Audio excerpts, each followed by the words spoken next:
someone even worse. I believe the question, then, says Vasily Yaroslav, is one of intent.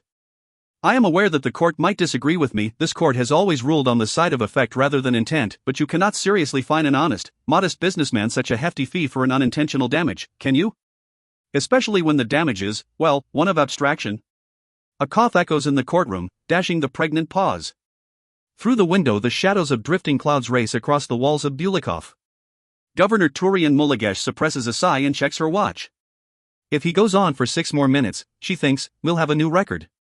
And you have heard testimony from my friends, says Yaroslav, my neighbors, my employees, my family, my bankers. People who know me well, people who have no reason to lie. They have told you again and again that this is all just an unfortunate coincidence. Muligesh glances to her right along the high court bench. Prosecutor Jean Dash, his face the very picture of concern, is doodling a picture of his own hand on the official Ministry of Foreign Affairs letterhead. To her left, Chief Diplomat Truniai is staring with unabashed interest at the well-endowed girl in the first row of the courtroom seats. Next to Truniai, at the end of the high court bench, is an empty chair normally occupied by the visiting professor Dr. Evrem Panji, who has been more and more absent from these proceedings lately. But frankly, Muligesh is only too happy for his absence. His presence in the courtroom, let alone in this whole damn country, has caused enough headaches for her. The court Yaroslav pounds on the table twice, must see reason. I must find someone else, thinks Muligesh, to come to these things in my place. But this is wishful thinking. As the Polish governor of Bulikov, the capital city of the continent, it is her duty to preside over all such trials, no matter how frivolous. So you all have heard, and you must understand, that I never intended the sign that stood outside of my business to be of the nature that it was. The crowd in the courtroom mutters as Yaroslav skirts this sensitive subject. Truniai strokes his beard and leans forward as the girl in the front row crosses her legs. Jean Dash is coloring in the fingernails on his sketch. Muligesh casts an eye over the crowd, cataloging the various ailments and diseases, the boy with the crutches, rickets, the woman with the scabbed face, pox, and she can't tell what's wrong with the man in the corner, though she dearly hopes what he's covered in is mud. Yaroslav and a few others, as mildly successful continentals, can afford running water, and thus in their examples one can observe the continental specimen free of filth, pale, heavy-featured, dark-eyed, and in the case of the men, sporting untamed mountains of beards. Muligesh and the other Sepuris, by stark contrast, are short, slender, and dark-skinned, with somewhat long noses and narrow chins, and as Truniai's ridiculous bearskin coat attests, they are much more accustomed to warm Sepuri climates, far across the South Seas. To a distant extent, very distant, Muligesh can understand Truniai and Jindash's disinterest. The continent is steadfastly, defiantly, stubbornly backward, to the degree that one sometimes forgets the many unsettling reasons why Sepur bothers occupying such a miserable nation. Though can we really call ourselves occupiers, thinks Muligesh, if we've been here for nearly 75 years? When do we graduate to residence? If Muligesh were to offer everyone in the courtroom money right now and say, here is something to get you the medicine you need, to buy you fresh water, it's all too likely the Continentals would spit in her hand before accepting a single red cent. Muligesh understands why they resent them so. For though they may look like no more than paupers and beggars, these people were once the most powerful and dangerous human beings alive. Which they remember, of course, Muligesh thinks as she watches one man stare at her with naked rage. Hence why they hate us so. Yaroslav summons up his nerve. Here it comes, thinks Muligesh. I never intended, he says clearly, for my sign to reference any divinity, any trace of the celestial, nor any god. A quiet hum as the courtroom fills with whispers. Muligesh and the rest of the Sepuris on the bench remain unimpressed by the dramatic nature of this claim. How do they not know, mutters Jean Dash, that this happens at every single worldly regulations trial? Quiet, whispers Muligesh. This public breach of the law emboldens Yaroslav. Yes, I never intended to show fealty to any divinity. I know nothing of the divinities, of what they were or who they were, but... Muligesh barely stops herself from rolling her eyes. Every continental knows something about the divinities. To claim otherwise would be akin to claiming ignorance that rain is wet. And thus I could not have known that the sign I posted outside of my millinery unfortunately, coincidentally, mimicked a divinity's sigil. A pause. Muligesh glances up, realizing Yaroslav has stopped speaking. Are you finished, Mr. Yaroslav? She asks. Yaroslav hesitates. Yes? Yes. Yes, I believe so, yes. Thank you. You may take your seat. Prosecutor Jean Dash stands, takes the floor, and produces a large photograph of a painted sign that reads, Yaroslav Hats. Below the letters on the sign is a largish symbol, a straight line ending in a curlicue pointing down that has been altered slightly to suggest the outline of the brim of a hat. Jean Dash swivels on his heels to face the crowd. Would this be your sign, Mr. Yaroslav? Jean mispronounces the man's name. Muligesh can't quite tell if this is intentional. Continental names are so teeming with Slavs and Ilias and Yulias and whatnot that navigating introductions is nigh impossible for anyone who hasn't lived here for more than a decade, as Muligesh has. Why yes, says Yaroslav. Thank you. Jean flourishes the photograph before the bench, the crowd, everyone. Let the court please see that Mr. Yaroslav has confirmed this sign, yes, this sign, as his own. CD Trunii nods as if having gained deeply perceptive insight. The crowd of Continentals mutters anxiously. Jean walks to his briefcase with the air of a magician before a trick. How I hate, Muligesh thinks, that this theatrical little shit got assigned to Bulikov and produces a large engraving of a similar symbol, a straight line ending in a curlicue. But in this instance, the symbol has been rendered to look like it is made of dense, twisting vines, even sporting tiny leaves at the curlicue. The crowd gasps at the reveal of this sign. Some move to make holy gestures, but stop themselves when they realize where they are. Yaroslav himself flinches. Trunii snorts. Know nothing of the divinities indeed. Were the estimable Dr. Evrim Panji here, Jean gestures to the empty chair beside Trunii. I have no doubt that he would quickly identify this as the holy sigil of the divinity. I apologize, the deceased divinity. The crowd mutters in outrage. Muligesh makes a note to reward Jindash's arrogance with a transfer to someplace cold and inhospitable, with plenty of rats. Jean finishes, known as Umnaz. This sigil, specifically, was believed by Continentals to imbue great fecundity, fertility, and vigor. For a milliner it would suggest, however peripherally, that his hats imbued their wearers with these same properties. Though Mr. Yaroslav may protest it, we have heard from Mr. Yaroslav's financiers that his business experienced a robust uptick after installing this sign outside of his property. In fact, his quarterly revenue increased by 23%. Jean sets down the engraving, and makes a 2 with the fingers of one hand and a 3 with the other. 23%. Oh my goodness, says Trunii. Muligesh covers her eyes in embarrassment. How did you? Says Yaroslav. I'm sorry, Mr. Yaroslav, says Jean I believe I have the floor? Thank you. I will continue. The worldly regulations were passed by the Sepuri Parliament in 1650, outlawing any public acknowledgement of the divine on the continent, however peripheral. One may no more mutter the name of a divinity on the continent than fall to their knees in the street shrieking prayers. One need only make any acknowledgement of the divine to be in violation of the worldly regulations, and thus incur punishment. The significant financial gain does suggest that Mr. Yaroslav installed the sign with both knowledge and intent. That's a lie, cries Yaroslav. Of its divine nature. It does not matter that the divinity the sigil referenced is dead, and the sigil could not have bestowed any properties on anyone or anything. The acknowledgement is made. As such, Mr. Yaroslav's actions incur the formal punishment of a fine of, Jean consults a note, 15,000 drechels. The crowd shifts and mutters until it is a low roar. Yaroslav sputters. You can't. You can't possibly.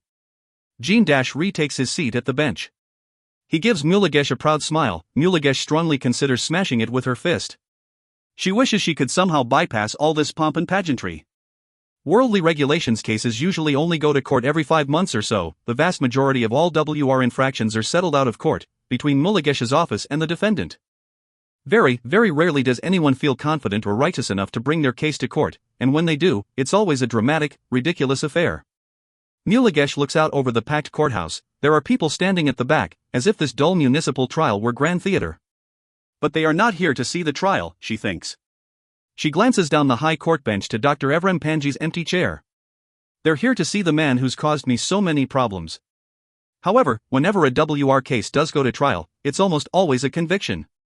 In fact, Muligesh believes she has acquitted only 3 people in her 2 decades as Polish governor. And we convict almost every case, she thinks, because the law requires us to prosecute them for living their way of life. She clears her throat. The prosecution has finished its case. You may now make your rebuttal, Mr. Yaroslav. But this isn't fair, says Yaroslav. Why do you get to bandy about our sigils, our holy signs, but we can't? The Polish governor's quarters, Jean waves a hand at the walls, are technically Sepuri soil. We are not under the jurisdiction of the worldly regulations, which apply only to the continent. That's ridiculous. No, it's not just ridiculous, it's heretical. He stands to his feet. The courtroom is dead silent. Everyone stares at Yaroslav. Oh, excellent, thinks Muligesh. We have another protest. You have no right to do these things to us, says Yaroslav. You strip our buildings of their holy art, loot and pillage our libraries, arrest people for mentioning a name. We are not here, says Jean Dash, to debate the law or history. But we are. The worldly regulations deny us our history. I have never been able to see that sign you showed me, the sign of your divinity, says Jean Dash. Adnaz. Muligesh can see two city fathers of Bulikov, their version of elected councilmen, staring at Jean Dash with cold rage. Yes, says Yaroslav. I was never allowed such a thing. And she was our god. Ours.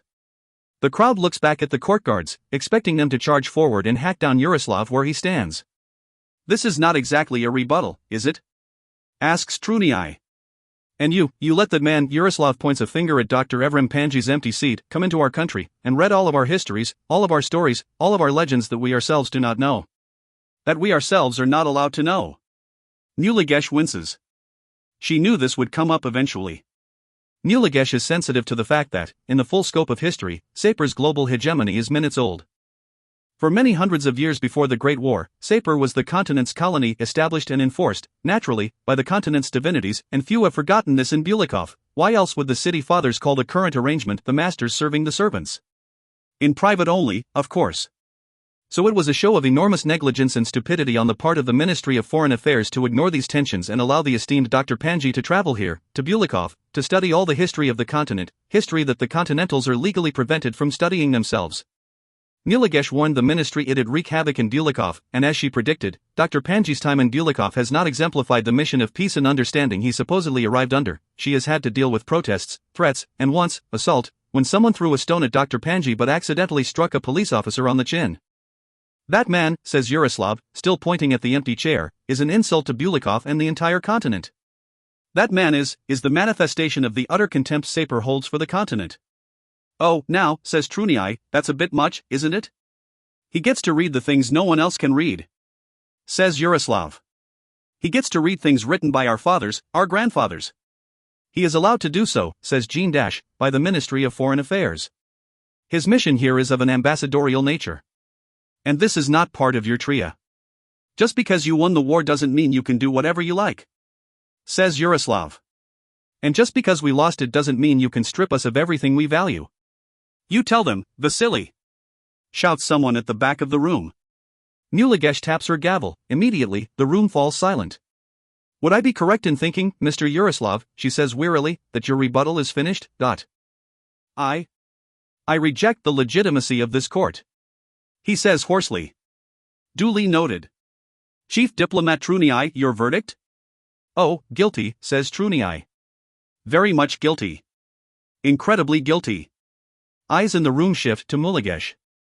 Yaroslav is shaking his head, mouthing no at her. I need a smoke, thinks Muligesh. Mr. Yaroslav, she says. If you had pleaded no contest when initially charged with the infraction, your fine would have been more lenient. However, against the recommendation of this court and against my personal advice, you chose instead to bring it to trial. I believe you can understand that the evidence prosecutor Jean Dash has brought against you is highly incriminating. As prosecutor Jean Dash said, we do not debate history here, we merely deal with its effects. As such, it is with regret that I am forced to. The courtroom door bangs open.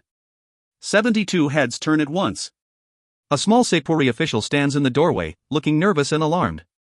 Muligesh recognizes him, Petri something or other, from the embassy, one of Truniai's lackeys. Petri swallows and totters down the aisle toward the bench. Yes? Says Muligesh. Is there a reason for this intrusion? Petri extends a hand, holding a paper message.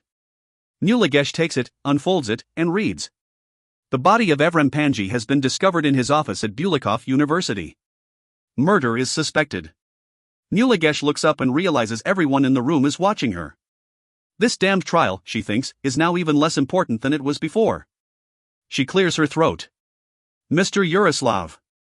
In light of recent events, I am forced to reconsider the priority of your case. Jean Dash and Truniai both say, what? Yaroslav frowns. What?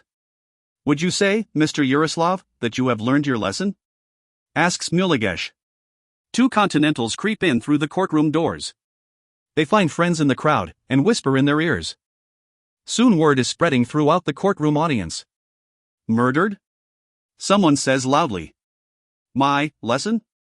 Says Yaroslav. To put it bluntly, Mr. Yaroslav, says Muligesh, will you be stupid enough in the future to publicly display what is obviously a divinity sigil in hopes of drumming up more business? What are you doing? Says Jean Dash. Muligesh hands him the message, he scans it and goes white. Oh, no. Oh, by the seas. Beaten to death. Someone says out in the audience. The whole of Bulikov must know by now, thinks Muligesh. No, says Yaroslav. No, I would. I would not. Trunii has read the message. He gasps and stares at Dr. Panji's empty chair as if expecting to find it occupied by his dead body. Good answer, says Muligesh. She taps her gavel. Then, as the authority in this courtroom, I will set aside C.D. Trunii's estimable opinions, and dismiss your case. You are free to leave. I am? Really? Says Yaroslav. Yes, says Muligesh. And I would advise you exercise your freedom to leave with all due haste. The crowd has devolved into shouts and cries. A voice bellows, he's dead. He's really dead. Victory, oh, glorious victory. Jean Dash slumps in his chair as if his spine has been pulled out. What are we going to do? Says Trunii. Someone in the crowd is crying, no. No. Now who will they send? Someone shouts back, who cares who they send? Don't you see? Cries the voice in the crowd. They will reinvade us, reoccupy. Now they will send someone even worse. Muligesh sets her gavel aside and gratefully lights a cigarillo. Asterisk. How do they do it? Petroy wonders. How can anyone in Bulikov sit next to the city walls or even live with them in sight, peeking through the blinds and drapes of high windows, and feel in any way normal? Petri tries to look at anything else, his watch, which is 5 minutes too slow, and getting slower, his fingernails, which are quite fine except for the pinky, which remains irritatingly rippled. He even looks to the train station porter, who keeps glaring at him. Yet eventually Petri cannot resist, and he sneaks a glance to his left, to the east, where the walls wait. It is not the size of the walls he finds disturbing, though this would normally disturb him plenty. Rather, as Petri tries to look up their vast expanse, it gets a little harder and harder for his eye to find the walls. Instead he begins to see distant hills and stars, the flicker of trees caressed by wind, suggestions of the nightscape on the opposite side, as if the walls are transparent, like muddy glass. Where he expects to see the tops of the walls he sees only the night sky and the fat, placid face of the moon. But if he looks along the walls, staring down their curve, they slowly calcify beside the houses and ramshackle buildings 100 yards away, the city lights glinting off their smooth facade. And yet if I were on the other side, he thinks, or if I were to walk close to them, I'd see nothing but white stone. A creature comfort, in a way, the beings that made the walls wish to protect the city, but did not wish to deny its residents the sight of sunrises and sunsets. Petri reflects on how any miracle, no matter how subtle, always feels tremendously unsettling to a Sepuri. He looks back at his watch and does some math. Is the train late? Are such unusual trains late? Perhaps they come on their own time. Perhaps its engineer, whoever it might be, was never told of the telegram stating, quite clearly, 3 o'clock in the morning, and does not know that very official people are taking this secret appointment quite seriously. Or perhaps no one cares that the person waiting for this train might be cold, hungry, unnerved by these walls, and practically death-threatened by the milky blue gaze of the train station porter. Petri sighs. If he were to die and see all of his life flash before his eyes in his final moment, he is fairly sure it would be a boring show. For though he thought a position in the Sepuri embassies would be an interesting and exotic job, taking him to new and exotic lands, and exposing him to new and exotic women, so far it has mostly consisted of waiting. As an assistant to the Associate Ambassadorial Administrator, Petri has learned how to wait on new and unexciting things in new and unexciting ways, becoming an expert at watching the second hand of a clock slowly crank out the hours. The purpose of an assistant, he has decided, is to have someone upon whom you can unload all the deadly little nothings that fill the bureaucratic day. He checks his watch. 20 minutes, maybe. His breath roils with steam. By all the seas, what an awful job. Perhaps he can transfer out, he thinks. There are actually many opportunities for a Sepuri here. The continent is divided into 4 regions, each of which has its own regional governor. In the next tier below, there are the polis governors, who regulate each major metropolitan area on the continent, and in the next tier below that are the embassies, which regulate, well, to be honest, Petri has never been quite sure what the embassies regulate. Something to do with culture, which seems to involve a lot of parties. The station porter strolls from his offices and stands at the edge of the platform. He glances backward at Petrie, who nods and smiles. The porter looks at Petrie's headcloth and his short, dark beard, sniffs twice, "I smell a Shelley," and then, with a lingering glare, turns and walks back to his office, as if saying, "I know you're there, so don't try and steal anything." As if there is anything to steal in a deserted train station. They hate us, thinks Petrie. But of course they do. It is something he has come to terms with during his short period at the embassy. We tell them to forget, but can they? Can we? Can anyone? Yet Petrie underestimated the nature of their hatred. He had no understanding of it until he came here and saw the empty places on the walls and in the shop windows, the frames and facades shorn clean of any images or carvings. He saw how the people of Bulikov behaved at certain hours of the day, as if they knew this time was designated for some show of deference, yet they could not act, and instead simply milled about, and, in his walks throughout the city, he came upon the roundabouts and cul-de-sacs that had obviously once played host to some marvelous sculpture, or a shrine fogged with incense, but were now paved over, or held nothing more marvelous than a street lamp, or a bland municipal garden, or a lonely bench. In Sapir, the overwhelming feeling is that the worldly regulations have been a wild success, curbing and correcting the behaviors of the continent over the course of 75 years. But in his time in Bulikov, Petrie has begun to feel that though the regulations appear to have had some superficial success, for, true, no one in Bulikov praises, mentions, or acknowledges any aspect of the divine, at least in public. In reality, the regulations have failed. The city knows. It remembers. Its past is written in its bones, though the past now speaks in silences. Petrie shivers in the cold. He is not sure if he would rather be at the office, so alight with concern and chaos in the wake of Dr. Evrim Panji's murder. Telegraphs spitting out papers like drunks vomiting at closing time. The endless cranking of phones. Secretaries sprinting into offices, staking papers onto spikes with the viciousness of shrikes. Yet then came the one telegraph that silenced everyone. CAMB Thavani to Bulikov Morov Station 3 o'clock stop VTS 512. And from the coding on the end it was clear this had come not from the Polish governor's office, but the regional governor's office, which is the only place on the continent that has direct, immediate connection with Sapir. And so, the Com Department Secretary announced with terrible dread, the telegram might have been rerouted across the South Seas from the Ministry of Foreign Affairs itself.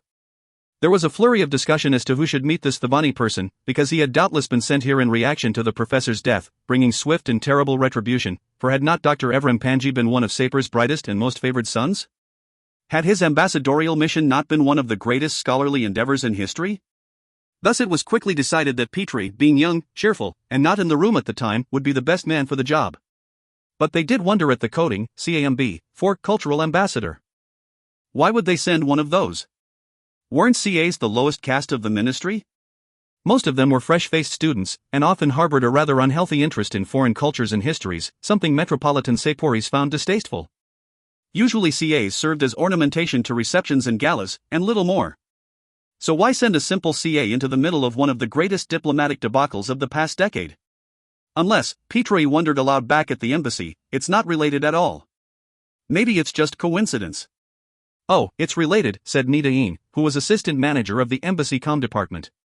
The telegram came through just hours after we sent out the news. This is their reaction. So why send a CA? They might as well have sent a plumber, or a harpist. Unless, said Nida, Mr. Thavani is not a cultural ambassador. He might be something else entirely.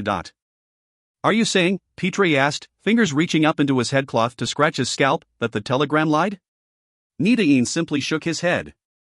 Oh, Petrie. How did you get yourself into the ministry? Nida thinks Petrie in the cold. How I hate you. One day I will dance with your beautiful girlfriend, and she will fall helplessly in love with me, and you shall walk in upon us musing your sheets, and ice will pierce your muddy heart. But Petrie now sees he was a fool. Nida was suggesting this Thavani might be traveling as a CA, but he could in truth be some high-ranking, secret operative, infiltrating enemy territories and toppling resistance to Sapir. Petrie imagines a burly, bearded man with bandoliers of explosives and a glimmering knife clutched in his teeth, a knife that's tasted blood in many shadows. The more he thinks on it, the more Petrie grows a little afraid of this Thavani person. Perhaps he will emerge from the train car like a Ginifrit, he thinks, spouting flames from his eyes and black poison from his mouth. There is a rumbling in the east.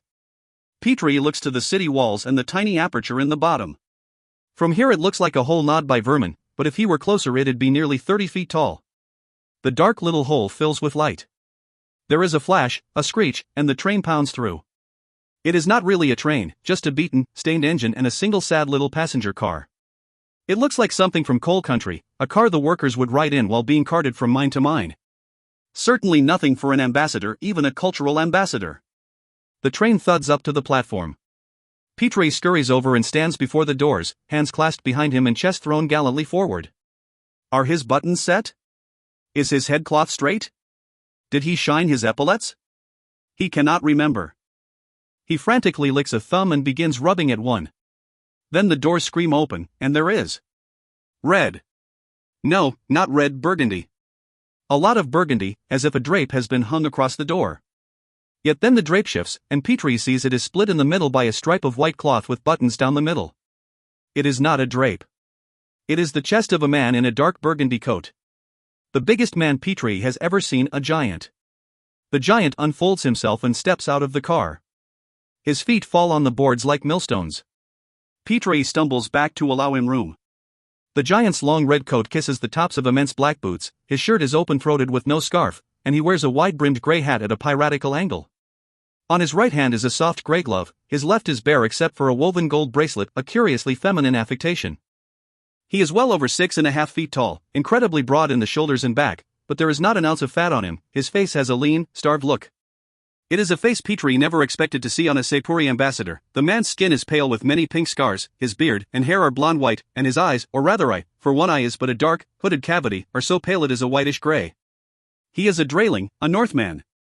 The ambassador, however impossible it seems, is one of the mountain savages, a foreigner to both the continent and Sapur.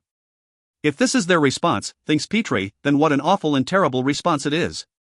The giant stares at Petrie with a flat, passive gaze, as if wondering if this runty little Sapuri is worth stomping on. Petrie attempts a bow. Greetings, Ambassador Thavani, to the wondrous city of Bulikov. I am Petrie Sucharashny. I hope your journey was well? Silence. Petrie, still bowed, tilts his head up. The giant is staring down at him, the one eyebrow rises just slightly in what could be a look of contemptuous bemusement. Somewhere behind the giant comes the sound of a throat being cleared. The giant, without a word of greeting or goodbye, turns and walks toward the station manager's desk. Petrie scratches his head and watches him go. The little cough sounds again, and he realizes there is someone else standing in the doorway. It is a small Sepuri woman, dark-skinned and even smaller than Petrie. She is dressed rather plainly, a blue coat and robe that is noticeable only in its Sepuri cut, and she watches him from behind enormously thick eyeglasses. She wears a light grey trench coat and a short-brimmed blue hat with a paper orchid in its band. Petrie finds there is something off about her eyes. The giant's gaze was incredibly, lifelessly still, but this woman's eyes are the precise opposite, huge and soft and dark, like deep wells with many fish swimming in them.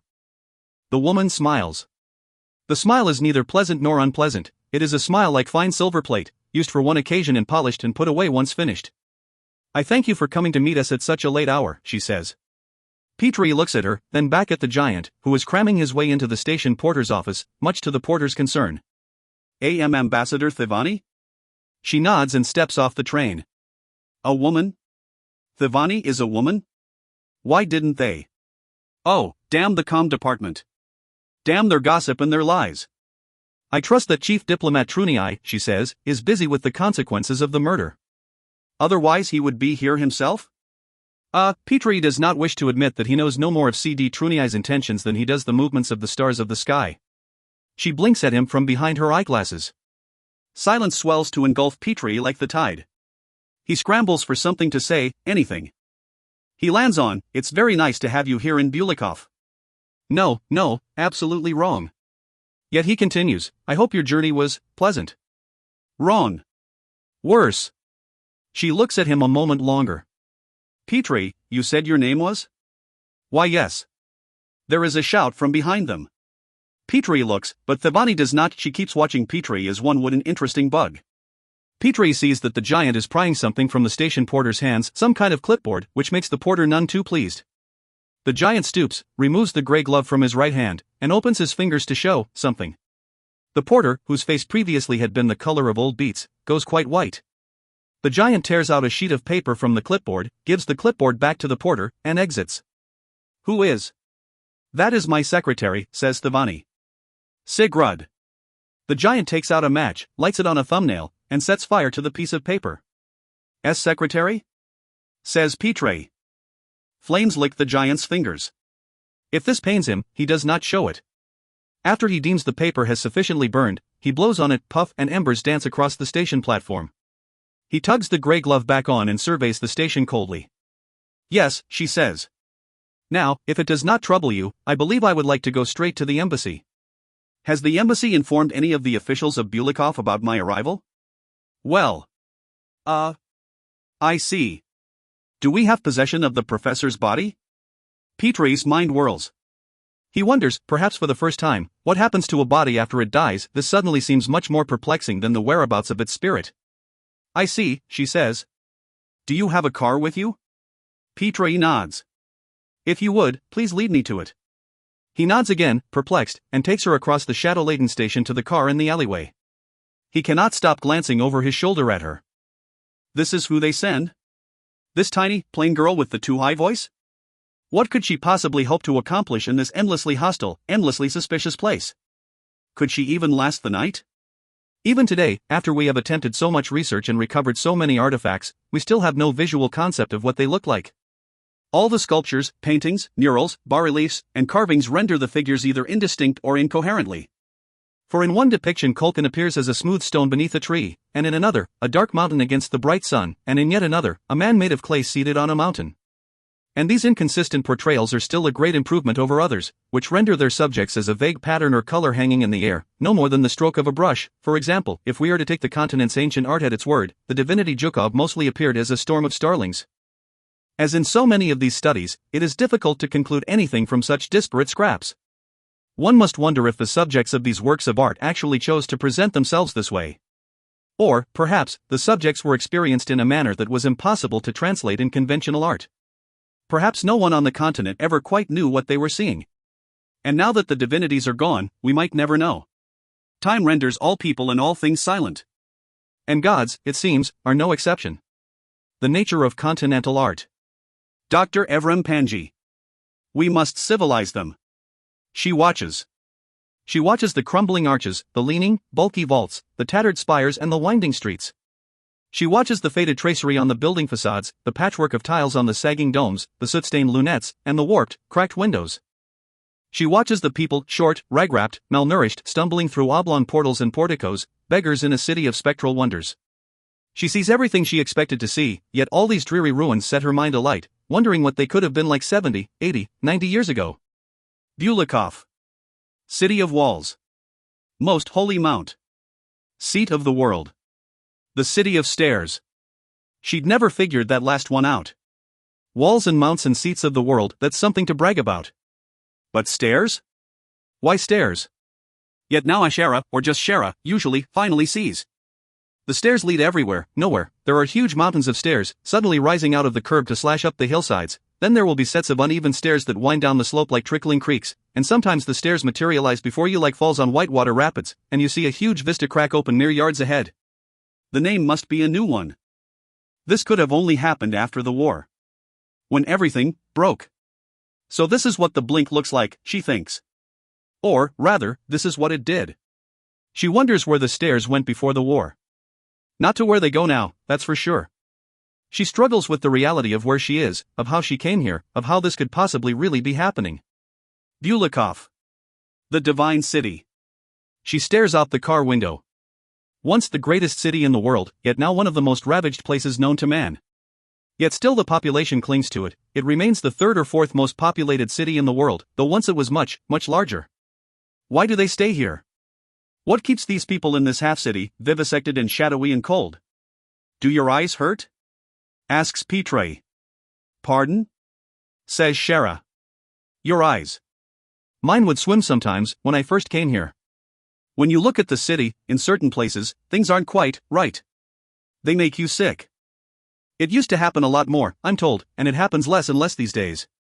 What is it like, Petre? Asks Shara, though she knows the answer, she has read and heard about this phenomenon for years. It's like... I don't know. Like looking into glass. Glass? Well, no, not glass. Like a window. But the window looks out on a place that isn't there anymore. It's hard to explain. You'll know it when you see it. The historian in her fights with her operative's instincts, look at the arched doorways, the street names, the ripples and dents in the city walls. says one. Look at the people, watch where they walk, see how they look over their shoulders, says the other. There are only a few people on the streets, it is, after all, well past midnight. The buildings all seem very small to her. When the car crests a hill, she looks out and sees fields of low, flat structures, all the way across to the other side of the city walls. She is not used to such a barren skyline. They did have greater things, she reminds herself, before the war. But the curious emptiness of the skyline makes her wonder, could so much have suddenly vanished, in a matter of minutes? You probably know this, says Petre. But it's good to have a car in the neighborhoods around the embassy. It's not quite in a reputable part of town. When we established the embassy, they say, a lot of the good sorts moved out. Didn't want to be near the chalets. Ah, yes, says Shara. I'd forgotten they call us that here. Surely, she remembers, inspired by the quantity of shallot Seporis use in their food. Which is incorrect, as any sensible Sepori prefers garlic. She glances at Sigurd. He stares straight ahead, maybe. It is always difficult to tell what Sigurd is paying attention to. He sits so still, and seems so blithely indifferent to all around him, that you almost treat him like a statue. Either way, he seems neither impressed nor interested in the city. It is simply another event, neither threatening violence nor requiring it, and thus not worth attention. She tries to save her thoughts for what is sure to be a difficult and tricky next few hours. And she tries to avoid the one thought that has been eating into her since yesterday, when the telegraph in Afghanistan unspooled into her hands. But she cannot. Oh, poor Evrim. How could this happen to you? Asterisk. C.D. Trunai's office is a perfect recreation of a stately office in Sapir, albeit a gaudy one, the dark wooden blinds, the red floral carpet, the soft blue walls, the copper lamps with beaded chimneys above the desk. An elephant's ear fern, indigenous to Sapir, blooms off of one wall, its fragile, undulating leaves unfurling from its base of moss in a green-gray wave. Below it, a small pot of water bubbles on a tiny candle, a trickle of steam rises up, allowing the fern the humidity it needs to survive. None of this is at all, Shara notes, a melding of cultures, a show of learning and communication and post-regionalism unity, as all the ministerial committees claim back in Sapir. But the decor does not even come close to the level of transgression of what hangs on the wall behind the desk chair. Shara stares at it, incensed and morbidly fascinated. How could he be such a fool? Trunai bursts into his office with a face so theatrically grave it's like he's died rather than Evrim. Cultural Ambassador Thivani, he says. He plants his left heel forward, hitches up his right shoulder, and assumes the courtliest of courtly bows. It is an honor to have you here, even if it is under such sad circumstances. Immediately Shara wonders which preparatory school he attended in Sapir. She read his file before she came, of course, and it reinforced her conviction that the chaff of powerful families is all too often dumped into Sapir's embassies across the world. And he thinks me to be from exactly such a family, she reminds herself, hence the show. It is an honor to be here. And for us, Trunai looks up and sees Sigurd slouched in a chair in the corner, idly stuffing his pipe. Who is that? That is Sigurd, says Shara. My secretary. Must you have him here? Sigurd assists me on all matters, confidential or otherwise. Trunai peers at him. Is he deaf, or dumb? Sigurd's one eye flicks up for a moment before returning to his pipe. Neither, says Shara. Well, says Trunai. He mops his brow with a handkerchief and recovers. Well, it is a testament to the good professor's memory, he says as he sits behind his desk, that Minister Komayd sent someone so quickly to oversee the care of his remains. Have you traveled all night? Shara nods. My goodness gracious. How horrible. He shouts suddenly, for no apparent reason. He grabs a bell on his desk and begins violently shaking it, then repeatedly slams it on the desk when it does not get the response he desires. A girl no more than 15 swivels into the room, bearing a battleship of a tea tray. What took you so long? He snaps. I have a guest. The girl averts her eyes and pores. Trunai turns back to Shara as if they are alone. I understand you were nearby in Afghanistan? An awful polis, or so I think it. The seagulls, they are trained thieves, and the people have learned from the seagulls. With a twitch of two fingers, he waves the girl away, who bows low before exiting. We must civilize them, however, the people, not the birds. He laughs. Would you care for a cup? It's our best sirlang. Shara shakes her head with the slightest of smiles. In truth Shara, a thorough caffeine addict, is in desperate need of a cup, but she'll be damned if she takes one thing from C.D. Trunai. Suit yourself. But Bulikov, as I'm sure you've heard, is quite different. It has structures that remain in place, inflexible to our influence. And I don't just mean the walls. Why, just 3 months ago the Polish governor had to stop them from hanging a woman for taking up with another man. I am sorry to discuss such a thing before a young woman, but for taking up with another man after her husband died. And the man had died years ago. The city fathers would not listen to me, of course, but Miligesh, he trails off. How odd it is that the city most decimated by the past is also the city most dead set against reform, don't you think? Shara smiles and nods. I agree entirely. She tries very hard to avoid looking at the painting hanging over his shoulder. So you do possess Dr. Panji's remains? What? Oh, yes, he says around a mouthful of biscuit. I apologize, yes, we do have the body. Terrible thing. Tragedy. Might I examine it before its transport? You wish to see his remains? They are not. I am so sorry, but the man is not in a presentable state. I am aware of how he died. Are you? He died violently. Violently. It is abominable, my girl. My girl, thinks Shara. That has been communicated to me. But I must still ask to see them. Are you so sure? I am. Well, HM. He smears on his nicest smile. Let me give you a bit of advice, my girl. I once was in your shoes, a young CA, patriotic, going through the motions, all the dog and pony shows. You know, anything to make a bit of a name for myself. But, trust me, you can send all the messages you want, but there's no one on the other line. No one's listening. The ministry simply doesn't pay attention to cultural ambassadors. It's like hazing, my dear, you do your time until you can get out. But don't work up a sweat. Enjoy yourself. I'm sure they'll send someone serious on to handle it soon enough. Shara is not angry, her irritation has long since ebbed away into bemusement. As she thinks of a way to answer him, her eye wanders back up to the painting on the wall. Trunyi catches her looking. Ah. I see you're taken with my beauty. He gestures to the painting. The Night of the Red Sands, by Rishna. One of the great patriotic works. It's not an original, I'm sad to say, but a very old copy of the original. But it's close enough. Even though Shara has seen it many times before, it's quite popular in schools and city halls in Sapir, it still strikes her as a curious, disturbing painting. It depicts a battle taking place in a vast, sandy desert at night. On the closest wave of dunes stands a small, threadbare army of Sapuris, staring across the desert at an immense opposing force of armored swordsmen.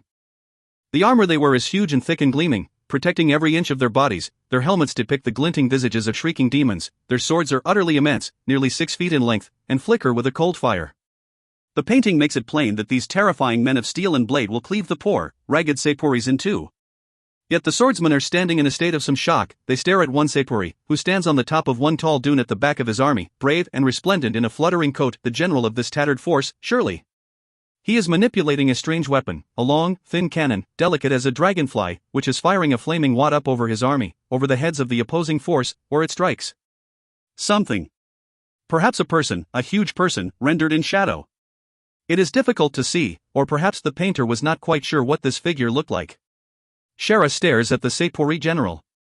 She knows that the painting is historically inaccurate. The Kai was actually stationed at the front of his army during the Night of the Red Sands, and did not personally fire the fatal shot, nor was he near the weaponry at all. Some historians, she recalls, claim this was due to his bravery as a leader. Others contend that the Kai, who after all had never used his experimental weaponry on this scale and had no idea if it would be a success or a disaster, chose to be far away if it proved to be the latter. But regardless of where he stood, that fatal shot was the exact moment when everything started. Enough politeness. Do you meet with the city fathers of Bulikov in this office, Ambassador? Asks Shara. HM? Oh, yes. Of course. And have they never commented upon that painting? Not that I can recall. They are sometimes struck quiet at the sight of it. A magnificent work, if I do say so myself. She smiles. Chief Diplomat Trunyi, you are aware of what the professor's purpose was in this city? Of course I am. It kicked up quite a fuss. Digging through all their old museums, looking at all their old writings.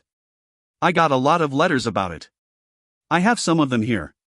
He shoves around some papers in a drawer. And you are aware that it was Minister of Foreign Affairs Shara Komayd who approved his mission? Yes? So you must be aware that the jurisdiction of his death falls under neither the embassy, nor the Polish governor, nor the regional governor, but the Ministry of Foreign Affairs itself? Trunyi's birdshot-colored eyes dance as he thinks through the tears. I believe, that makes sense. Then perhaps what you do not know, says Shara, is that I am given the title of cultural ambassador mostly as a formality. His mustache twitches. His eyes flick to Sigurd as if to confirm this, but Sigurd simply sits with his fingers threaded together in his lap. A formality, dot. Yes. Because while I do think you believe my appearance in Bulikov to also be a formality, you should be aware that I am here for other reasons. She reaches into her satchel, produces a small leather shield, and slides it across the table for him to see the small, dry, neat insignia of Sapir in its center, and, written just below it, the small words, Ministry of Foreign Affairs. It takes a while for this to fall into place within Trunai's head. He manages a, wa. HM. So yes, says Shara. You are no longer the most senior official at this embassy. She reaches forward, grabs the bell on his desk, and rings it. The tea girl enters, and is a little confused when Shara addresses her. Please fetch the maintenance staff to take down that painting. Trunai practically begins to froth. What? What do you mean by? What I mean to do, says Shara, is to make this office look like a responsible representative of Sapir works here. And a good way to start is to take down that painting, which romanticizes the exact moment when this continent's history started to take a very, very bloody turn. I say. It is a great moment for our people, miss. Yes, for our people. Not for theirs. I will hazard a guess, Mr. Trunai, and say that the reason the city fathers of Bulikov do not listen to you and do not respect you, and the reason your career has not been upwardly mobile for the past 5 years, is that you are willing to hang a painting on your office wall that must insult and incense the very people you were sent here to work with. Sigurd. The giant man stands. Since the maintenance staff responds so slowly to voices other than CD Trunai's, please remove that painting and break it over your knee. And Trunai, please sit down. We need to discuss the conditions of your retirement. Asterisk.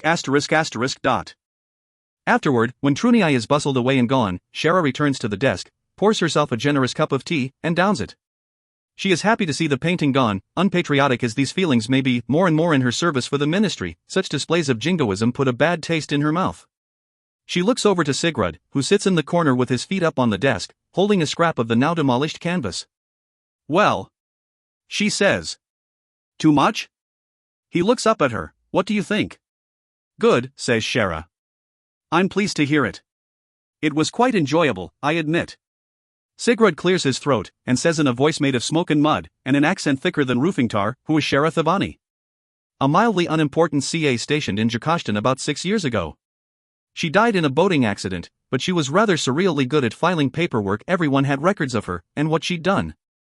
When it came time for her clearance to expire, and to purge her from the rolls, I opted to suspend her, and held on to her myself. Because you share the same first name? Perhaps. But we have other similarities. Do I not look the part of a drab, unimpressive little bureaucrat? Sigurd smirks. No one will believe you are just a CA, though. Not after firing Trunai. No, and I don't want them to. I want them worried. I want them to wonder if I am what I actually am. She goes to the window and stares out at the smoke-smeared night sky. If you stir up a hornet's nest, all the hornets might come out and chase you, that's true, but at least then you can get a good, proper look at them. If you really wanted to stir them up, he says, you could just use your real name. I want to stir them up, yes, but I don't want to die. Sigurd smiles wickedly and returns to the scrap of canvas in his hands. What are you looking at? She asks. He turns the scrap of canvas around for her to see. It is the piece of the painting with the Kai on it, standing in profile, his stern, patrician face lit by the burst of light from his weaponry. Sigurd turns it back around and holds it up so that Shara's face and the tiny painted face of the Kai appear side by side from his perspective. Sigurd says, I can definitely see the family resemblance. Oh, be quiet, snaps Shara. And put that away. Sigurd smiles, wads up the canvas, and tosses it in a trash can. All right, Shara says. She drinks the second cup of tea, and her body rejoices. I suppose we ought to move along, then. Please fetch Petri for me. Then, softer, we have a body to examine. Asterisk. The room is small, hot, bare, and unventilated. Decay has not yet set in, so the tiny room is mercifully bereft of scent. Shara stares at the thing sitting on the cot, one of its small, slender legs dangling over the side. It's as if he simply laid down for a nap. She does not see her hero. Not the gentle little man she met. She sees only curled and crusted flesh with the barest hint of a human visage. It is connected, of course, to something quite familiar: the birdy little neck, the linen suit, the long, elegant arms and fingers, and, yes, his ridiculous colored socks. But it is not Evren Panji. It cannot be. She touches the lapels of his coat. They have been shredded like ribbons. What happened to his clothes? Petri, Sigrid, and the vault guard lean in to look. Sorry? Asks the vault guard. Since the embassy has no funerary facilities, the mortal coil of Dr. Evren Panji has been stored in the embassy vault on a cot, like a precious heirloom waiting for the red tape to clear so it can return home. Which it is, a bit, thinks Shara. Look at his clothes, she says. All the seams and cuffs have been slit. Even the pant cuffs. Everything. So? Did you receive the body in this state? The guard favors the body with a leery eye. Well, we didn't do that. So would you say it was the Bulikov police? I guess? I'm sorry, ma'am. I don't quite know. Shara is still. She has seen this before, of course, and even performed this procedure herself, once or twice. The more clothing one wears, with more pockets and linings and cuffs, the more places to hide highly sensitive material. Which begs the question, she thinks, why would anyone think a historian on a diplomatic mission would have something to hide? You can go, she says. What? You can leave us. Well, you're in the vault, ma'am. I can't just leave you in the... Shara looks up at him. Perhaps it is the fatigue from the trip or the grief now trickling into her face, or perhaps it is the generations of command reverberating through her bloodline, but the guard coughs, scratches his head, and finds something to busy himself with in the hall. Petri moves to follow, but she says, No, Petri, not you. Please stay. Are you sure? Yes. I'd like to have some embassy input, however limited. She looks to Sigrid. What do you think? Sigrid bends over the tiny body. He examines the skull quite carefully, like a painter trying to identify a forgery. To Petri's evident disgust, he lifts one flap of skin and examines the indentations on the bone underneath. Tool, he says. Wrench, probably. Something with teeth. You're sure? He nods. So nothing useful there? He shrugs. Maybe not. Was first hit on the front. He points to just above what was once the professor's left eyebrow. The marks are deep there. Others, not so deep. Any tool, thinks Shara. Any weapon. Anybody could have done this. Shara keeps looking at the body. She tells herself for the second time this night, ignore the ornamentations. But it is the ruined visage of her hero, his hands and neck and shirt and tie. Can she dismiss all these familiar sights as mere ornamentation? Wait a minute. A tie, dot. Petri, did you see the professor much during his time here? She asks. I saw him, yes, but we weren't friends. Then you don't remember, she asks softly, if he developed the habit of wearing a tie? A tie? I don't know, ma'am.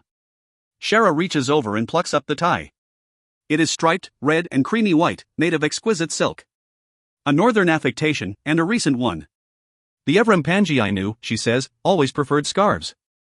It's a very academic look. I understand scarves, usually orange or pink or red. School colors. But one thing I don't ever recall him wearing is a tie. Do you know much about ties, Petri? A little, I suppose. They're common here. Yes. And not at all at home. And wouldn't you say that this tie is of an unusually fine make? She turns it over to show him. Very fine, and very thin? Ahm. Yes? Without taking her eyes off the tie, she holds an open hand out to Sigrid. Knife, please, dot. Instantly there is a tiny fragment of glittering metal, a scalpel of some kind, in the big man's hand. He hands it to Shara. She pushes her glasses up on her nose and leans in low over his body. The faint smell of putrefaction comes leaking up out of his shirt. She tries to ignore it, another unpleasant ornamentation. She looks closely at the white silk. No, he wouldn't do it with white, she thinks. It'd be too noticeable. She spots a line of incredibly fine red threads going against the grain. She nicks each one with the scalpel. The threads form a little window to the inside of the tie, which she sees is like a pocket. There is a strip of white cloth inside. Not the cloth of the tie, something else. She slides it out and holds it up to the light. There are writings on one side of the white cloth done in charcoal, a coat of some kind. They would have never thought to look in the tie, she says softly. Not if it was an especially nice tie. They wouldn't have expected that from a Sepuri, would they? And he would have known that. Petrie stares at the gutted tie. Wherever did he learn a trick like that? Shara hands the scalpel back to Sigrid.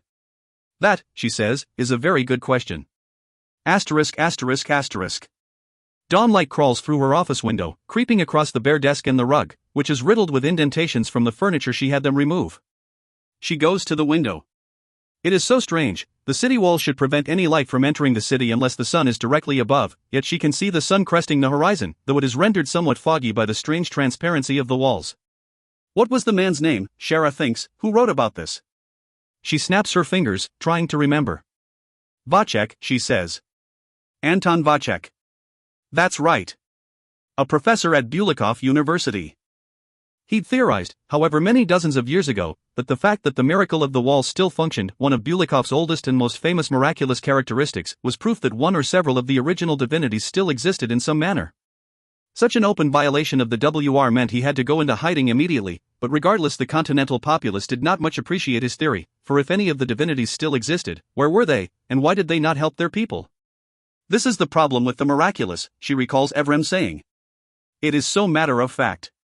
What it says it does, it does. It seems like only yesterday when she last spoke to him, when actually it was just over a year ago. When he first arrived on the continent, Shara trained Evrem Panji in very basic tradecraft, simple things like exfiltration, evasion, how to work the various labyrinthine offices of authorities, and, though she thought it'd be unlikely he'd ever use it, the creation and maintenance of dead drop sites. Mostly just safety precautions, for no place on the continent is completely safe for Seporis. As the most experienced active continental operative, Shara was ridiculously overqualified for what any operative would normally consider babysitting duty, but she fought for the job, because there was no Sepuri she revered and respected more than Evrem Panji, reformist, lecturer, and vaunted historian. He was the man who had single-handedly changed Sepor's concept of the past, the man who had resurrected the entire Sepuri judicial system, the man who had pried Sepuri schools from the hands of the wealthy and brought education to the slums. It had been so strange to have this great man sitting across the table from her in a Hanishtan, nodding patiently as she explained, hoping she did not sound too odd, that when a Bulikovian border agent asks for your papers, what they're really asking for are 20 Drekel notes. A surreal experience, to be sure, but one of Shara's most treasured memories.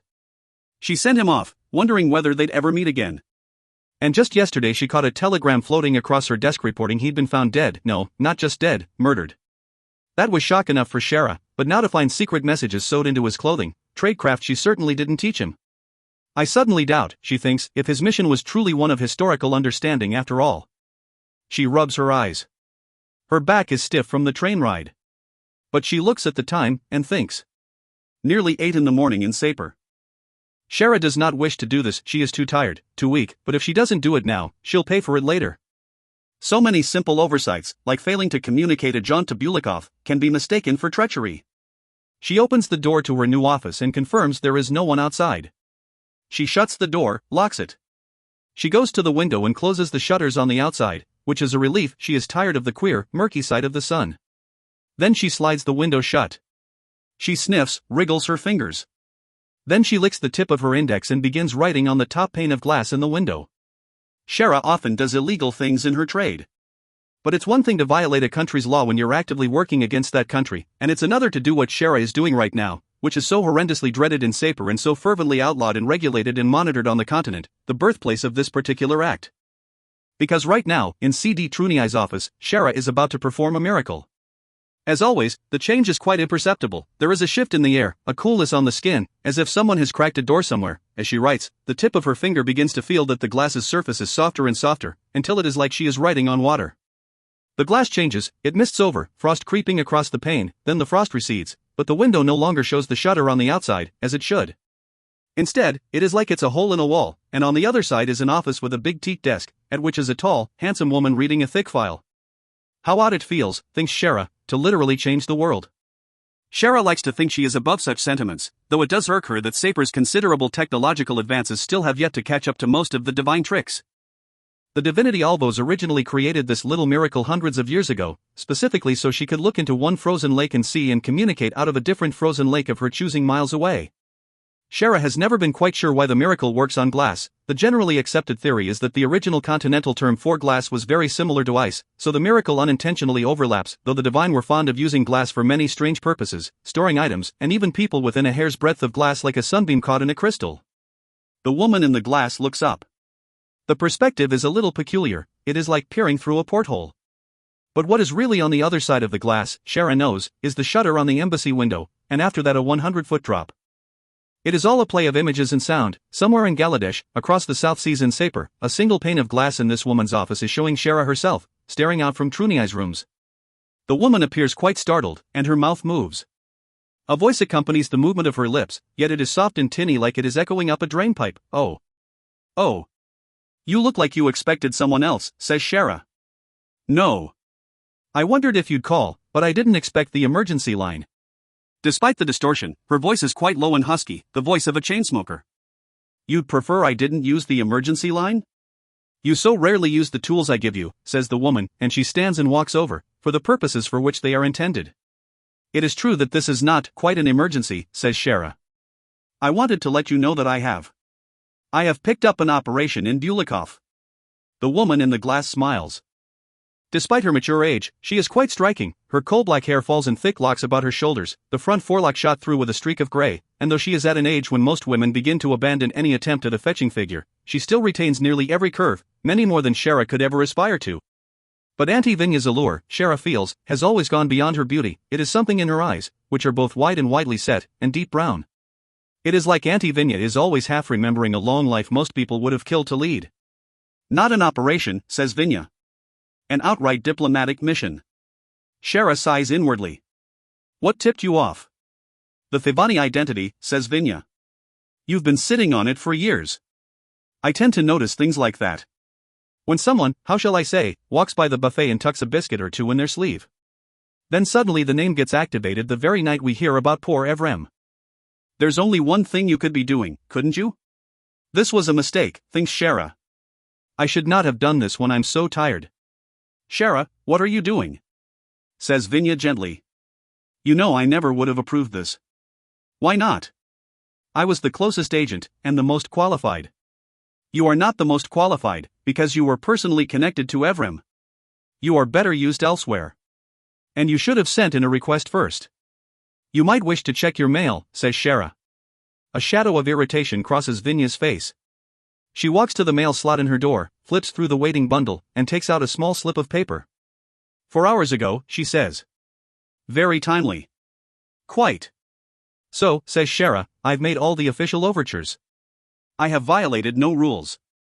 I am the highest-ranking agent. And I am an expert in this field. No one knows more about Bulikov's history than me. Oh yes, says Vinya. She walks back to look into the glass. You are our most experienced agent in continental history. I doubt if anyone in the world knows more about their dead gods than you, now that Evrem's gone. Shara looks away. I'm sorry, says Vinya. That was insensitive of me. You must understand. It's often a little hard for me to keep a common compassion, even in this case. I know, says Shara. It has been a little over 7 years since Auntie Vinya assumed the role of Minister of Foreign Affairs. She was always the powerhouse of the ministry, the officer whom all the decisions wound up going through one way or another. Eventually it just became a matter of making it formal. In the time since her elevation, the boundaries of the ministry have both grown, and grown permeable. It spills over into commerce, into industry, into political parties and environmental management. And now whenever Shara gets close to Sapir, which is very rare, she hears whispers that Vinya Komayd, matriarch of the eminent Komayd family and one of the most high muckamucks in Bangladesh, is eyeing the next highest seat, that of Prime Minister. It is an idea that both unnerves and thrills Shara. Perhaps if her aunt occupied the highest office in Sapir, in the world, she could finally come home. But what sort of home would she return to? If it had not been you who trained Evrem, says Vinya, if you had not been the one to volunteer to put him through his paces, to spend so much time with him, you know I'd use you in a second, my love. But case officers are never allowed to react to the death of one of their operatives, you know that. I was not his case operative. I only trained him. True, but you have to admit, you do have a history of reckless conviction, especially with personal matters. Shara sighs. I honestly can't even believe we're still talking about that, but I am, even if you're not here to listen to it. It gets brought up in all the political circles whenever I try for funding. It was 17 years ago. 16, actually. I know. Voters might have short memories.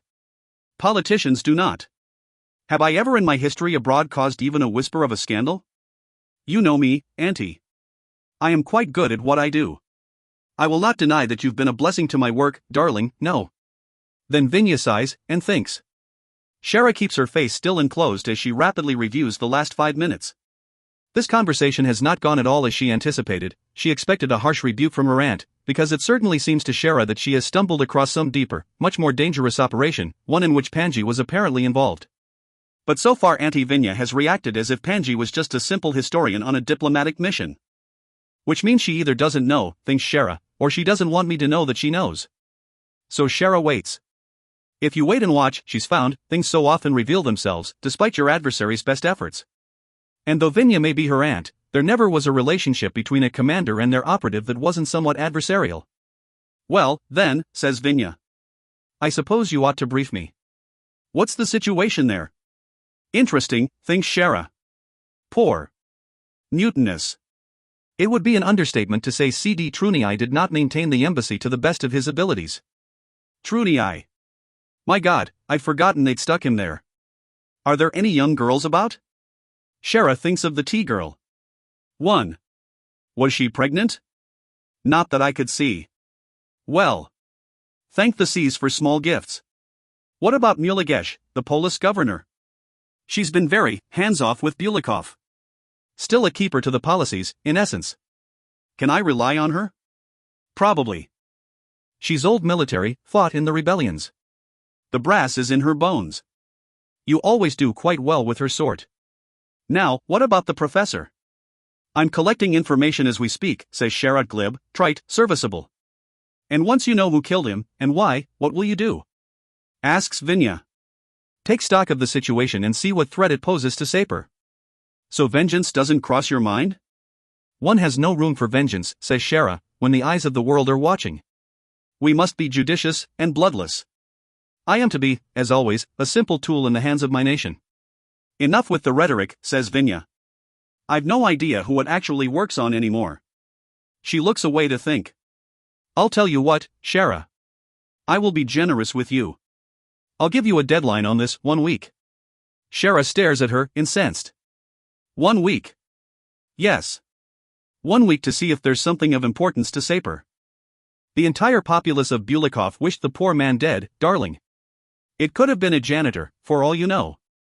I will give you 1 week to show me there is some larger reason justifying your presence there, and then, if not, I'm pulling you out and I'll have someone else oversee the proceedings. This is not a good use of you, dear, there are much more important tasks the ministry needs you to oversee. 1 week, Shara momentarily debates telling Vinya about the message, then decides the potential bad consequences heartily outweigh the good. Oh, is this the girl who just told me she was the highest-ranking agent nearby? You made it sound like it'd only take a puff from your lips, and the house of cards would tumble. Vinya waggles her fingers, imitating the snowfall spin of falling cards. If you are so well prepared, my darling, surely it'll take mere hours. Shara adjusts her glasses, frustrated. Fine. Good. Keep me informed. And I would appreciate it if you would keep your man from murdering anyone for at least a few days. I can't promise that. I know. But I thought I'd ask. And if I defuse the situation in 1 week, says Shara, if I do actually work the impossible this time, is there any chance that... That what? That I could be transferred. Transferred? Yes. Back to Galadesh. Then, when Vinya stares blankly at her, we talked about this. Last time. Ah, yes, says Vinya. That's right, we did, didn't we? You know that, Shara thinks. And we talked about it the time before that, and the time before that, and the time before that. I must confess, says Vinya, you are the only operative I know of who genuinely wants a desk job back at the Home Office. I thought you would love the continent, it's all you ever studied in training. I have been abroad, says Shara softly, for 16 years. Shara, Vinya smiles uncomfortably. You know you are my foremost continental operative. No one knows more about the divine than you, and more so, almost no one in Galadesh knows that traces of the divine still exist on the continent, to some degree. How many times, Shara thinks, I have heard this speech. It's the policy of the ministry to never disclose the continued existence of the divine, however slight. Sapiris prefer to believe all that is history dead and gone. They cannot know that some miracles still work on the continent, and they certainly cannot know that some divine creatures still exist, though you and your man are very good at cleaning those up. Shara is silent as she reflects that her aunt has no idea what such a thing means. So long as the divinities themselves remain gone and we are so happy that that is the continued situation, we have no reason to tell people what they don't wish to know, Vinya says. Shara opts to state the obvious, so, because I have seen so much that we cannot admit exists, she says, I cannot come home. And because of who you are, if you were to come home, you would be questioned extensively. And since you know so much, no one else should ever know. Shara closes her eyes. Give me time, my love, says Vinya. I am doing what I can. The powers that be listen to me more than ever before. Soon they can't help but be persuaded. The problem is, Shara says quietly, we operatives fight to protect our home, but we must return home occasionally, to remember the home we fight for. Vinya scoffs. Don't be so soft-hearted. You are a Komayd, my child. You are your parents' child, and my child, you are a patriot. Sapir runs in your blood. I have seen dozens of people die, Shara wishes to say, and signed the death warrants of many. I am nothing like my parents. Not anymore. Vinya smiles, eyes glittering. Please stay safe, my love. History weighs a little heavier in Bulikov. Were I you, I'd step carefully, especially since you're a direct descendant of the man who brought the whole continent crashing down. Then she reaches out with 2 fingers, wipes the glass, and is gone. It is the duty of the Ministry of Foreign Affairs to regulate that which could not possibly be regulated. However, just because something is impossible does not mean that the people of Sapir should not expect it to be done. After all, before the war, didn't impossible things happen on the continent every hour of every day? Is that not why Sapir, and indeed, the rest of the world, sleeps so poorly every night? Prime Minister Antad Dunajesh. Letter to Minister Vinya Komayd, 1712. Unmentionables. Bulikov University is a sprawling, many-chambered structure, a dense network of stone and atriums and passageways hidden behind towering walls on the west side of Bulikov. The university's stonework is stained with rain and dark blooms of mold, its floors and sidewalks are worn smooth, as if trodden on for many years, and its fat, swollen chimneys, which resemble wasp nests more than any functional architectural feature, are of a make not used in several centuries at least. But, Shara notes as she enters, the university plumbing is nothing short of immaculate. As with most buildings, only pieces of it can be seen, connections to water mains, sprinklers in the ceiling, along with the usual taps and sinks. But what she sees is fairly advanced. She tries not to smile. Because Shara knows that despite the university's ancient appearance, the structure itself is little more than 20 years old. Which wing are we in now? She asks. The linguistics wing, says Nidain. And they prefer to call them chambers. Shara blinks slowly at such a prompt correction. Nidain, she finds, is not an unusual embassy officer, in that he is snotty, dismissive, and self-important. However, he is also the embassy's public affairs representative, which means he is the person who formally gets ambassadors and diplomats into important places, like the university. Very long chambers, says Petrie, looking around. It's a hallway, really. The term chambers, says Nidain severely, has a very symbolic meaning. Which is what? Nidain, who evidently has not expected to be quizzed in such a manner, says, I am sure it has no bearing on the investigation. It doesn't matter. Their footsteps echo on the stone. The university is empty after the death of Dr. Panji. Perhaps it is the way the blue light of the lamps, the gas lamps, Shara notes, plays on the stone walls, but she cannot help but feel this is a profoundly organic structure, as if they are within some insect's hive, or the belly of some titanic creature. But that, she thinks, is probably exactly what the architects intended. She wonders what Evrem thought of this place. She has already seen his rooms at the embassy, and, as expected, found them completely barren, short of any detail at all. Evrem was a man who lived for work, especially this kind of work, in this historied place. She has no doubt that stuffed in some drawer in his office in the university are hundreds of charcoal sketches of the university cornices, gates, and, almost certainly, dozens and dozens of doorknobs, for Evrem was always fascinated by what people did with their hands. It is how people interact with the world, he told her once. The soul might be within the eyes, but the subconscious, the matter of their behavior, that is in the hands. Watch a man's hands, and you watch his heart. And perhaps he was right, for Evrem was always touching things when he encountered some new discovery. He stroked tabletops, tapped on walls, kneaded up earth, caressed ripe fruit. For Evrem Panji, there was never enough of the world to experience. Well, now I'm curious, says Petrie. It doesn't matter, says Nidain again. You don't know, says Petrie. I do know, says Nidain. I merely do not have the appropriate resources in front of me. I would not wish to give incorrect information. What rot, says Petrie. Sigurd sighs softly, which for him constitutes an exasperated outburst. Shara clears her throat. The university has 6 chambers, she says, because the Continentals conceived of the world as a heart with 6 chambers, each chamber housing one of the original divinities. The flow between each of the divinities formed the flow of time, of fate, of all events, the very blood of the world. The university was conceived as a microcosm of this relationship. To come here was to learn everything of everything, or so they wished to suggest. Really? Says Petre. Yes, says Shara. But this is not the original university. The original was lost during the war. After the blink, you mean, says Nidain. It vanished with most of Bulikov. Right? Shara ignores him. The university has been rebuilt based on sketches and art made before the war.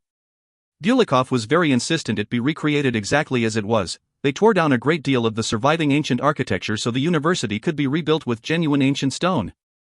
They wanted it to be authentic, or at least, she says, gently touching a gas lamp, as authentic as one could make it while still allowing certain modern conveniences. How do you know all that? Asks Petre. Shara adjusts her glasses. What sort of classes do they teach here? These days, mostly economics, says Nidain. Commerce. Basic job training, as well. Chiefly because the polis has made a concerted effort to become a financial player in the world. Part of the new Bulikov movement, which has had a bit of backlash lately since some people are interpreting it as modernization.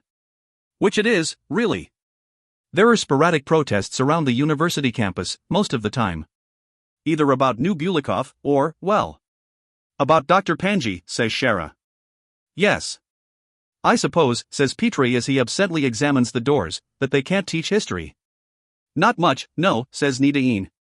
What history they teach is strictly regulated, due to the WR. The regulations sort of cripple everything they do here. And they have trouble teaching science and basic physics, since for so long things here didn't function by basic physics. And in some places, they still don't. Of course, thinks Shara. How do you teach people science when the local Sunrise refutes science every morning? Sigurd stops. He sniffs twice, then looks toward one door on the right. Like most of the doors at the university, it is thick wood with a thick glass window in the center. Otherwise, it is bereft of markings. Is that Dr. Panji's office? Asks Shara. Yes, says Nidain. How did he? And has anyone besides the police been inside? I don't believe so. Still, Shara grimaces. The police, she knows, will be bad enough. Nidain, Petre, I would like it if you would check all the offices and rooms in this chamber of the university. We need to know which other university staff might have been nearby, as well as the nature of their relationship to Dr. Panji. Are you sure we should be taking up such an investigation? Asks Nidain. Shara gives him a look that is not quite cold, perhaps the cooler side of lukewarm. I mean, not to speak out of turn, but you are only the interim CD, he says. Yes, says Shara. I am. She produces a small pink telegram slip and hands it to Nidain. And I am following orders from the Polish governor, as you will see. Nidain opens up the telegram, and reads, CAMB Thivani Prelim Invest Polish Forces Assist Stop GHS 512. Oh, says Nidain. Strictly the preliminary investigation, says Shara. But we must take advantage of evidence while it is still fresh, or so I am told. Would I be wrong? No, says Nidain. No, you would not. He and Petre begin their rounds, checking the adjacent offices. Within 20 feet they begin bickering again. That should keep them busy for a while, she thinks. She tucks the telegram inside her coat. She knows she'll probably need it again. Naturally, Polish Governor Muligesh sent no such telegram, but it's useful to have friends in every comm department, no matter what you're up to. Now, says Shara. Let's see what's left. Asterisk asterisk asterisk. The office of Dr. Evrim Panji is a knee-high sea of torn paper, with his desk resembling a barge lost on its yellowed waves. Shara turns on the gas lamps and surveys the damage. She sees countless tacks on the corkboard on the walls, with scraps of paper still tacked up. The police must have torn them all down, she says quietly. My word. It is a small, dingy office, not at all befitting a man of Panji's stature. There is a window, but it is of stained glass so dark it might as well be brick. We shall have to bag this all up and take it back to the embassy, I suppose. She pauses. Tell me, how many followed us on the way here? Sigurd holds up 2 fingers. Professionals? Doubt it. Did Nidain or Petre see them? Sigurd gives her a look. What do you think? Shara smiles. I told you. Stir up the hornet's nest. But back to the matter at hand.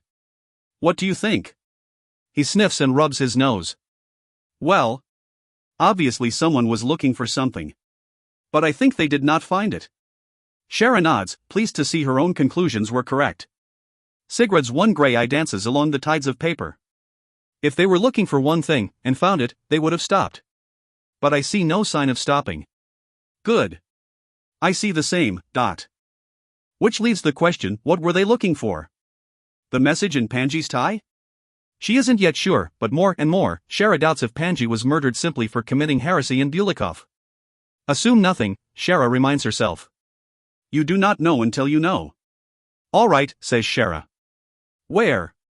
Sigurd sniffs again, shuffles through the paper to the desk, and uses his foot to clear away the floor on the side of the desk opposite from where the professor would normally work. A large, dark stain still lies on the stone floor. She has to get very near before she catches the coppery smell of old blood. So he wasn't at his desk, says Shara. I doubt it, yes. She wishes she knew where he lay when they found him, what was next to him, what was on his person. There were notes in the police report, of course, but the police report did not mention Panji's shredded clothing at all, so it's not exactly trustworthy. She supposes she'll have to work with what she has. If you could fetch me a bag for this paper, please, she says softly. Sigrid nods and stalks off down the hallway. Shara surveys the room.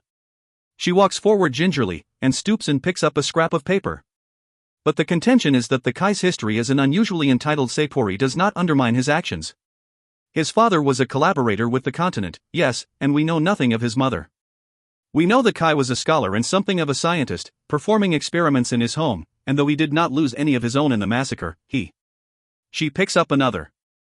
One wonders what the Chamber of Alvos was used for in the original university, for it is suggested she disapproved of the actions of the continent, and indeed the other divinities. Considered a divinity of hope, light, and resilience, Alvos' withdrawal from the world in 775 at the onset of the Continental Golden Age was considered a great tragedy. Exactly why she withdrew was hotly debated. Some texts surfaced claiming Alvos predicted nothing but woe for the path the other divinities had chosen, yet many of these texts were quickly destroyed, probably by the other divinities. And another. By all indications, the Kai's time on continental shores was spent very sparsely before he died of an infection in 1646. He slept, ate, and lived alone, and only spoke to give orders.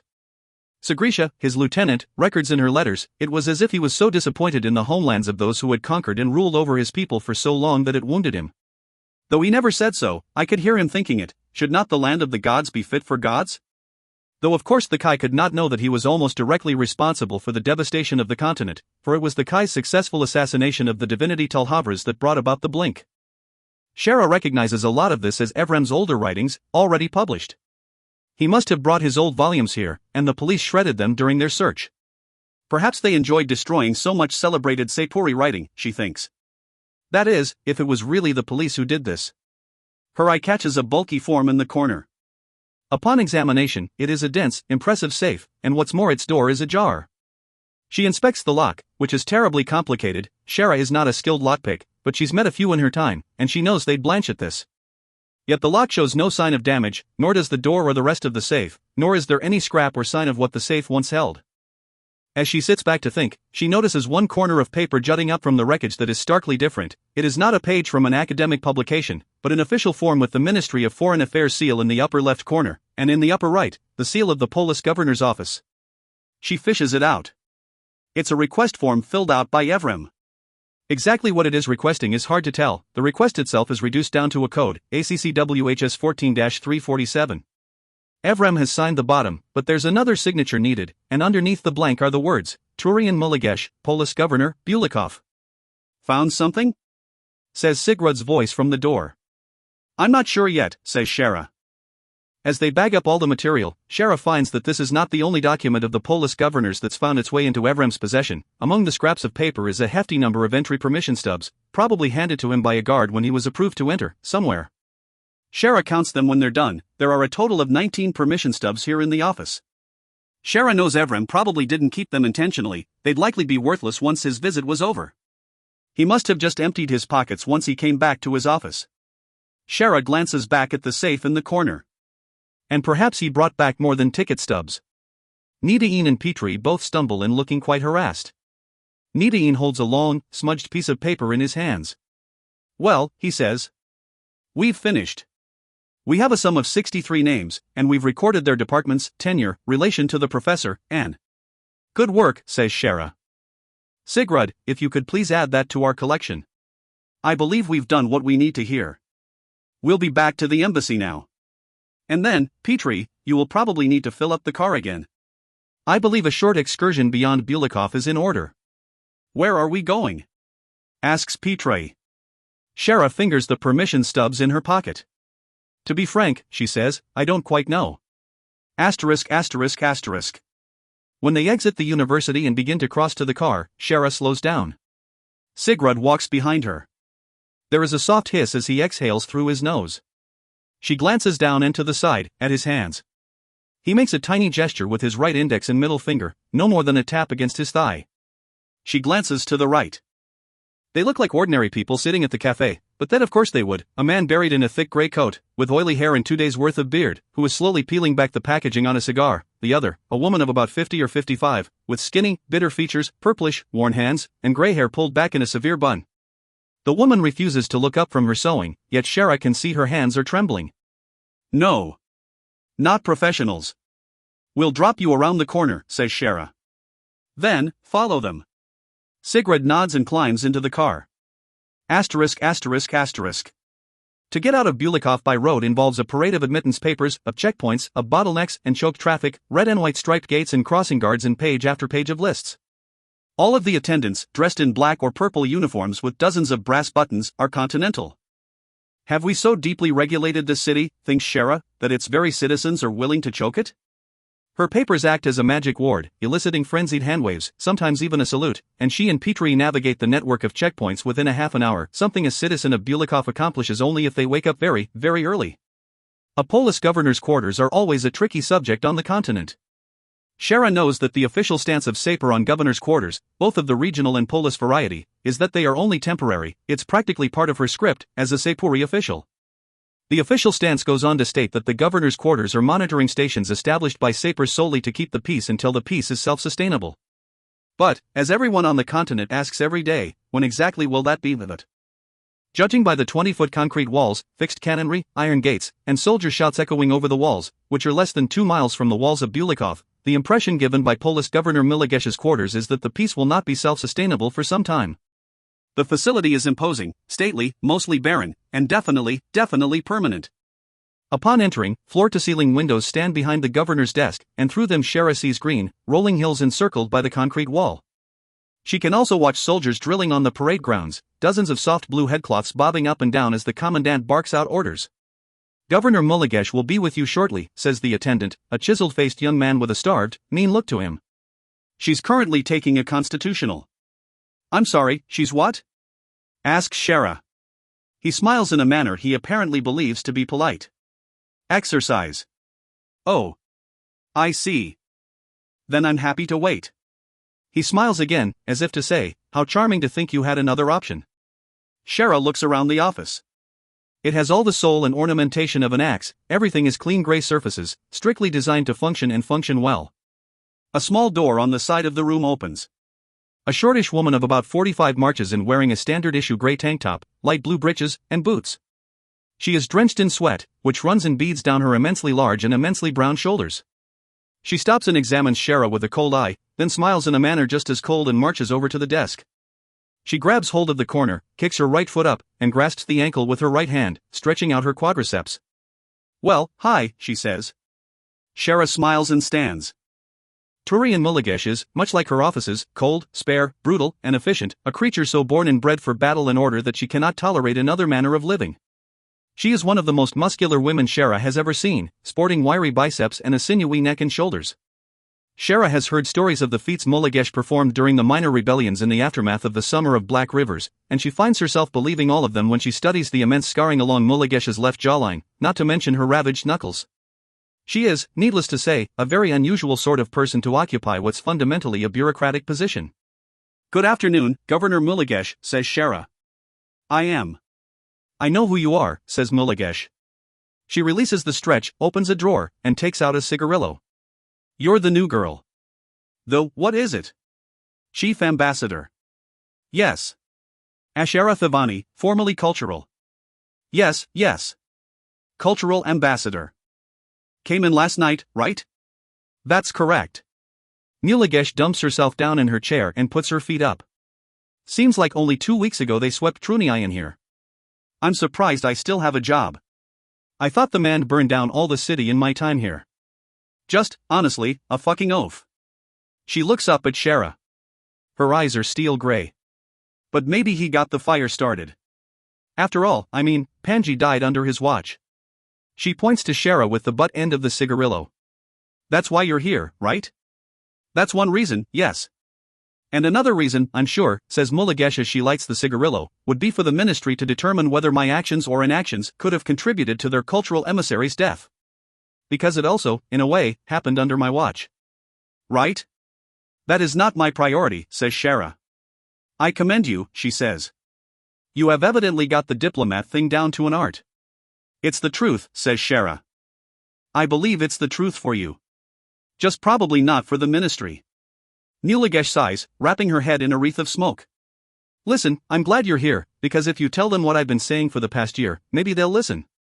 Because ever since I first got wind of this cultural expedition bullshit, I just knew, that this was all going to end in tears. Bulikov's like an elephant, see? It's got a long memory. Ahanishtan, Talvishtan, those places, they've got their act together. They're modernizing. Getting train tracks in, doctors, shit, letting women vote. She snorts, hawks, and spits into a trash can at her desk. This place, she gestures out the windows, toward the walls of Bulikov, this place still thinks it's in its golden ages. Or that it should be. Every once in a while it forgets, and we get some peace, but then someone stirs up the nest again, and I have another crisis on my hands. A crisis I can't really intervene in, because the policy is hands-off. Policy, as always, sounds solid as shit in Galadesh, a whole damn ocean away, but when you've got those walls only a day's walk from you, it's all just words. Shara opts to interrupt. Governor Mulagesh, before we continue. Yeah? Who do you think killed Dr. Panji? Mulagesh looks slightly taken aback. Me? Hells. I don't know. It could have been anyone. The whole city wanted him dead. Besides, I haven't been given the go-ahead to investigate. But surely you must have some ideas. Yeah. I do. She studies Shara for a long while. Why do you care? You're a diplomat. You're just here for the parties. Right? Shara reaches into her robes and produces her Ministry of Foreign Affairs badge. Mulagesh sits forward and, to her credit, examines it without a reaction. After a long while, she reads from the name at the bottom, Komayd. Yes, says Shara. Not, I take it, Thivani. No, says Shara. Komayd. As in Vinya Komayd? Shara stares back at her, unblinking. Mulagesh sits back. She looks at Shara for some time, then asks, how old are you? I am 35. So? That thing, 16 years ago. The Nationalist Party. Was that? With a great deal of effort, Shara's face shows no emotion. Mulagesh nods. Shara thinks she can see a sly gleam in her eye. Ha! Why didn't you say so at the start? I'm afraid you started talking before I could say anything. I guess that's true, Mulagesh says. I get mouthy after a run. She sticks her cigarillo back between her teeth. So? You are here to investigate the professor's murder.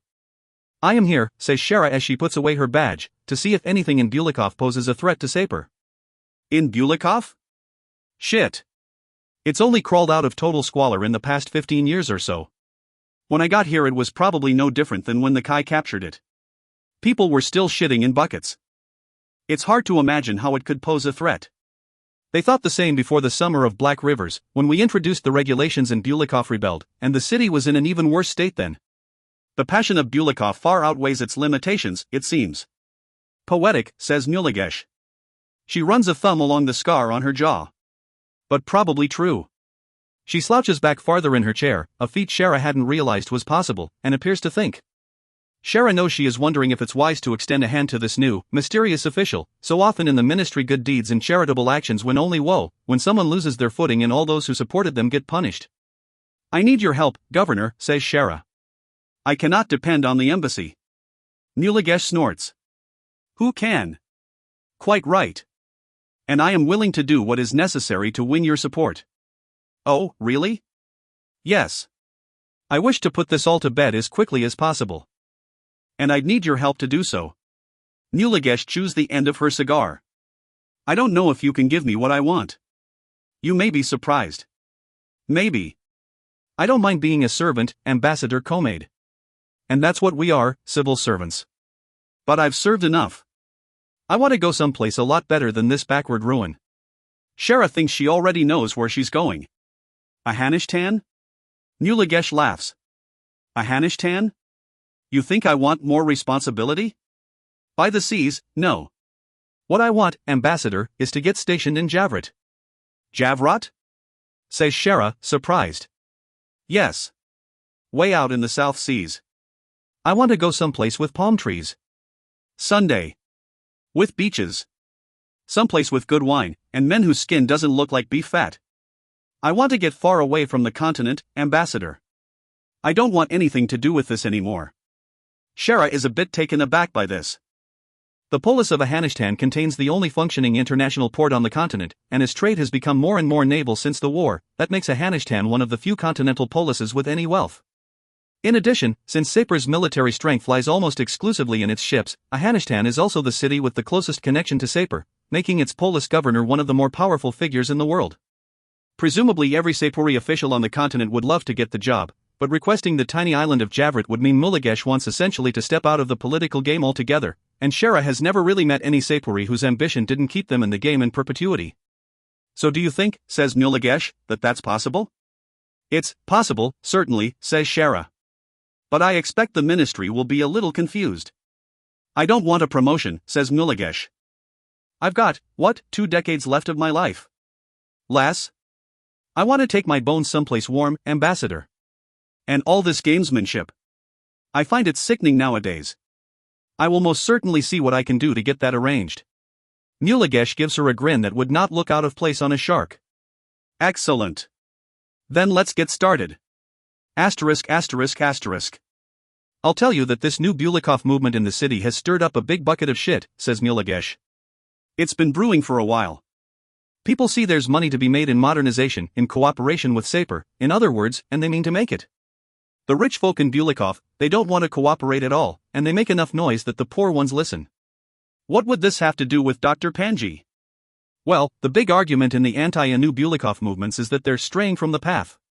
To this statement Mulagesh applies an eye roll, a sneer, a contemptuous hand wave, the works. This is not as things were, thus this is not how things should be. The most extreme of them call themselves, rather boldly, the Restorationists. Self-appointed keepers of Bulikov's national identity, cultural identity. You know the kind of assholes I'm talking about. So when Panji showed up, dissecting the continent's history, culture, well, it gave them a pretty big target to talk about. Ah, says Shara. Yeah. The Restorationists were losing the debate, because, shit, no one's going to vote against prosperity. So if you're losing the debate, you change the conversation. He was a good distraction, in other words. Right. Point at this filthy Sapuri, showing up with the blessing of this foreign power they're supposed to get in bed with, and scream and howl and bitch and whine about this horrific sacrilege. I don't think they actually cared much about Panji and his mission of cultural understanding. Well, maybe some did, they just used him as a political chip. And now they've all denied having had anything to do with the murder, and their official position is that this was just honest political debate. You know, basic, good old-fashioned, disgusting, slanderous political debate. Nothing out of the ordinary. Shara finds none of this surprising. The political instinct might wear different clothes in different nations, but underneath the pomp and ceremony it's the same ugliness. But does this have any bearing on Dr. Panji's murder? Maybe. Maybe not. Could it have stirred some nut into beating the professor to death? Could have. Does that mean the political factions in Bulikov are responsible? Maybe. Can we do anything about that? Probably not. But what if the powers in Bulikov, says Shara, are complicit? Mulagesh stops chewing her cigarillo. And what would you mean by that? We've inspected the professor's offices. They were ransacked. I suspect this could not have happened without someone in the Bulikov police knowing. Much of his material has been shredded, destroyed. Someone was looking for something. What? I don't know. Then why come to me about it? Well, It may depend on exactly what he was researching. Shara reaches into her coat and takes out the entry permission stubs, puts them on Mulligesh's desk, and slides them over. Mulligesh's face drops. She takes the cigarillo out, sits frozen with it in one hand, then lays it on the table. Ah, shit. What would this be, Governor? Asks Shara. Mulligesh grunts, frustrated. What are those, Governor? Visitor badges, says Mulligesh reluctantly. You clip them to your shirt front, so we can see you have access. They expire every week, because, well, the access is so restricted.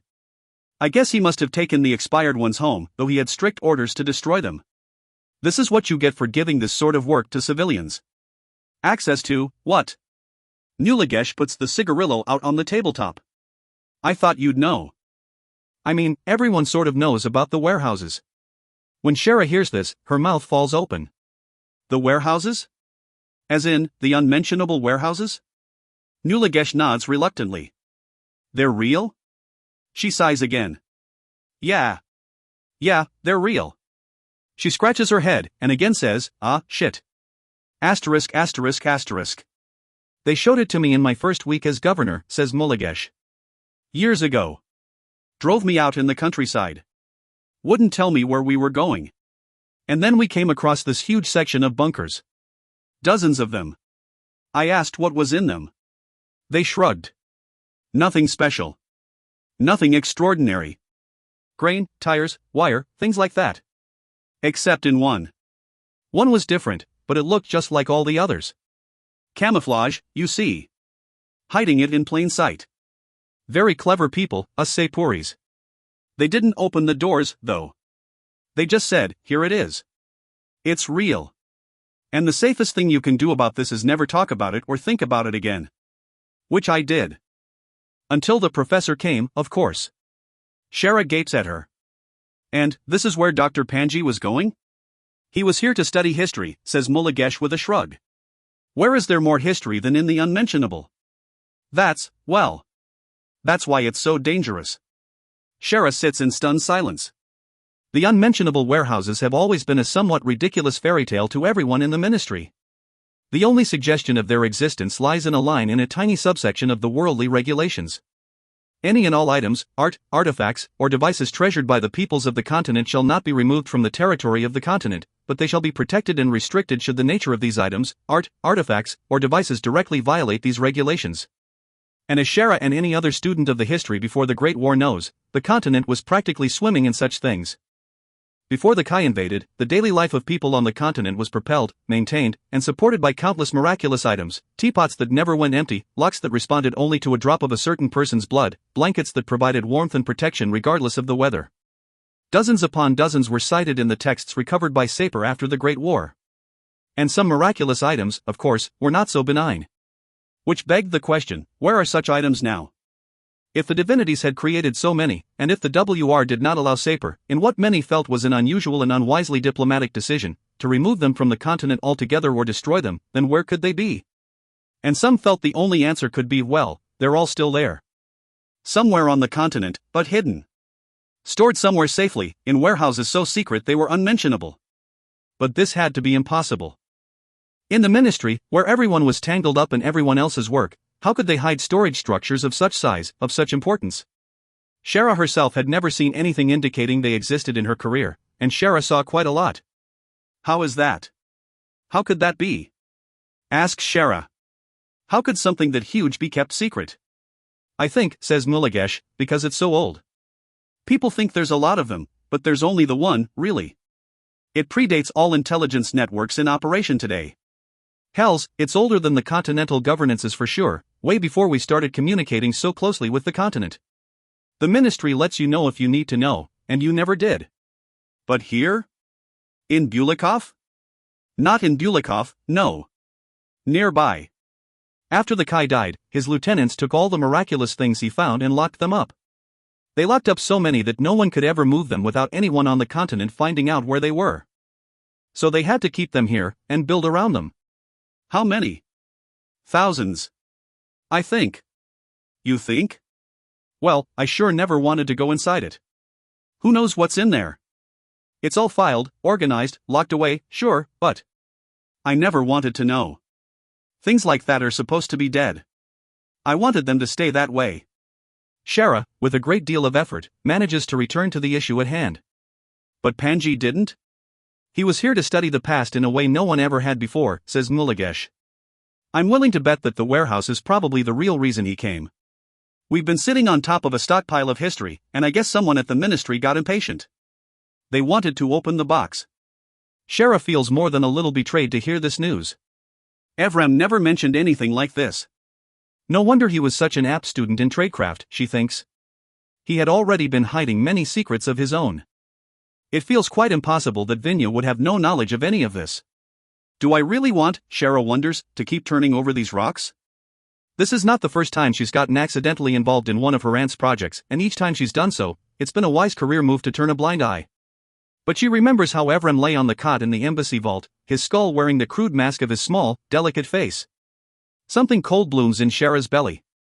Evram, did Auntie Vinya get you killed? Do you know which artifacts he was studying? Asks Shara. He said he wished to study only the books in there, and a few inactive items. Shara nods. She knows the term. Active items referred to often mundane things, a box, a pen, a painting that possessed miraculous properties, obvious or concealed. The paintings of Saint Varchek, for example, were obviously miraculous, as the figures in them would move on the canvas, shuffling about or sharing gossip, whereas the sheets of the divinity Zhukov had less obvious miraculous qualities, until one actually climbed into the bed the sheets were on and instantly found oneself nude on a moonlit beach several miles away. But once the divine power that bestowed the miracle on these items passed, once the god died, in other words, the miraculous properties usually faded quite quickly. These items were considered inactive, no longer miraculous, but certainly not trustworthy. I don't know which ones he looked at, says Mulagesh. I don't know much about those things, and I don't want to know. All that was established back in the Kai's age. And nobody's really been in it, until Panji. He understood the dangers. He was remarkably well informed about all of it. I guess he'd read and studied enough of the old stories that he already knew all about them before he walked in the door. He was careful. The ones he took out, he stored and watched safely. He took some out? Mulagesh shrugs. Some. From what he described, a lot of the warehouse is just junk, really. There are piles and piles and piles of books down there, too. That was what the professor was primarily looking for, he said. He made some careful selections, and he studied them beyond the circumstances of the warehouse. Which I guess were pretty oppressive. The safe, thinks Shara. And do you think his murder had anything to do with the warehouse? You might think so, says Mulagesh. But I doubt it. Like I said, no one knows much about the warehouse. The bunkers it's part of are monitored very closely. There haven't been any disturbances. To me, there are a lot more public reasons to have killed him. But a danger as significant as the warehouse. Listen, I can't do much in Bulikov, but I can watch. And no one's been tampering with the warehouse. I'm sure of that. You asked for my advice, and my advice would be to look at the restorationists. Shara considers it reluctantly. And I suppose, she says, that it wouldn't be possible to allow me access to this wa. No, says Mulagesh sharply. It would not. I know I do not have approval, but if such a thing were to go on Odi. Don't even finish that. It's treason to suggest it. Shara glares at her. I am nearly as well informed as Panji in such historical matters. Good for you, says Mulagesh. But you weren't sent here for this. You don't have clearance. The way to keep these things secret is to keep people from seeing them. And that includes you, Ambassador Komayd. Shara readjusts her glasses. She defiantly files all this in the back of her head for later perusal. I see, she says finally. So? The restorationists. Mulagesh nods approvingly. Right. Do you have any sources on them? Not a single one, says Mulagesh. Or at least not a trustworthy one. I don't want to wade into that mess and have them start trumpeting that I'm watching them. I suppose the new Bulikov supporters could be a help. To an extent. There's one city father who's a big proponent, which is unusual. But he probably doesn't want to mix too close with Sepuris like us. Collusion, you see. There are some formal opportunities, though. He throws a monthly reception for his party, calling on the supporters of the arts. Sort of a fundraising thing, it's an election year. He usually invites me and the chief diplomat, as a formality. So if you wanted a chance to talk to him, that'd be it. What more can you tell me about him? He's old money. Families really established. They broke into the brick trade years back, and bricks are useful when you're rebuilding a whole damn city. They're political, too. A member of the Batrov family has been a city father for, 60 years or so? Shara, who has been nodding along with this, freezes. She replays what she just heard, then replays it again and again. Oh, she thinks, I badly hope she did not say what I think she said. I'm sorry, says Shara. But which family is it? Batrov. Why? Shara slowly sits back in her chair. And his name? His first name. Yeah? Would it happen to be Vohan's? Nuligesh cocks an eyebrow. You know him? Shara does not answer. The words come crashing back down on her as if it had only been yesterday. If you were to come with me to my home, I'd make you a princess, he'd said to her when she saw him last. And she'd answered, what I think you truly want, my dear child, is a prince. But you can't have such a thing at home, can you? They'd kill you for that. And the cocksure grin had melted off his face, his blue eyes crackling with brittleness like ice dunked in warm water, and she'd known then that she'd hurt him, really, genuinely hurt him, found someplace deep inside him no one knew about and burned it into ash. Shara shuts her eyes and pinches the bridge of her nose. Oh, dear. Asterisk. Columns pierced the gray sky again and again, stabbing it, slashing it. It bleeds soft rain that makes the crumbling building faces glisten and sweat. Though the war that littered this city with such wounds is long over, the flesh and bones of the buildings remain broken and exposed. Desiccated children clamber across the ruin of a temple, its collapsed walls dancing with the twinkles of campfires, its cavities and caverns echoing with cries. The wretches make apish gestures to passers-by and harangue them for coin, for food, for a smile, for a warm place to sleep, yet there is a glitter of metal in their sleeves, tiny blades hidden among the filthy cloth, waiting to repay any kind gesture with quick violence. The new generation of Bulikov. Those few who see Sigrid pass say nothing, they make no plea, no threat. They watch silently until he is gone. A crowd of women cross the street before him, shoulders hunched, humble and eyes averted, their figures buried under piles of dark wool. Their necks and shoulders and ankles are carefully obscured. The putter and squeak of cars. The stink of horseshit. Pipes protrude from buildings several stories up, sending waste raining down on sidewalks. A city too old and too established for proper plumbing. Colonnades stacked with faceless statues stare down at him, eyeless, indifferent. Squatting, thick-walled structures with twisting loggias ring with music and laughter, homes of the powerful, the wealthy, the hidden. On their balconies men in thick black coats dotted with medals and insignias glower at Sigrid, wondering, what is this doing here? How could a mountain savage be allowed into this neighborhood? Next to these bulbous mansions might be a puzzle piece of building facade, half a wall with windows empty, a wooden staircase clinging to the frames. And beyond these are winding rivers of stairs, some rounded and aged, some sharp and fresh, some wide, some terribly narrow. Sigrid walks them all, following his marks. The man and woman flee from the university and do not lead him on an especially merry chase. They are not professionals, and are quite blind to the art of the street. They bicker loudly, then softly, then loudly again. Though Sigrid keeps his distance, he hears some of it. The man says, this was expected. You were told this might happen. The woman answers, first softly, then louder as she gets angry, these people showing up at my place of work. Where I spend my days, where I breakfast. Where I mopped floors for decades. Then the man, you knew there were dangers. You did. And you waver now? Do you not have faith? And the woman is silent.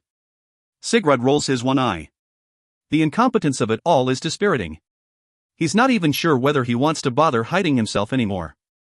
His burgundy coat is rolled up and stuffed under one armpit, since this of course is a conspicuous flag, but still, a 6.5-foot man would normally never lend himself well to obfuscation. But Sigrid knows that crowds are much like individual people, they have their own psychology, their own habits, their own natures. They unthinkingly assume specific structures, channels and corridors of traffic, bends around blockades, and break apart these structures in a manner that almost seems choreographed when you watch it. It's simply a matter of placing yourself within these structures, like hovering in the still side of a school of fish as it twists and darts across the ocean floor. Crowds, like people, never truly know themselves. The couple stops at one teetering, oddly rounded apartment building. The woman, gray-faced, twitching, nods as the man whispers his final orders to her. Then she enters. From the cover of a stable, Sigrid makes careful note of the address. Hey! A stable boy emerges from a side door. Who are you? What are you? Sigrid turns and looks at the stable boy. The boy falters. Well. Sigrid turns back. The woman's companion is starting off.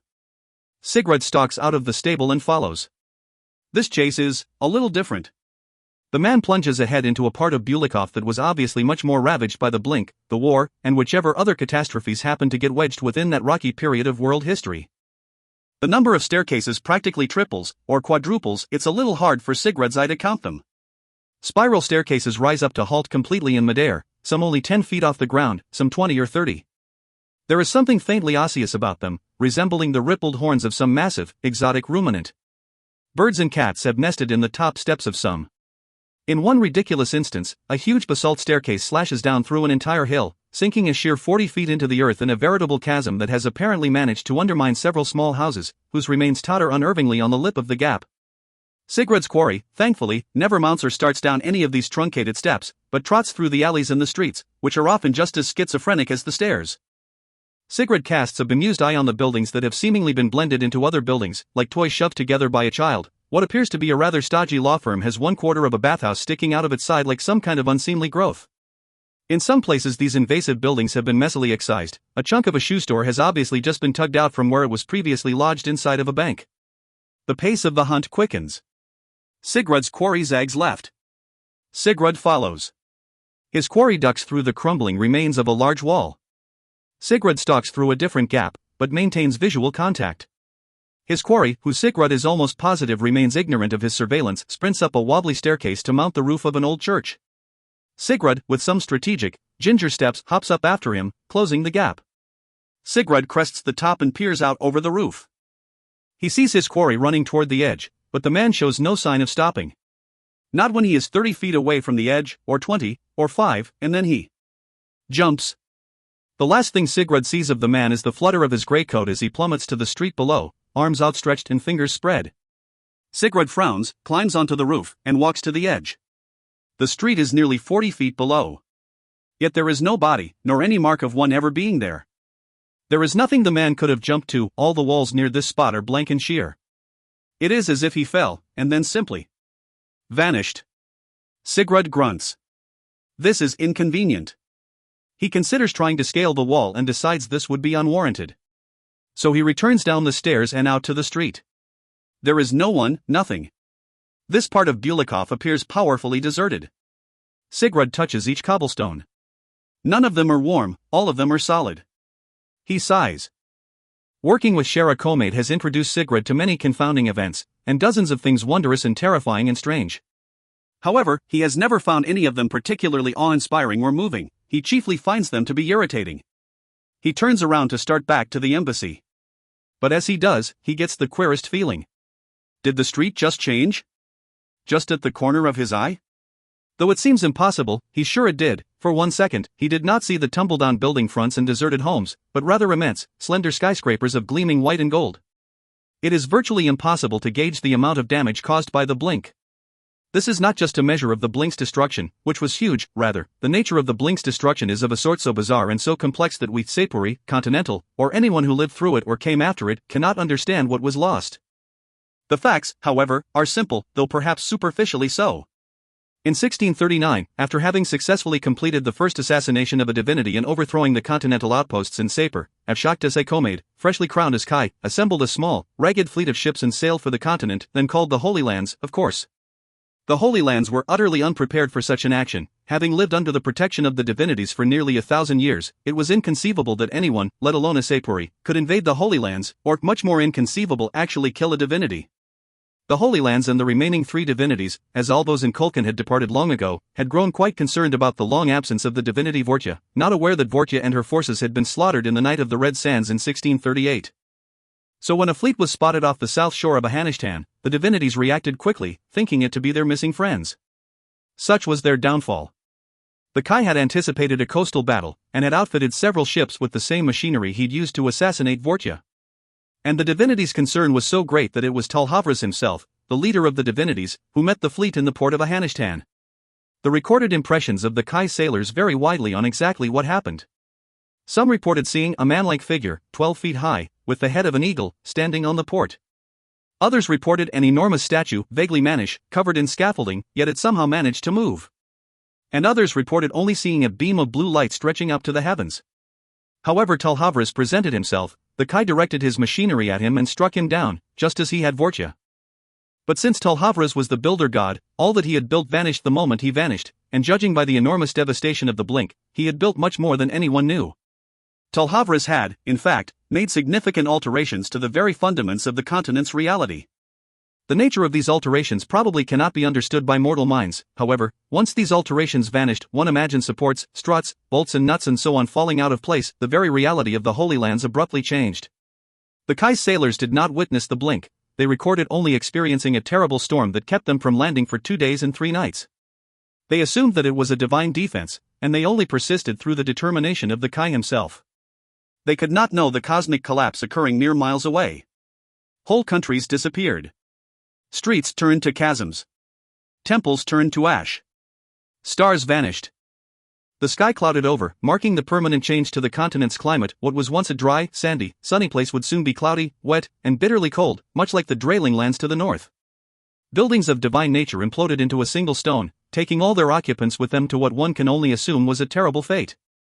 And Bulikov, being the holiest of cities, and a recipient of much of Talhavras's attentions, contracted inward by miles in one brutal moment, disrupting the very nature of the city, and losing hundreds of thousands of people, if not much more, to ends best left unimagined.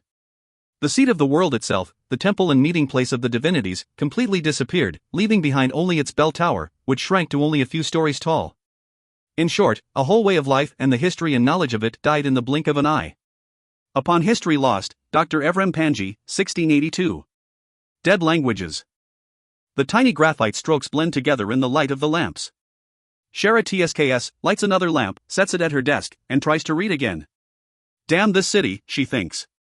How backward must they be that our own embassy can't get enough gas to light a room? She's transcribed the professor's code on a number of papers, trying to render truth from the twisted characters like squeezing water from a stone. A cup of Noonien tea cools beside the documents. Shara has decided to ease up on the Serlang. If she keeps going at this rate, she'll exhaust the embassy's stores in a week. She bends so close to the documents that the heat from the lamps is insufferable. It is an address, she thinks. She can tell just by how the characters are arranged. She has broken a bit of the code already, but she suspects it is not really a code in any conventional sense. Rather, the message has been translated into a mashup of foreign alphabets. What she believes to be the consonants all have the top half of Geshati, a dead alphabet from Western Sapir. And though it took her hours to figure out, the bottom halves, she thinks, are all in Shotokan, an incredibly rare and borderline impenetrable language from the mountains east of the Drailing republics. Now she just has to figure out the vowels. And then the numbers. Oh, the numbers. Her admiration for the professor has dimmed, somewhat. Panji, you cryptic old lizard. She tosses back tea and sits back in her chair. She tries to believe that this is taking her so long because the code itself is difficult. She does not want to entertain the notion that she might, in truth, be deeply distracted. He's here. He's here in the city, with me. Maybe blocks away. Why didn't I consider this? How could I have been so stupid? Asterisk asterisk asterisk. It had started, like so many of Shara's lifelong pursuits, with a game. The first days of any term at Faduri Academy in Galadesh were always the tensest. The bright young stars of every county and island in Sapir found themselves crowded together into Faduri's hallowed halls and quickly discovered that, despite everything their upbringings had told them, they might not actually be special. Every student here was a genius back at home, so every student arrived wondering if they would prove to be exceptional among the truly exceptional. As a way to relieve the tension, the school tradition was to hold a Batlon tournament on the weekend before term really started. It became such a popular event that parents encouraged their children to drown themselves in strategies and plays before arriving, perhaps assuming, erroneously, that a high place in the tournament would ensure better grades and a brighter future. Shara Komayd, then 16, was no such student. Not only was she unshakably confident that she was the most brilliant child on the grounds, but she had always held Batlon in some contempt, thinking it a showy game where chance was far too much of a factor. The roll of the dice at each turn determined each player's capabilities, and it did make the game more spontaneous, but it removed a lot of the player's control. She had always preferred Tovos VA, a somewhat similar game that was far more cerebral and much more slow-paced, rewarding players that thought several plays ahead. However, she rarely got the chance to play it. Tovos VA was a continental game, and was unheard of in Sapir. But the lessons she'd learned in Tovos VA did translate to Batlon, to an extent, though to mitigate the factor of chance, you had to plan very, very far ahead. If you did so early enough, and played with enough foresight, decimating any normal Batlon player was child's play. On that first weekend before term, Shara tore through the Batlon rankings like a shark. She did not win, she annihilated the other players. Since she essentially won the games in the first dozen plays, and had to play out the next 3 dozen before taking the board, she found herself increasingly contemptuous of the other players, flailing in her traps as they thought they were playing one game when in truth they were playing another. And she let her contempt show. She sighed, rolled her eyes, sat with her chin in her hand, and groaned as her opponents made one blind, stupid move after the other. The other students began to watch her with naked hate. When they discovered she was 16, 2 years younger than any normal Feduri freshman, the hate curdled to rage. Shara became so sure that she'd utterly sweep the tournament that she barely paid attention to the standings. When she finally glanced at them, she saw another player was accomplishing nearly the same feat she was, eating through the players from the other side of the hall, Vatrov. She leaned back in her chair and scanned the room to get a look at him. It did not take long for her to find him. He was, to her surprise, not a Sepuri at all, but a continental, a tall, thin, pale young man with blonde red hair, a strong jaw, and bright blue eyes. "I've made my play," said Shara's opponent. "Shoo," said Shara, who wished to watch this boy more. "What?" her opponent said, incensed. "Oh, fine," said Shara, and she made 2 plays that would probably destroy him in the next round. Then she returned to looking at the Continental. It was not uncommon for rich Continentals to send their children to Sapor for education. Sapor, after all, was now the wealthiest nation in the world, and the continent was still quite dangerous. The boy certainly had an aristocratic look about him. He slouched in his chair with an air of bored pleasure, and he talked to his opponents constantly, merrily jibing them as though at a coffeehouse. The boy looked up and saw Shara watching. He grinned and winked. Disconcerted, Shara returned to her game. Finally, after 2 hours of play, and after laying waste to half the students at Feduri, Shara found herself sitting down opposite the Continental. They were the only 2 players left. The rest of the school and faculty stood around them, watching. Shara stared mistrustfully at the Continental boy, who sat with a cocksure grin, stretched his back, popped his knuckles, and said, "I'm quite looking forward to my first actual game, aren't you?" He started laying out his batlon pieces. "I don't know what you mean," said Shara as she did the same. Maybe," he said. "Tell me. Have you ever heard of Tovos VA?" Something inside of Shara squeaked. She hesitated very slightly before laying out the next piece. "It's very popular where I'm from," said the boy brightly. "Why, back in Bulikov, we had a yearly tournament. Now, which ones did I win? There were 3 tournaments I won in a row. I just can't quite remember which ones." Shara finished laying out her pieces. "I suggest, sir," she said, "that you play, rather than talk." He looked at her arrangements and laughed. "So nice to see my suspicions were right. That looks a little like Miss Jeannie's feint," he said. "Or it would be, if this was Tovos, Virginia. Good thing this is Batlon, eh?" He finished laying out his own pieces. Shara glanced at them. "And that," she said, "is Strovsky's curl." He grinned triumphantly. "Or you would like me to think it is," said Shara, "though I suspect in 3 plays it will be a vanguard block, and after that, a basic flank." The boy blinked as if he'd been slapped. His grin vanished. "But good thing this is Batlon, eh?" said Shara savagely. She leaned in. "You look so much prettier," she said, "with your face wiped clean of smugness." The students around them oduhed. The boy stared at her. He laughed once, in disbelief. "Then, roll the dice." "Gladly," said Shara. She dropped the ivories, and the game began. It was to be a 4-hour slugfest, a game of endless beginnings, of defensive positions, of recombinations and rearrangements. It was, one teacher said, the most conservative game of Batlon he had ever seen played, but, of course, they were not really playing Batlon at all, but a different game altogether, a mix of Batlon and Tovos VA they were inventing as they fought. He talked to her constantly, a ceaseless burble of chatter. For 3 hours Shara resisted, ignoring his jibes, but finally the Continental boy asked, "Tell me, is your life so devoid of entertainment that you have enough time to study obscure, foreign games?" He made a play that appeared aggressive but that Shara knew was a feint. "Have you no friends? No family? You assume your game is difficult to learn," said Shara, nettled. "To me, your game and your culture are childish frippery." She ignored his feint and pressed toward a front in a manner that would look suicidal to anyone who didn't know what was going on. He laughed. "It talks. The little battle axe talks. I am sure that to someone of your position, anyone who doesn't tolerate each of your whims with blind submission must seem positively inconceivable. Perhaps so. Perhaps I've traveled solely to find backtalk somewhere. But I wonder what could have beaten you so badly that it's honed such a sharp edge, my little battle axe." He swooped back around, redoubled his defenses. Some student nearby grumbled, "When are they actually going to start playing?" You are mistaken, sir, said Shara. You are merely sensitive. In fact, I would expect that to sit upon an uncushioned chair would surely score your princely buttocks. While the students laughed, Shara began to quietly construct a trap. The Continental boy did not appear insulted, rather, there was an odd gleam in his eye. Oh, my dear, he said. If you really wished to check, I'd not stop you. He made a play. What does that mean? Asked Shara. She made another play, appearing to withdraw inward, while in truth layering her trap.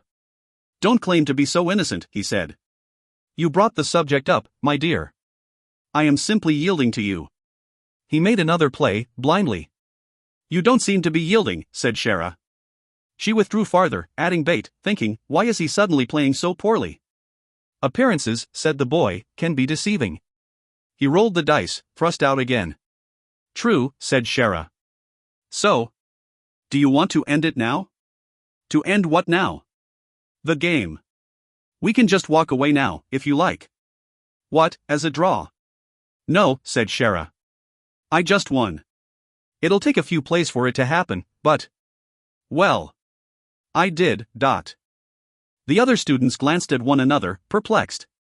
The Continental boy sat forward, looked at her pieces, and reviewed the last few plays. Evidently, he'd not been paying attention. Shara realized he hadn't looked at the board at all in the last plays, but only at her.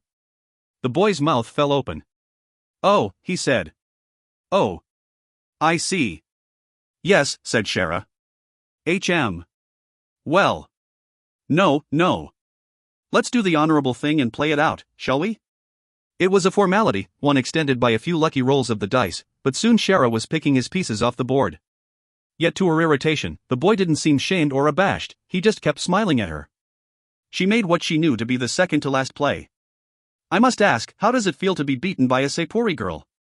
You, he said as he laid his game's neck below her blade, are not a girl. She faltered as she made her play. What could he mean by that? Shara picked off his final piece. The students around them erupted in a cheer, but she barely heard them. Another of his mind games. Before you ask, I'll play you again any time. Well, honestly, he said cheerfully, I'd much prefer a fuck. She stared at him, astonished. He winked, stood up, and walked away to be joined by his friends. She watched him go, then gazed around at the cheering students. Had anyone else heard that? Had he actually meant that? Could he really? Who was that? She asked aloud. Do you really not know? Said a student. No. Really? You really didn't know you were playing Vohans Batrov, the richest prick on the whole of the damnable continent? Shara stared at the empty board and wondered if the boy had been playing yet another, different game all along, neither Batlon nor Tovos VA, but a game with which she was totally unfamiliar. Asterisk. The numbers are going to shave years off of Shara's life. She has translated much of the professor's code. It now reads, _______H__GHST______T, SA_____V___VA Bank, B__X______, GH_V_ New York TA_________. A security box, in a bank. A bank that bears the name of some saint. Ordinarily this would narrow her choices down quite a bit, but High Street is a very long street in Bulikov, and nearly every bank is named after a saint of some sort. Actually, Shara knows almost everything on the continent is named after some saint or another. Sepuri historians gauged there were an estimated 70,000 saints before the Great War. Apparently the divinities considered granting sainthood an irritating formality to be signed off on without thought. When the WR were enacted, the idea of trying to remove sainted names from polis structures as well as attempting to completely rename entire cities and regions, each named after some divinity or divine creature, proved overwhelming, and in what was considered to be a very big concession, and a very big shrug, Sapir simply gave up trying. Shara wishes they hadn't. It would make her job much easier now. Names, she thinks. Names are always such a problem. After all, the South Seas are actually northeast of Sapir. They're only called such because it was the continent that named them first, and any name, as Sapir has learned over and over again, dies hard and slowly. And the numbers. Shara has not gotten to them yet, but she has glanced at them. Numerals and digits of any kind are always incredibly difficult in ancient languages. One particularly fervent cult of the divinity Zhukov refused to acknowledge the number 17, for example, though no historian has been able to figure out why. She remembers a conversation she had with Dr. Panji in their safe house in Afghanistan. The amount of dead languages, he said, are like the stars. That many? She asked. The ancient Continentals were not stupid, they knew the best way to control what other nations thought was to control how they talked. And when those languages died, so did those ways of thinking, those ways of looking at the world. They are dead, and we cannot get them back. Are you one of those academics who keep trying to revive the Sepuri mother tongue? Shara asked. No. Because Sapur was a big place, and had many mother tongues. Such vain, jingoistic missions do not interest me. Then why waste your time looking at all? He lit his pipe. We all reconstruct our past because we wish to see how our present came to be our present, do we not? And yet Panji had lied to her. He had used her to further his own secret ends. She returns to work, knowing she has many hours ahead, and also, perhaps, to try to keep herself from remembering more. It was 2 months into term when she met him again. She was in the library, reading about the political exploits of Sagrisha, lieutenant to the Kayan's celebrated war hero, when she noticed someone had sat down at the table by the window. His head was bowed, his curly, red-gold hair eclipsing his brow. He never seemed to sit in a chair right, he was sideways and almost on his back, with a tome in his lap about Thinadeshi, the engineer who had introduced the railways to the continent. Shara glared at him. She thought for a second, then stood up, gathered her books, sat down opposite him, and simply watched. He did not look up. He turned a page and after a moment said, "And what would you want?" "Why did you say that to me?" she asked. He looked up at her through his curtain of messy hair. Though Shara was no drinker, she could tell by his puffy lids that he had what the masters at Feduri called a morning head. "What?" he asked. "From the tournament?" She nodded. "Oh, well." He winced as if embarrassed and returned to his book. "Maybe to get a rise out of you. You seem such a serious thing, after all. I hadn't seen you smile all day, despite your admirable record." "But what did you mean?" This provoked a lone, confused stare. "Are you, serious?" "Yes." "What did you think I meant when I asked you for a fuck?" he asked, slowly and uncertainly. "No, not that." Shara waved her hand. "That was obvious. The part about me, not being a girl. That's what you're mad about?" "That?" Shara simply glared back. "Well, I mean," he said. "Well, here. I have seen girls before. Many girls. You can be a girl at any age, you know. Girls at 40. Girls at 50. There's a kind of flightiness to them, just like how a man at 40 can have the impatience and belligerence of a 5-year-old boy. But you can also be a woman at any age. And you, my dear, have probably been the spiritual equivalent of a 53 or 54-year-old woman since you were 6 years old. I can tell. You are not a girl." He again returned to his book.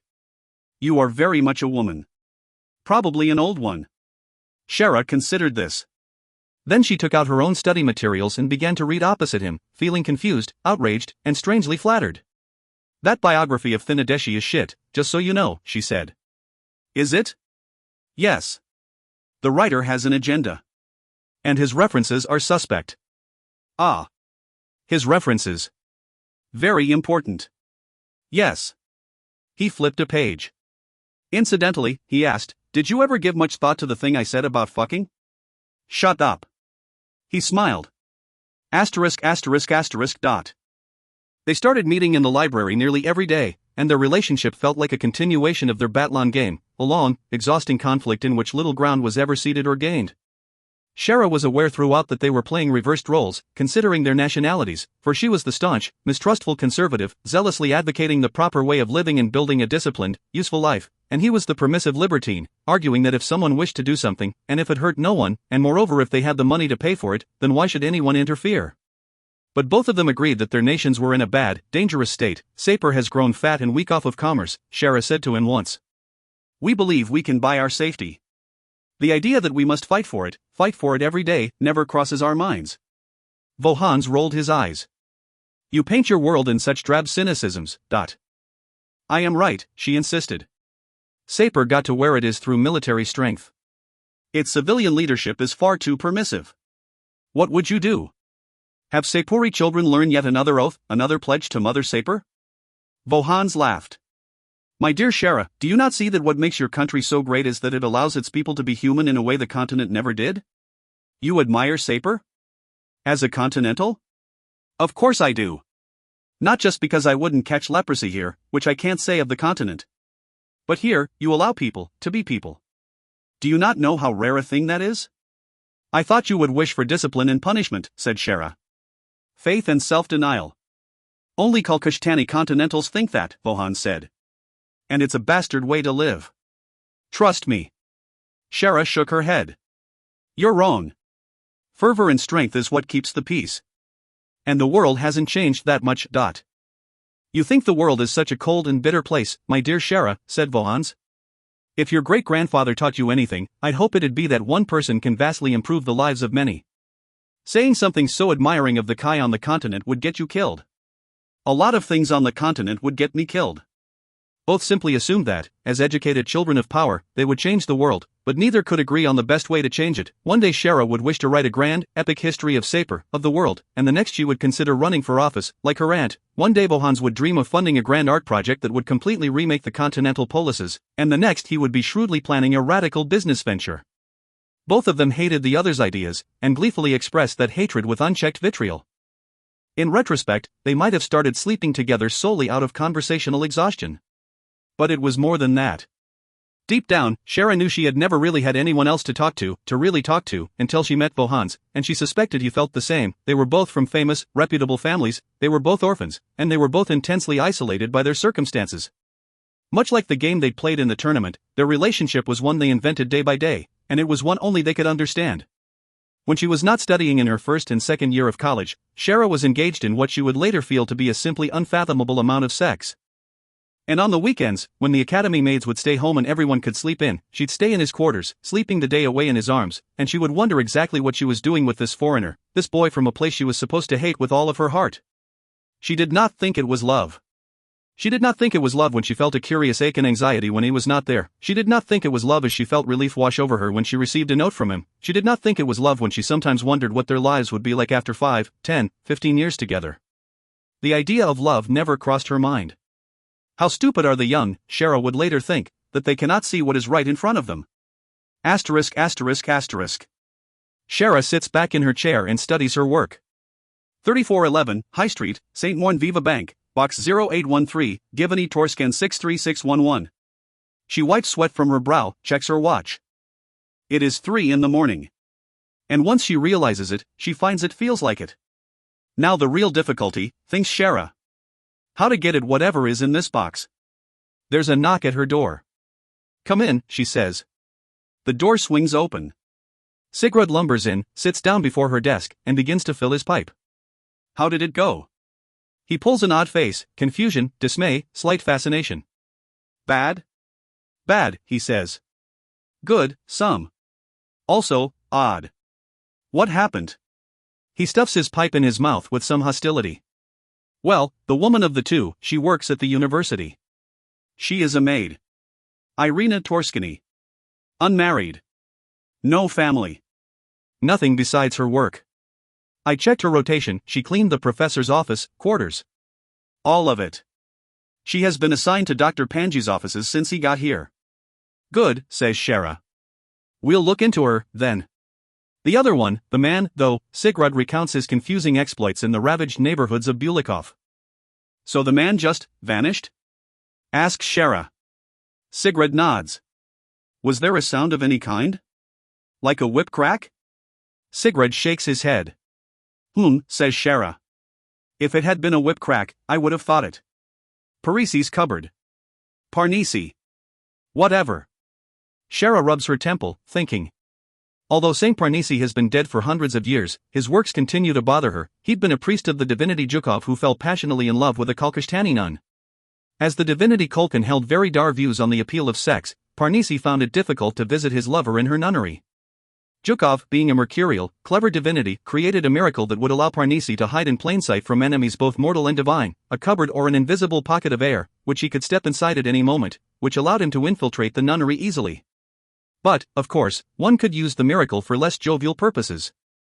Just 2 years ago it took Shara the better parts of 3 months to figure out the source of a document's leak in Afghanistan.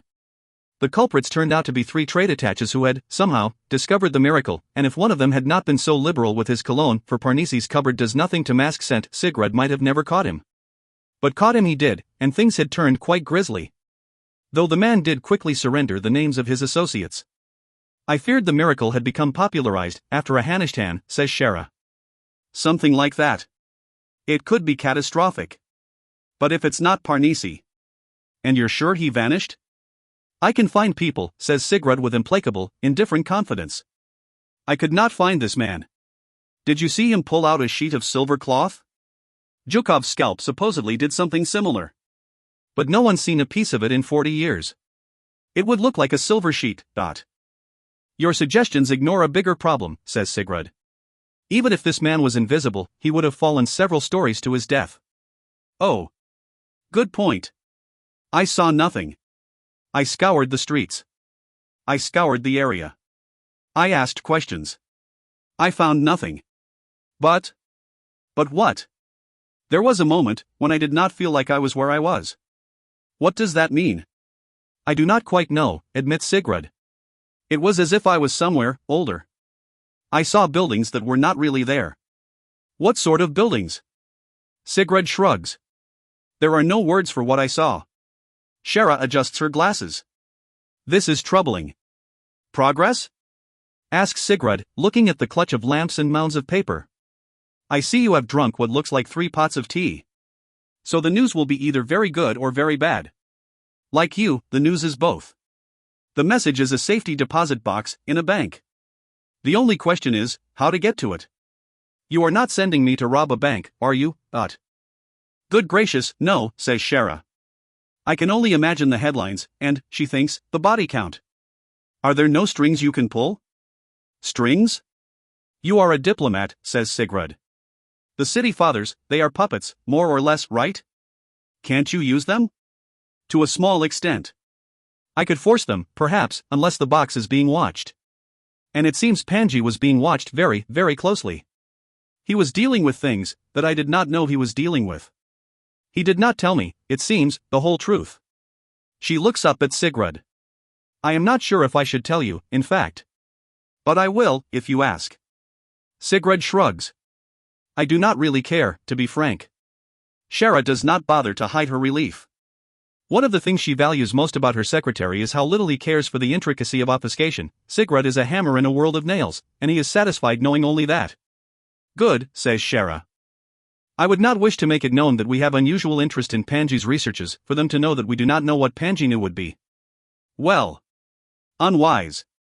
We will need to be more subtle in our arrangements. I am just not quite sure how, yet. So what do we do now? At first Shara is not sure what to say. But then she slowly realizes she has been thinking of a strategy all night, she was just not aware she was thinking of it. Her heart sinks as she realizes what the solution is, yet she is so sure it would work she knows she'd be a fool not to try it. Well, says Shara. We do have one lead. Who do we have at the ministry who's good with finance?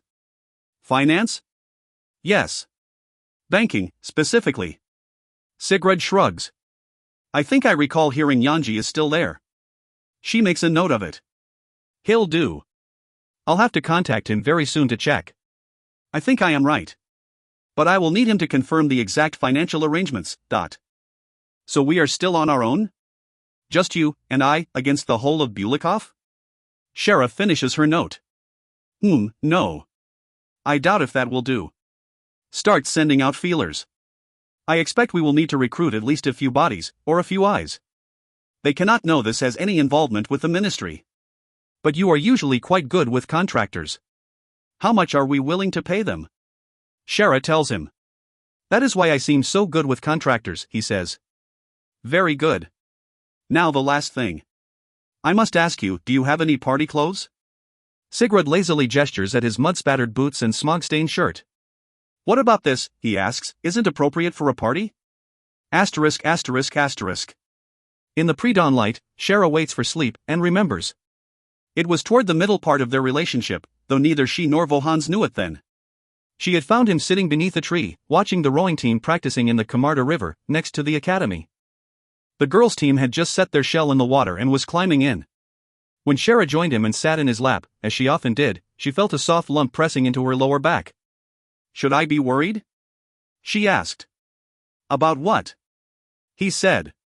What do you think? I try not to think at all when outdoors, dear. It tends to ruin things so. Should I be worried, she said, that your favor might one day wander to another girl?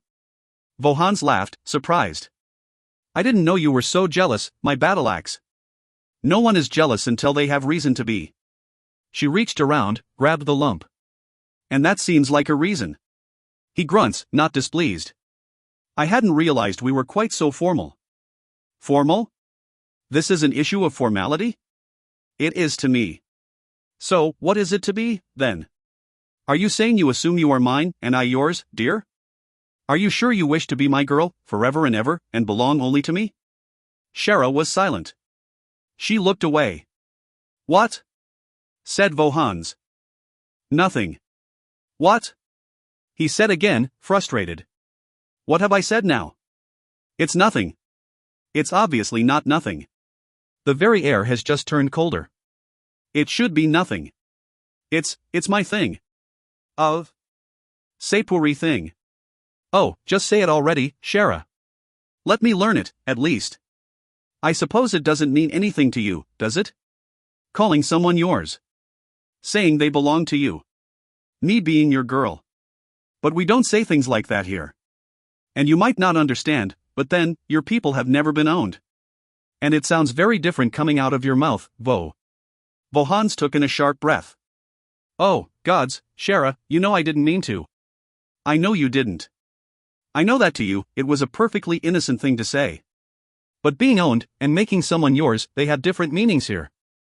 We don't say them. People still remember what it was like, before. Well, said Vohans, suddenly bitter, we don't. We lost that. It was taken from us. By your damn great-grandfather, or whatever. I hate it when you talk about the... Oh, I know you do. But at least your people have your memories, however unpleasant they are. You're allowed to read about my history here. Hells, this school's library has more information on us than we do. But if I tried to bring any of it home, I'd be fined or jailed or worse, by your people. Shara, abashed, did not answer. Both of them turned to the river. A cygnet stabbed its dark bill down among the reeds, its long white neck came thrashing up with the pumping, panicked legs of a tiny white frog trapped in its mouth. I hate this, said Vohans. What? I hate feeling we are different. A long pause. And feeling, I suppose, that we do not really know each other. Shara watched as the rowing teams did sprints across the water, triceps and quadriceps rippling in the morning light. First the girls' team passed, followed by the boys, dressed in considerably less clothing and showing quite a bit more muscle. And was it her imagination, but did the lump in her back move just a little as the boys' team emerged from the shadow of a willow and broke into sunlight? He sighed. What a day. We are not ourselves. We are not allowed to be ourselves. To be ourselves is a crime, to be ourselves is a sin. To be ourselves is theft. We are work, only work. We are the wood we tear from our country's trees, the ore we dig from our country's bones, the corn and wheat and grain we grow in her fields. Yet we shall never taste it. We shall not live in houses made of the wood we cut. We shall not hammer and forge our metals into tools for ourselves. These things are not meant for us. We are not meant for ourselves. We are meant for the people across the water. We are meant for the children of the gods. We are as metal and stone and wood for their purposes. We do not protest because we have no voice to protest with. To have a voice is a crime. We cannot think to protest. To think these things is a crime. These words you hear, they are stolen from myself. We are not chosen. We are not the children of the gods. We are the soulless, we are ash children, we are as mud and dirt. But if this is so, why did the gods make us at all? And if we were meant only to labor, why give us minds, why give us desires? Why can we not be as cattle in the field, or chickens in their coops? My fathers and mothers died in bondage. I will die in bondage. My children will die in bondage. If we are but a possession of the children of the gods, why do the gods allow us to grieve? The gods are cruel not because they make us work. They are cruel because they allow us to hope. Anonymous Sepuri Testimonial, c. 1470. To do what he does best. The house of Vatrov is one of the most modern homes in all of Bulikov, but you could never tell by looking at it. It is a massive, bulky, squat affair of dark gray stone and fragile buttresses. Tiny windows dot its bulging sides like pinpricks, some filled with the narrow flicker of candle flame. On the south side, away from the prevailing northern wind, it features massive, gaping balconies arranged in what appears to be a stack, each balcony slightly smaller than the one below it, ending at a tiny crow's nest at the top. To Shara, who grew up seeing the slender, simplistic wood structures of Sapir, it is a primitive, savage thing, not resembling a domicile as much as a malformed, aquatic polyp. Yet in Bulikov it is quite new, for unlike so many homes of the old families, this house was built specifically to accommodate the cold, wintry climate. Which, one must remember, is a somewhat recent development. To acknowledge things have changed, thinks Shara as her car approaches, is akin to death for these people. Her stomach flutters. Could he really be inside? She never knew about his home before, and to see it now, to realize it is real and that he had a life beyond her, strangely disturbs her. Be quiet, she says to the mutterings in her mind, yet somehow this only makes them louder. A huge line of automobiles and carriages inches forward to the Vatrov Manor entrance. Shara watches the rich and celebrated citizens of Bulikov emerge from their various methods of transport, one lapel flipped up to shield their faces from the frosty air before hurrying inside. After nearly half an hour, Petri, tooting and wincing, pulls the car through the estate gates and up to the door. The valet receives her with a look as cool as the night wind. She hands him her official invitation. He takes it, offers a curt nod, and gestures with one white-gloved hand to the door, which he is pointedly not holding open.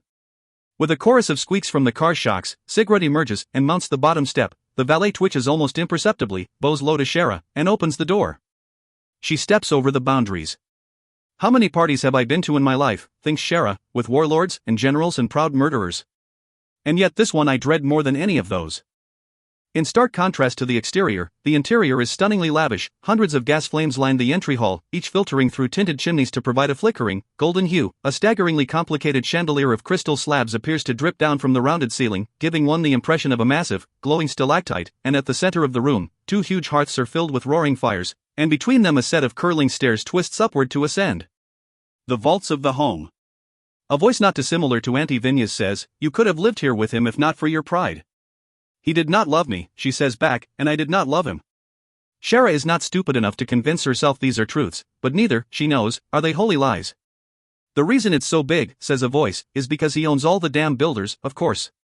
Nuligesh stands at attention before a pillar. Just looking at her posture makes Shara's back hurt. Nuligesh is dressed in her uniform, which is pressed, polished, spotless. Her hair is tied back in a brutal bun, and her knee-high black boots boast a mirror shine. Her left breast is covered in medals, her right handles the considerable overflow. Overall, she does not look well dressed, but rather carefully assembled. Shara is almost tempted to search the seams of her coat for rivets. The original home vanished in the blink, says Nuligesh. Or so I'm told. Hello, Governor. You look quite impressive. Nuligesh nods, but does not take her eyes off the socialites milling before the fires. I don't like for these people to forget what I am, she says.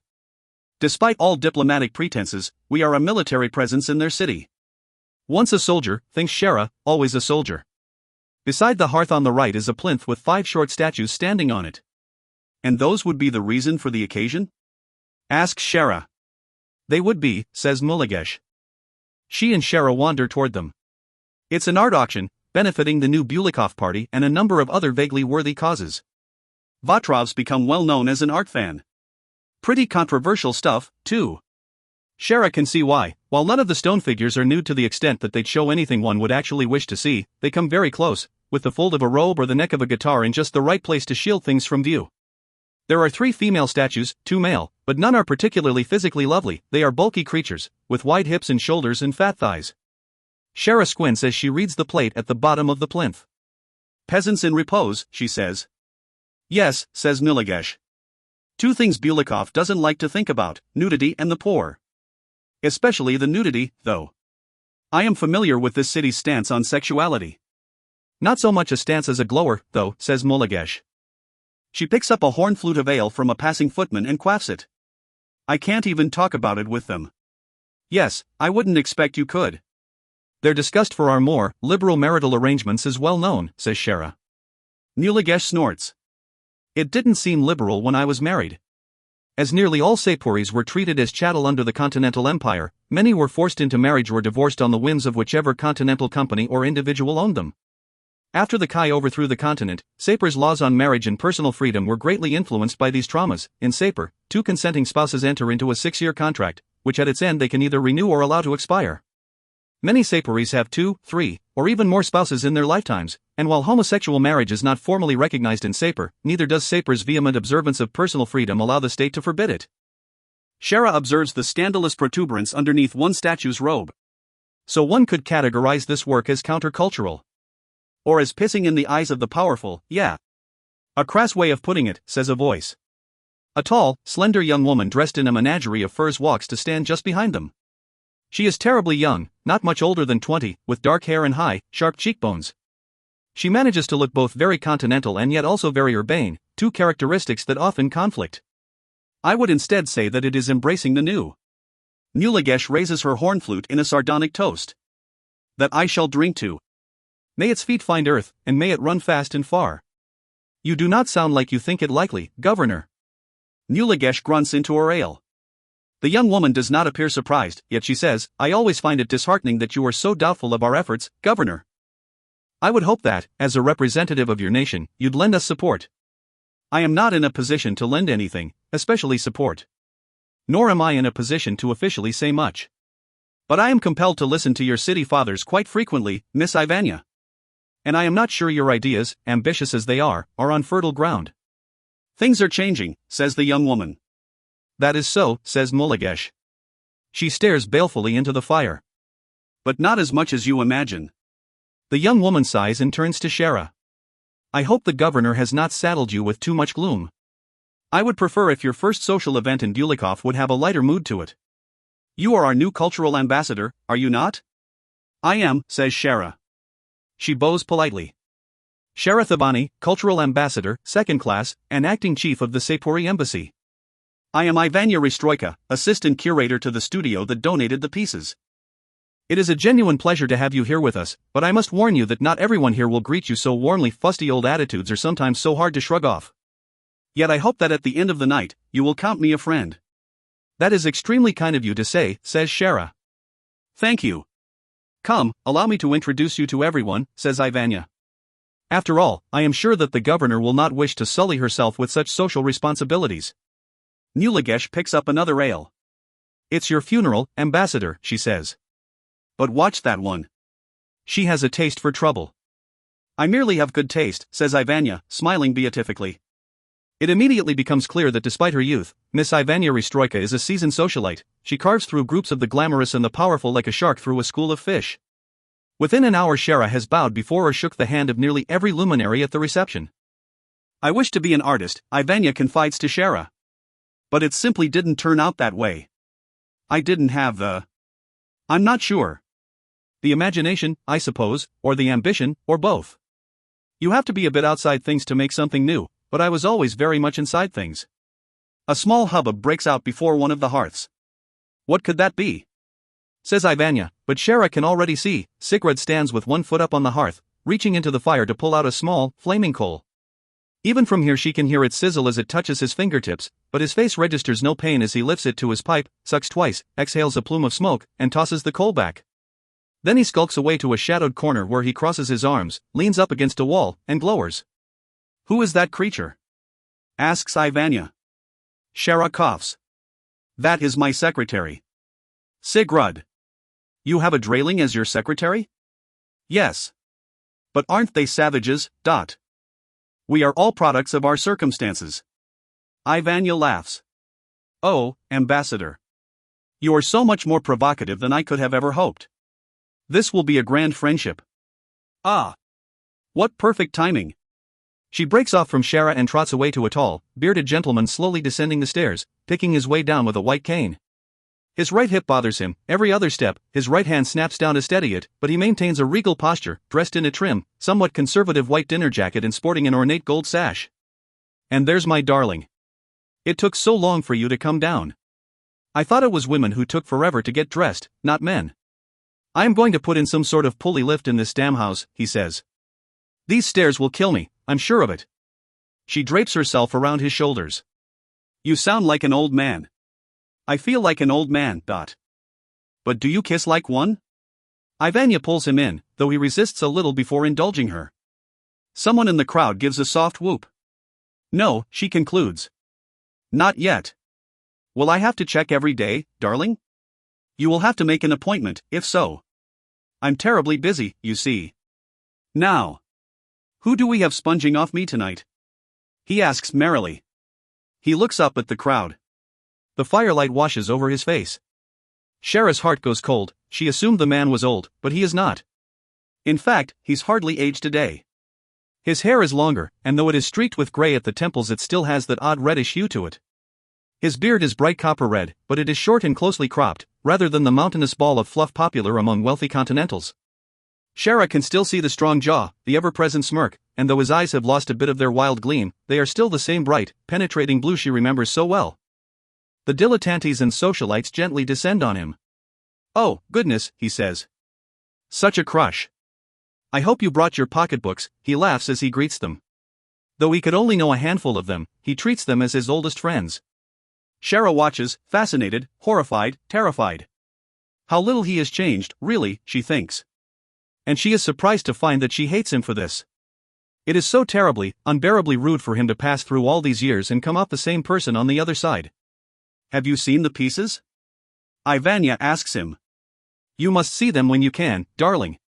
They're so delightfully abominable. I adore them. I can't wait to hear what the papers will say. Probably many impolite things," he says. "Oh, of course, naturally.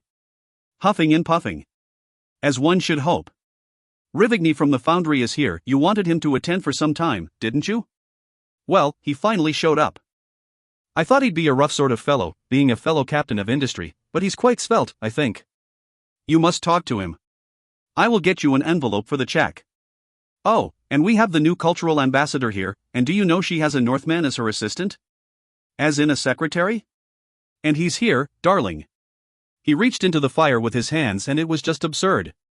I can't stop laughing. I mean, the night is going so well. He looks up again, glances around the room, amused. And, at first, he looks past her. Shara reels from this slight as one would from a sound blow. But then a light goes on in his eyes, and he slowly drags his gaze back to her. Within a matter of seconds, his face does many things. First she sees confusion, then recognition, then disbelief, and anger. But after this medley of expressions, his delicate features settle into an expression she finds quite familiar, a smirk of the most cocksure, arrogant sort. "New ambassador?" he says. Shara adjusts her glasses. "Oh, dear. Asterisk asterisk asterisk." Sigrid stares into the fire, massaging the palm of his gloved hand with one thumb. He recalls a saying from his homeland, "Envy the fire, for it is either going or not." Fires do not feel happy, sad, angry. They burn, or they do not burn. It took Sigrid several years to understand this saying, but it took many more for him to learn to be like the fire, merely alive, and no more. He watches Shara and the man with the cane circle one another in the crowd. See how they stand, faces almost averted, but never quite completely. Always they can watch one another, peering over someone's shoulder or glancing to the side to catch the other's feigned ignorance. They watch without watching. It is, he thinks, a clumsy dance. The man with the cane keeps checking his watch, perhaps, Sigrid thinks, to avoid appearing too eager. After he's made a good show of pumping the crowd, he grabs a footman and whispers into his ear. The footman orbits the crowd a handful of times before closing in on Shara, to whom he delivers a small white card. Shara, smiling, tucks it away, and after severing herself from the talkative young girl in the furs, slinks upstairs. Sigrid turns back to the fire. Lovers, certainly. Their movements sing of past caresses. He is amused, though small and quiet. Shara Komayd is as much a weapon as he is. But he realizes this surprise is silly. All creatures in this world have a little love in their lives, however short. He remembers the whaling ship Svordjeling. The deck slick with blood and fat as the crew peeled away the skin of a dead whale as one peels an apple. The reeking, bleeding thing clutched to the side of the ship, trailed by churning clouds of gulls. On the days after a kill, after the chase, after the foreman hacked at the beast's lungs with a halberd until its blowhole sprayed blood, after they dragged it back to the ship across the ocean. On those days down below deck Sigrid would pull a locket from his jacket, and he would hold it in his hands, and open it and peer at it by candlelight. Sigrid looks at his gloved, aching hand. He cannot recall what the locket looks like, nor can he recall the portrait inside. He thinks he remembers at least the feel of the locket in his hand. But perhaps he is imagining things. "You seem occupied," says a voice. A middle-aged woman, obviously wealthy and established, sits next to him by the fire. Perhaps a drink? She holds out a goblet of wine. Sigrid shrugs, takes it, downs it in one gulp. The gold bracelet on his left wrist tinkles as it falls against the buttons on his sleeve. She watches, excited, curious. "What a remarkable guest you are," says the woman. "I doubt if Vatrov has ever had someone like you under his roof." Sigurd puffs at his pipe and watches the fire. "So what would you be here for?" she asks. He takes another long puff of his pipe. He considers it. "Trouble," he says. Someone has made a ribald joke, a cross-section of the crowd bursts into laughter, and some of the more delicate members turn away, offended. Asterisk asterisk asterisk. The clink of glassware, the mutter of laughter. Cheers ring out in some distant cavity of this warped house. How hollow and horrible the wild noise of a party sounds, thinks Shara, when filtering through yards of stone. The spiral staircase keeps going up. She wonders if she will find him waiting at the top. If he is, she feels it would be wise to tip backward and tumble down these steps, rather than try to speak to him. She gets control of herself and climbs the stairs to what is ostensibly the library, but it is far too large to be one room. One wall boasts a massive family portrait. Not once in their 2-year relationship did Vohans ever mention his parents, which now strikes her as odd, yet they look much like she imagined, proud, regal, stern. Father Vatrov is dressed in an almost militaristic uniform, with lots of medals and ribbons. Mama Vatrov wears a plush, pink ballroom gown. The sort of people who intermittently review their children, she thinks, rather than raise them. But what surprises her more is that standing next to what looks like an 11-year-old Vohans is a second boy, slightly older, with darker eyes and paler skin. The two look so alike they could only be brothers, but Vohans never mentioned him. The wind rises, the candle flames dance. She licks her fingers, tests the air, and finds the source of the draft in a nearby window. She walks to it. The lights of Bulikov stretch out below her like a sea of blue-white stars. The moon is weak tonight, but she can see strange, alien forms out among the rooftops, a half-collapsed temple, the ruined skeleton of an estate, the curlicue twist of tottering stairs. She looks down. 3 tin-hatted guards patrol the walls of the house of Vatrov, with boltshots in their hands. This is interesting, she didn't see any guards when they arrived out front. The click of a door handle. She turns and watches as someone fumbles the 2 side doors open, and the tip of a white cane pokes through. "Now is your last chance to run," says a voice in her mind. She is ashamed that she doesn't wholly dismiss it outright. He enters, limping. His white coat is honey golden in the light of the lamps.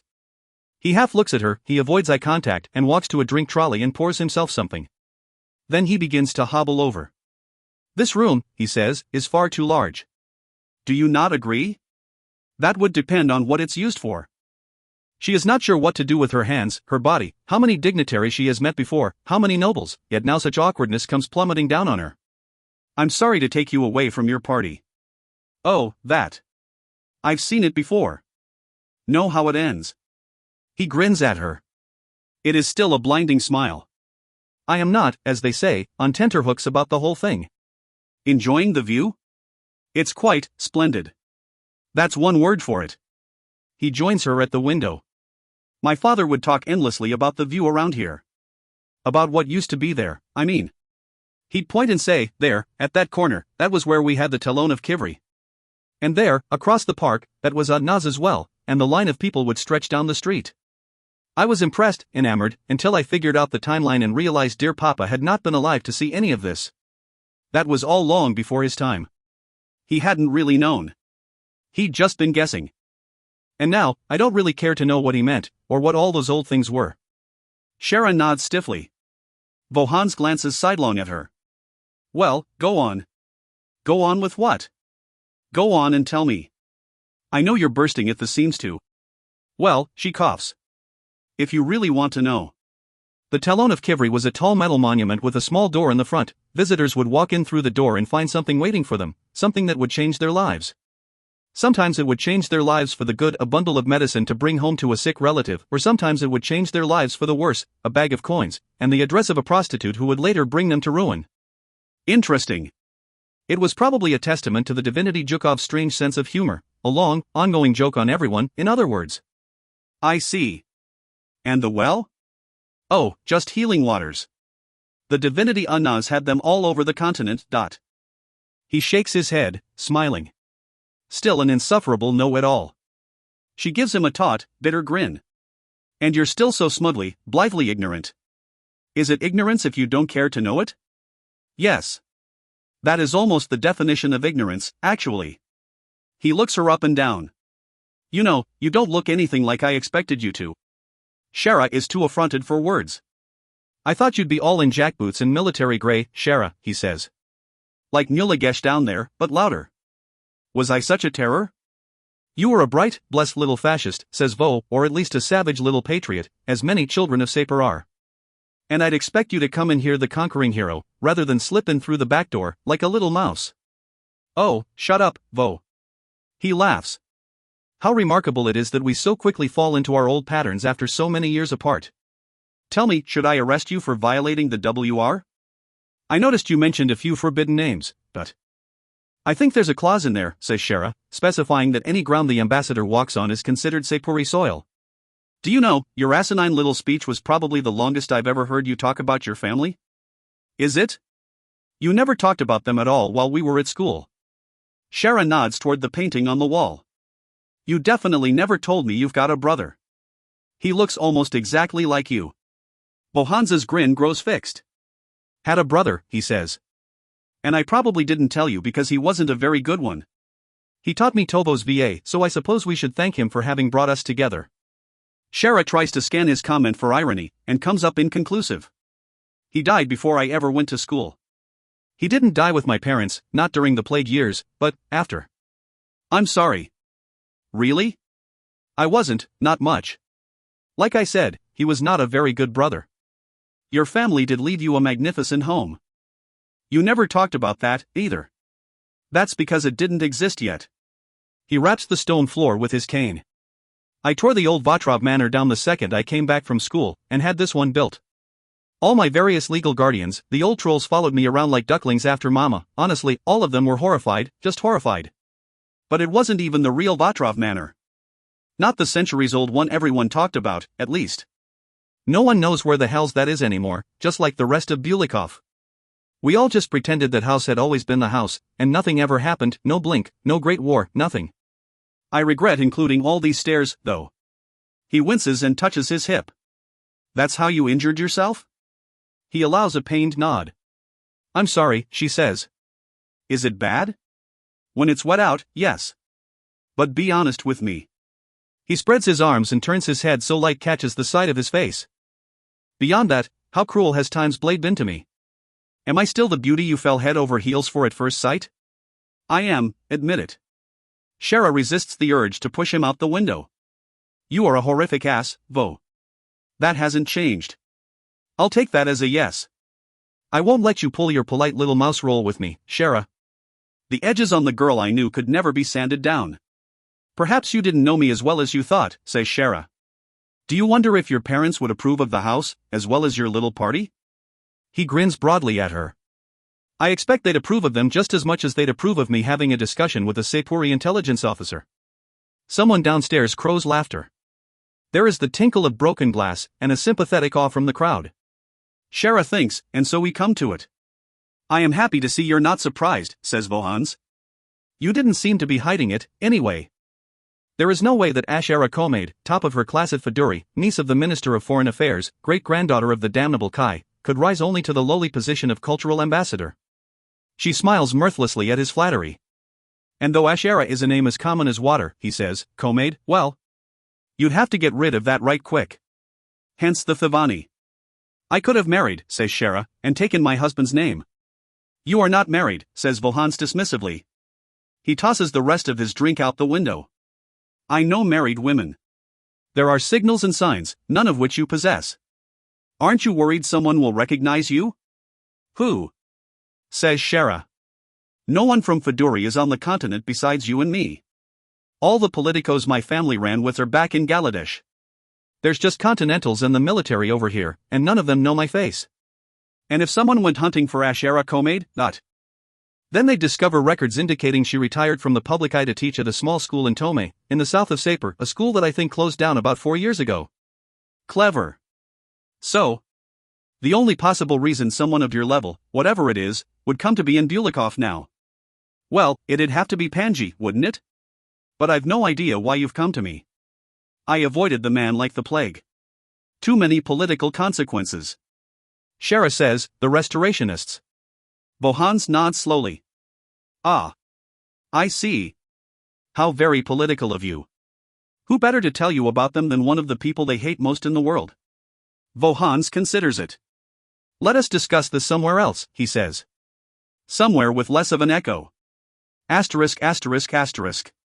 Maratka, the Vatrov valet, stamps his feet in the cold. It is remarkably stupid that he's out here. The party started, 1 hour ago? Less? Yet as house valet, it's Maratka's duty to hold the door for all guests, call the cars up, and get them settled. And so many of these foolish people enjoy dropping in, being seen, making an appearance, whatever you'd like to call it, so they leave quite quickly. Mr. Vatrov is canny enough to know that these people, regretfully, are usually more important than most, and require unusual glad-handing. But could they not make their appearance just long enough to allow Maratka a swig of plum wine, a pinch of snuff, and a few seconds with his feet by the fire? No, of course not, so he stamps his feet in the cold and wonders if kitchen duty would better serve him. He doesn't mind carrots and potatoes. He could live with that.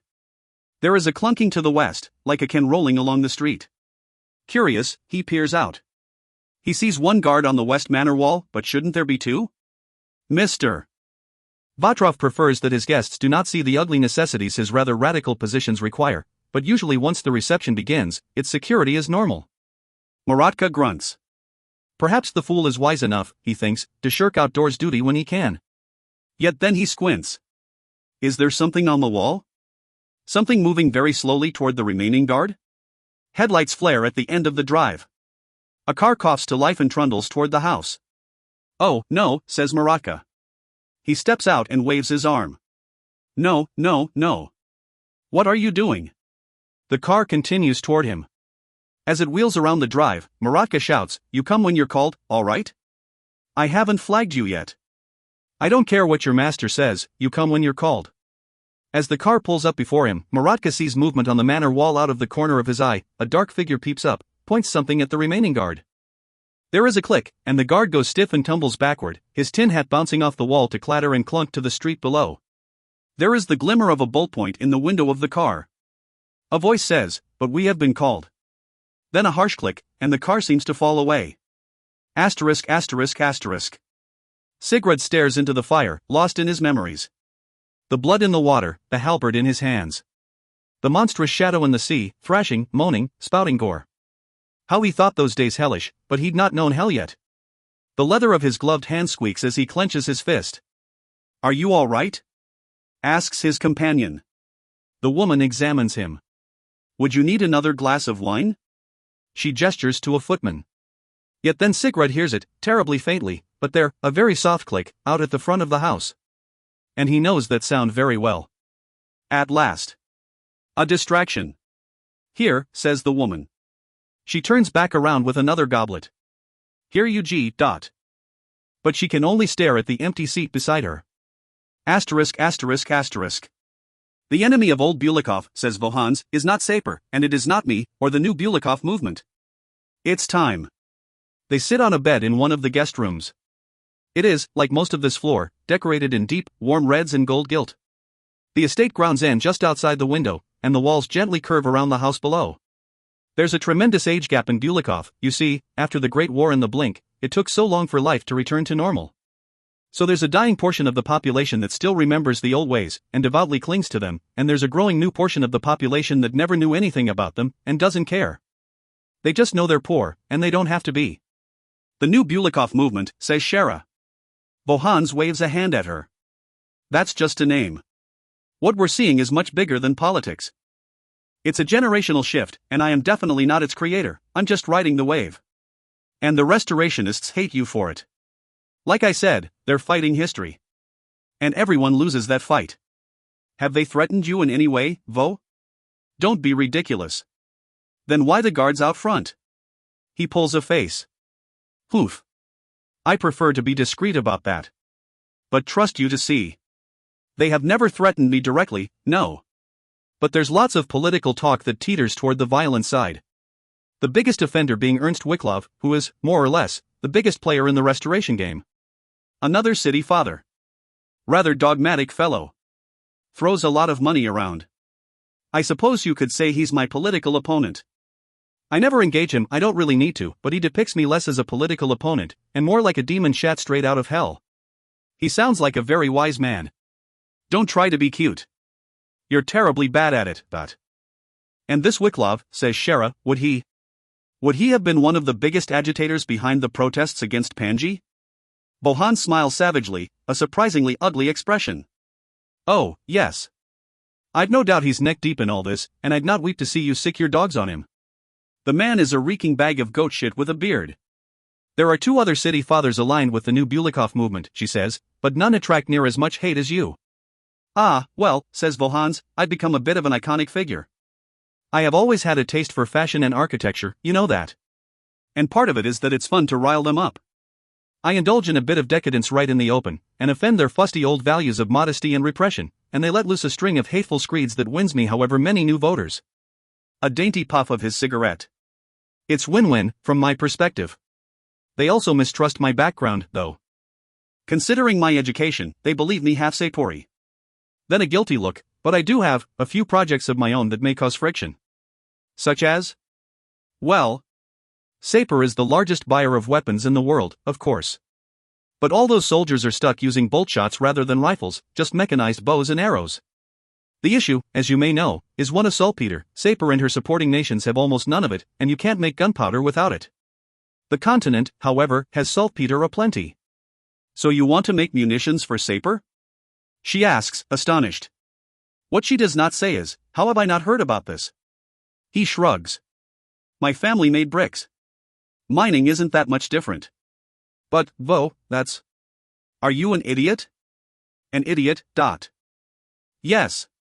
That's far more dangerous than any political shenanigans you've got planned. Collaborating with Sapor in basic trade is controversial enough, but making weapons. I'm surprised no one in Bulikov has murdered you yet. Yes, well, it's not publicly announced yet. The nation of Sapor moves slowly on deals like this, it seems. So you genuinely wish to become a war profiteer? What I wish, says Vohans forcefully, is to bring industry and prosperity to Bulikov. Sapor's industry is war. It's the largest industry in the world. Bulikov is terribly poor, we hardly have a decent port besides a Hanishtan, whereas Galadesh's shipyards belch out another dreadnought every other month, but we have a resource of use to that great and terrible industry. I can't change the damned geopolitical circumstances, Shara. I just deal with them. Shara laughs in disbelief. My. I've dealt with many petty bandit kings and warlords before, but never would I have thought to count Vohans Vatrov among them. Vohans pulls himself up into a regal pose. I am doing what I must to help my people. Oh, goodness, Vo, she sighs. Please dispense with your rhetoric. I've heard enough speeches. It's not rhetoric. And it's not a speech, Shara. I have tried to involve Sapor and her trading partners before, but Sapor does not lend us its favor. It wants to keep things the way they are, with Sapor completely in control of everything. It doesn't want to see wealth in Bulikov any more than it wants us chanting the rights of the divinities. If I must nakedly prostitute myself to bring aid to my city, to my country, I will gladly do so. He hasn't changed any at all, really, she thinks, torn between amusement and shock. He's still the noble idealist, in his own perverse way. Vo, listen, says Shara. I have worked with people who did the same thing you're doing now. If I have seen one of them, I've seen 100. And most of them now feed worms, or fish, or birds, or the very deep roots of trees. So, you worry for my safety. Yes. Of course I do. This is not a game I wish to see you in. Your game, you mean, he says. Yes. I'm mostly confused why you aren't happy where you are. And where am I? Well, it seems to me you've got vast wealth, a promising political future, and an adoring mistress. Fiancé, actually, he says, with a touch of indifference. Something inside Shara splits open. Ice floods into her belly. Ah, she says. I shouldn't care this much, she thinks. I am a professional, damn it all. What a stupid thing to feel. Yes. Wasn't wearing her ring today? Got a rock on it like a whiskey tumbler. He holds up a massive imaginary stone. She says it's conventional. Gaudy. Which it is, but we haven't set a date yet. Neither of us are the planning type. He looks down at his hands. Sorry. Probably not a fun thing to, he coughs, to talk about. I always knew you'd go on to do great things, Vo, she says, but to be honest I would have never pegged you as the marrying type. I mean. The silence stretches on. Finally, he nods. Yes, he says delicately. But Certain practices, while acceptable abroad, are not quite so tolerated here. Once a Kalkashtani, always a Kalkashtani, he sighs and begins to rub his hip. I need your help, Shara. Bulikov is a ruin of a city, yes, but it could be great. Sapir holds all the purse strings in the world and I only need them loosened a fraction. Ask me something, ask me for anything, and I'll do it. Never has the reality of my job, she thinks, seemed so unreal and so preposterous. But before she can answer, the screams start echoing up from the floors below. What is that? Says Vohans, but Shara is already at the window. She is just able to make out the form of two bodies resting in the shadow below the manor walls. Says Shara. Asterisk asterisk asterisk. They kick the doors in and burst into the room in unison. It's perfect, really, a beautiful, deadly choreography, grey cloth rippling as they descend on the decadent partygoers. Chayechek's mask is slipping a little, the left corner of his eye is now blind, but besides this he feels glorious, resplendent, chosen. See these traitors and sinners quail and shriek. See them run. Look upon me, and fear me. One of his compatriots kicks over the bar. Bottles shatter, fumes of alcohol flood the hall. Chayechek and his brothers in arms scream at the people to get down on the ground. Chayechek points the boltshot at the one man who looks like he has some spine and howls in the man's face and throws him to the floor. To be a tool of the divine, thinks Chayechek, is thrilling and righteous. A woman shrieks. Chayechek screams at her to shut up. It is over fast and easy. Which is expected from this soft, cultured sort. The Polish governor, as expected, is here, though they have strict orders not to touch her. But why? He thinks. Why forgive the one person who's approved so many unjust punishments? When the hostages are cowed, Chayechek's leader, none of them know each other's name, they need no names, for they are all one, paces among the partygoers, grabbing them by the hair to pull up their heads and view their faces. After some seconds, he says, not here. Are you sure? Chayechek asks. I know who I am looking for. He looks among the crowd of hostages, picks one elderly woman, and lowers his bolt shot until the bolt point hovers just before her left eye. Where? She begins to weep. Where? I don't know what you mean. Someone special is missing from here, yes? He asks sardonically. And where could that person be? The old woman, ashamed, points at the stairs. You wouldn't be lying to me? He says. No. She cries. Vatrov and the woman, they went upstairs. The woman? He pauses. So he's not alone? You're sure? Yes. And, she looks around. What? What is it? The one in the red coat. I don't see him anymore. Who? When she does not answer, he grabs a fistful of her hair and shakes her head. Who do you mean? He bellows. She begins sobbing now, pushed beyond answering. Their leader lets her go. He points at 3 of them, says, stay here. Watch them. Kill anyone who moves.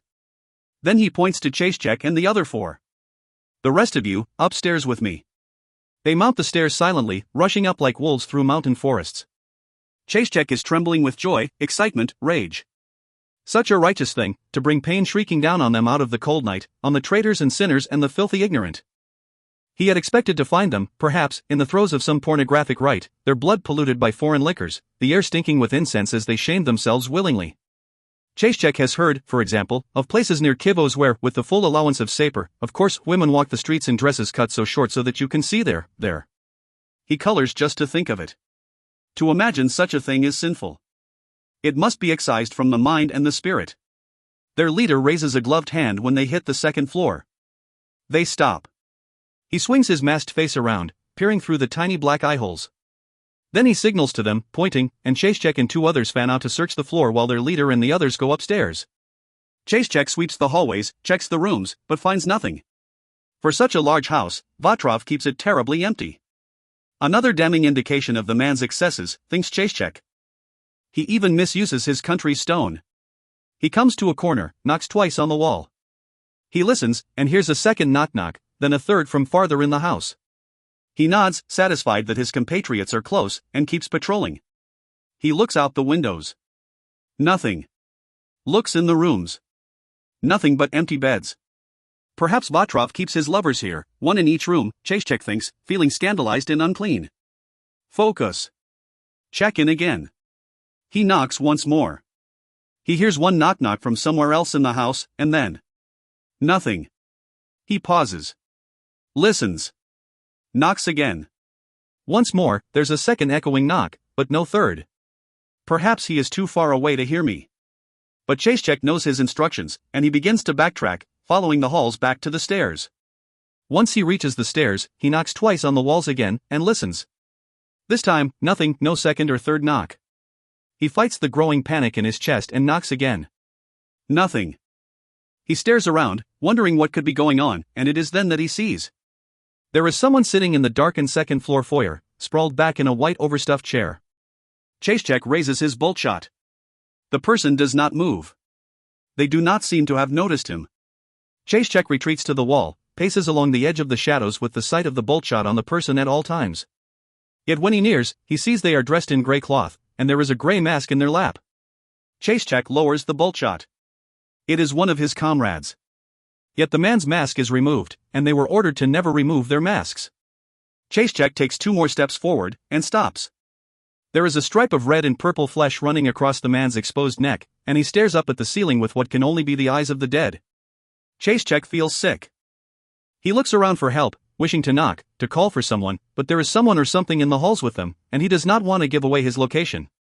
This can't be happening. They were all supposed to be socialites, artists. Then he freezes. Is there a gagging sound coming from the northern hallway? He readies his bolt shot.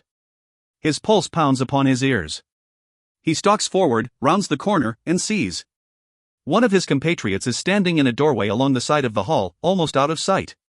His compatriot trembles slightly, jerking his shoulders with his hands at his sides, and there is something on his mask, something large and white pink and rippled that extends outward, into the doorway, where Chasechek cannot see. As Chasechek nears, he sees that the something on his compatriot's face is actually something's. A pair of huge hands grasps the sides of the man's head, yet the thumbs have been shoved deep into the man's eye sockets, all the way up to the second knuckle. His compatriot gags, gurgles.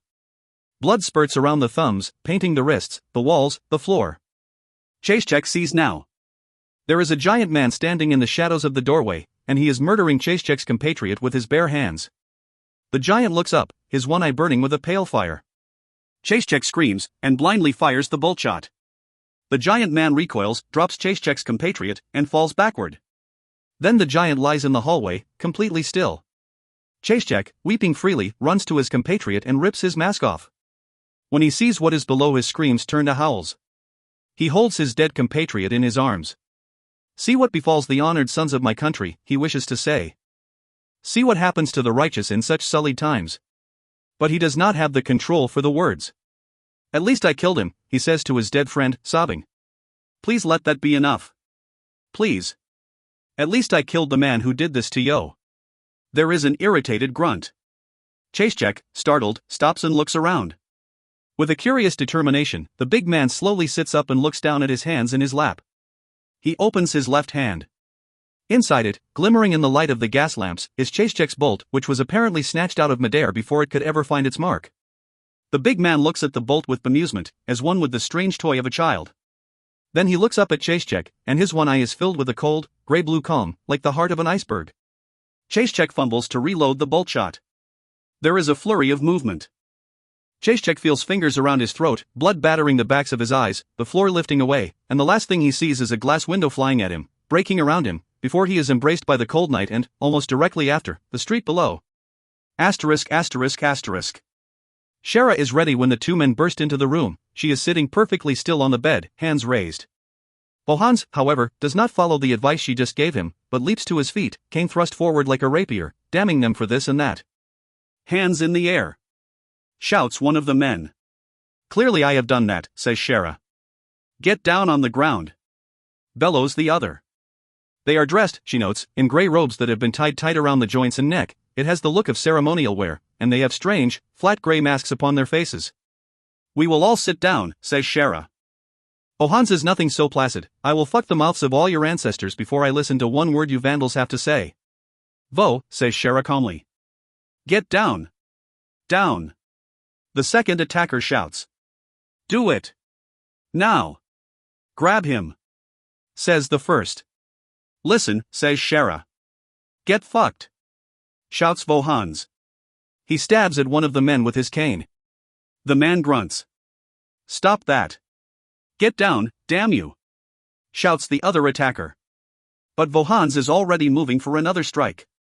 One of the masked men grabs his cane, there is a brief struggle, Vohan's lets go of his cane, and both of them stumble back. The attacker's bolt shot clicks, and Shara ducks slightly to the left as the bolt soars out, parting the air just where her neck was, before burying itself deep in the headboard of the bed. The three men, startled, stare at her and the quivering bolt behind her. Shara clears her throat. Listen, she says to the two attackers. Listen to me now. You have made a terrible mistake. Shut up and get down on the ground. Shouts one of them. You need to lay down your weapons, says Shara, voice as smooth as fresh milk. And surrender quietly. Filthy Shully, growls one of them. Shut up, and get down. Why you? Vohan struggles to stand. Stop, Vo, she says. Why? We aren't in danger. Shut up. Shouts one of the attackers. They almost shot you in the face. Says Vohan's. Well, we are in some danger, she admits. But we just need to wait. The two attackers, she notes, are growing increasingly uncertain, so when Vohan says, for what? They look a little relieved, he asked. For Sigurd. What? What are you talking about? We just have to wait, says Shara, for him to do what he does best. She says to the attackers, I will help my friend up now. I am unarmed. Please do not hurt me. She reaches down and helps Vohan's up to sit on the bed. Who is? Sigurd? Asks Vohan's. There is a horrific scream from nearby, and a burst of breaking glass. Then silence. That is Sigurd, says Shara. The two masked men look at each other. Though she cannot see their faces, she can tell they are disturbed. You need to put down your weapons, says Shara. And wait here with us. If you do, you might survive. Be reasonable about this. One of the masked men, apparently the leader, says, it's a mind game. A filthy Shully mind game. Don't listen to her. It's the butler making noises. Go check it out. And if you see anyone, kill them, and do so with a clean conscience. The second masked man, still shaken, nods and begins to walk out the door. The leader grabs his shoulder, says, only a mind game. We will be rewarded, and pats him on the back before sending him on the way. You just sent him to his death, says Shara. Shut up, snaps the leader. He's breathing hard now. The rest of your men are dead, or dying.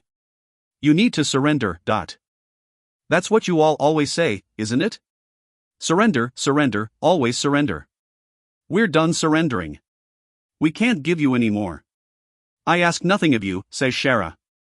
If you ask me to lay down my weapon, to lay down my freedom, then you ask everything of me. This is not war. This is a time of peace. Your peace. Peace for things like him, he says with disgust, gesturing to Vohan's. Hey, says Vohan's. You embrace sinners, cowards, blasphemers, says the leader. People who have turned their backs on their history, on everything that we are. This is how you wage your war on us. We, says Shara forcefully, are not at war. The leader leans in and whispers, the minute a Shelley steps within the divine city, I am at war with them. Shara is silent. The leader stands up, listens. There is nothing to hear. Your friend is dead, says Shara. Shut up, says the leader. He reaches over his shoulder and pulls out a short, thin sword. Stand up. I'll get you out of here myself. Shara, supporting Vohan's limping weight, walks out of the guest room and down the hall while the leader stalks behind them. After a few seconds, she stops. Keep going, barks the leader. Can you not see ahead of you? Asks Shara. He steps around them and sees there is something lying in the hallway. No, he whispers, and walks to it. It is a crumpled, masked body lying in a copious pool of blood. Though it is hard to see through the soaking gray cloth, his neck appears to be slashed wide open. The leader kneels and gently reaches up behind the mask to touch the man's brow. He whispers something. After a moment, he stands back up, and the hand holding the sword is trembling. Keep moving, he says hoarsely, and Shara can tell he is weeping. They walk on. At first, the house seems terribly silent. But before they reach the stairs they hear the sounds of a struggle, wood snapping, the tinkle of breaking plates, and a rough shout before seeing an open door to a large room on their left, with many shadows dancing on the threshold. The ballroom, mutters Vohan's. The leader walks forward quickly, sword held out front, then he braces himself and wheels into the room. Shara, dragging Bohans, follows and looks in, though she already knows what she will see. The ballroom is quite ornate, or at least it was. One masked attacker is kneeling on the floor, clutching his wrist and shrieking. His hand has been completely amputated, and blood spurts out to fan across the wooden floor. Another masked attacker sits in the corner, quite dead, with the handle of a short, black-bladed knife buried in his neck. In the center of the room, the dining table has been kicked over, and behind this barricade stands Sigurd, covered in sweat and blood, with one frantic and miserable masked attacker in a headlock under his left arm. With his right hand, Sigurd holds the remains of the ballroom chandelier, which has apparently been ripped out of the ceiling, and he is using it to fend off another attacker, who attempts to engage him with a sword. But though it is hard to tell through all the glimmering crystals flying through the air, the attacker appears to be steadily losing, stumbling back with every blow, in between which Sigurd, using the fist holding the chandelier, manages to pummel the face of the unhappy man in his headlock. The leader of the attackers stands agog at this sight for a moment, before holding his sword high, screaming at the top of his lungs, and rushing in, bounding over the table. Sigurd gives him an irritated glance, "What now?" and lifts up the headlock man just in time for the man's back to receive the point of the leader's sword. Both masked men gag in shock. Sigurd swings the chandelier around so that it hooks the blade of the free attacker, shoves the man to the floor, and releases the chandelier. The leader lets go of the hilt of his sword, pulls out a short knife, and with an anguished scream, dives at Sigurd. Sigurd releases the headlock on the dead, or dying, man, grabs the leader's wrist before the knife can strike home, headbutts the leader soundly, and then, to the vocal horror of Vohans, opens his mouth wide, lunges forward, and tears out most of the man's throat with his teeth. The gush of blood is positively tidal. Shara feels a little disgusted at herself for thinking only, "This will definitely make the papers." Sigurd, now totally anointed with crimson, drops the leader, grabs the sword sticking out of the dead man's back, and seemingly without a thought hurls it like a javelin at the shrieking attacker with the severed wrist. The point of the blade catches the man just under the joint of his jawbone. He collapses immediately. The sword wobbles, and though it is buried deep enough in the man's skull that it does not fall out, the wobbling is accompanied by an unpleasant cracking noise. Sigurd turns to the groaning man trapped under the remains of the chandelier. "No," says Shara. He turns to look at her. His one eye is alight with a cold rage. "We need one alive." "They shot me," he says, and holds up a bleeding palm. "With an arrow." "We need one alive, Sigurd." "They shot me," he says again, incensed, "with an arrow." "There must be more downstairs," says Shara. "The hostages, Sigurd." "Think. Take care of them, carefully, dot." Sigurd makes a face like a child who has just been given onerous chores. He walks to the man with the knife in his neck, pulls it out, and stalks out of the room. Bohan stares around his ruined ballroom.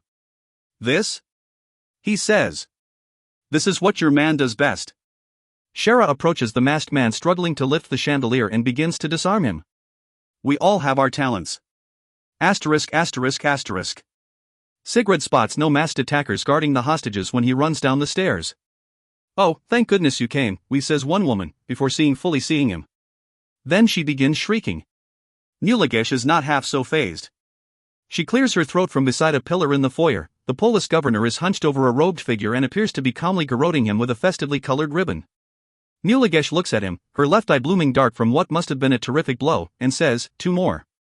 "Out the door, dot." When Sigurd makes it outside, the car is already trundling away, but is not gaining much speed yet. His boots thud as he sprints across the cobblestones. He hears one of the men inside it cry, "Go! Go! Hurry!" The answer, "I am. I'm trying." The car shifts into a higher gear, but just before it can pull away, Sigurd leaps forward and grabs onto the back door. "Shit!"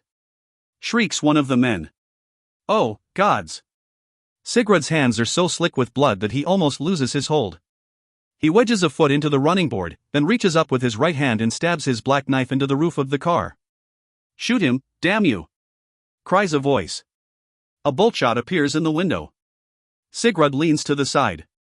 The bolt slices through the glass of the window, missing him by inches, but does not shatter the window.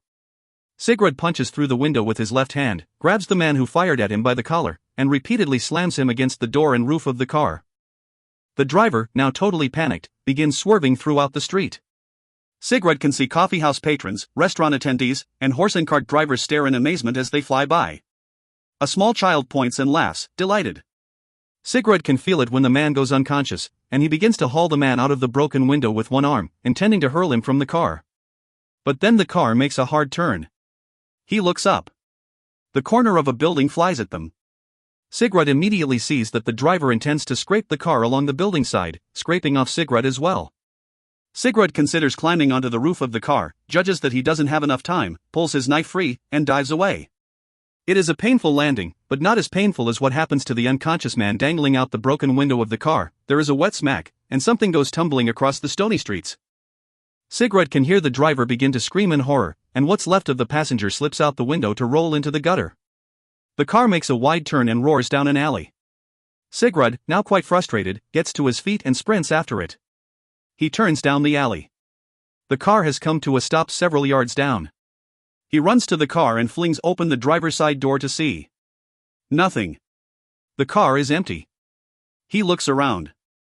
The alley ends in the blank side of a building, yet before that there is nothing, no windows, no ladders, no sluice gates or manhole covers or doors. Sigrid grunts, sticks his knife back in its sheath, and slowly walks the alley, feeling the walls. None of them give. It's like the driver simply disappeared. He sighs and scratches his cheek. Not again. I am the stone beneath the tree. I am the mountain under the sun. I am the river below the earth. I dwell in the caves in the hills. I dwell in the caves in your heart. I have seen what lies there. I know what lies in your minds. I know right. I know justice. I am Kulkan, and you will listen. The Kulkashtava, Book 2. A memory engraved. The officers' mess hall of the Bulikov Police Department is a unique vantage point for the unfolding panic.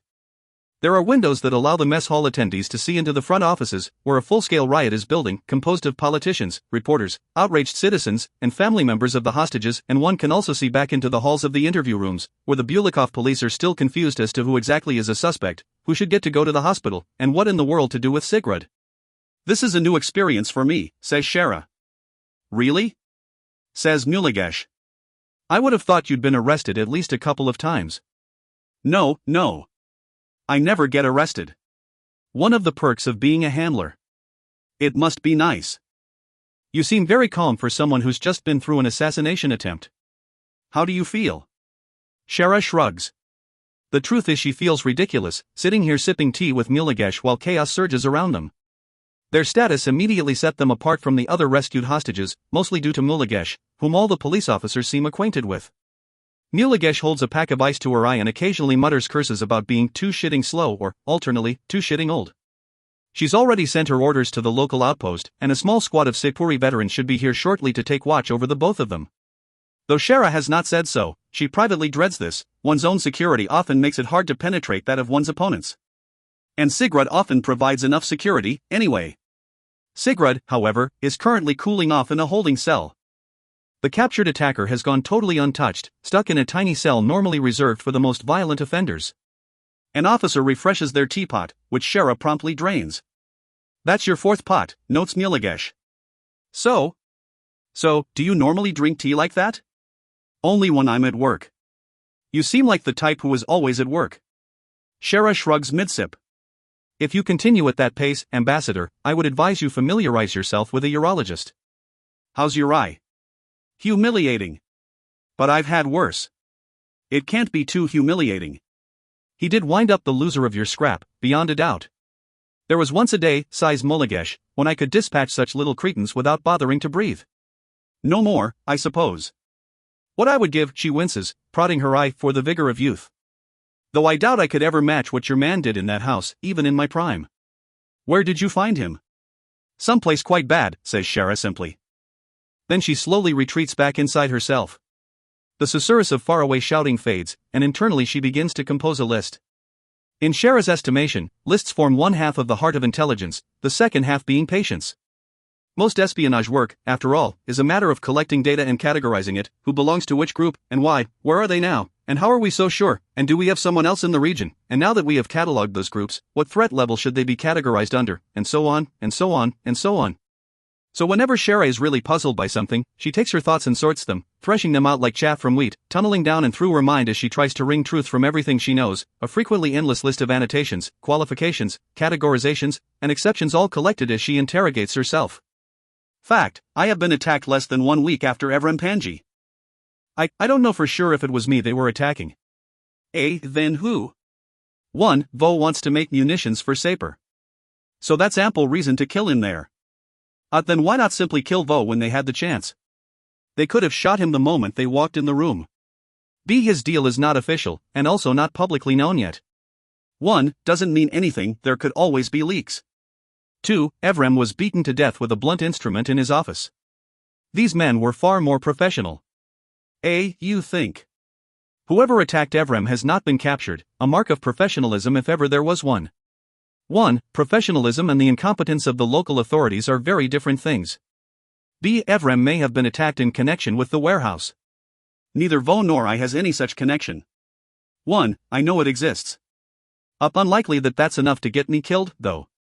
2. All three of us are heretical to common continental sensibilities by nature. A. Not an efficient qualifier. What isn't heretical to common continental sensibilities? Fact, Evrem Panji was conducting research at the unmentionable warehouse. Does Vinya know? How could she not? Evrem working for the continent? A traitor? 1. Don't be an idiot. B. Why not tell me? What's buried in there that I shouldn't know about? 1. Probably a lot, of course. 2. Would Continentals have killed him to get access to the warehouse? Muligesh has asserted no one has gotten into the warehouse besides Evrem. See, if Vinya knows about Evrem's operation, why is she letting me stay? 1. Maybe she thinks I'm just too dense to figure this all out. 2. Is she protecting me? From what?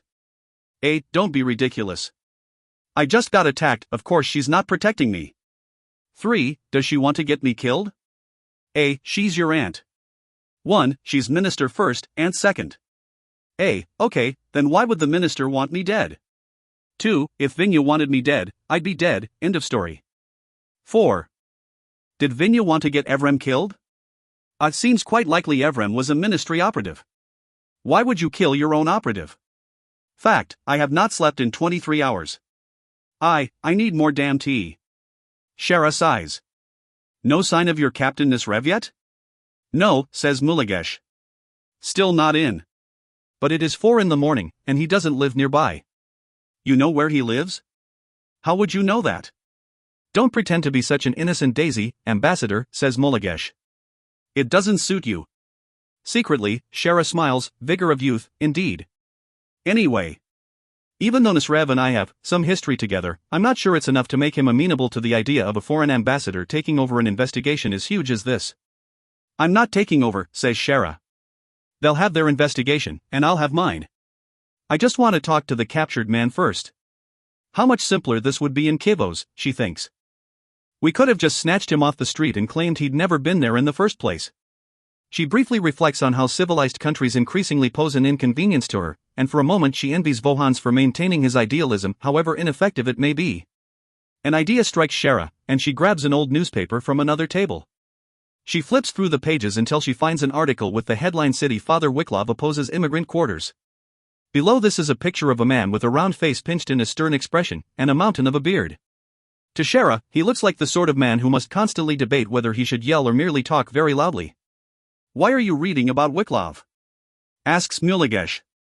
You know him? Everyone knows him. Man's a shit. It was suggested to me, says Shara, that he might have some connection to Panji's murder. Did Vatrov tell you that? Shara nods. I would watch yourself, Ambassador, says Muligesh.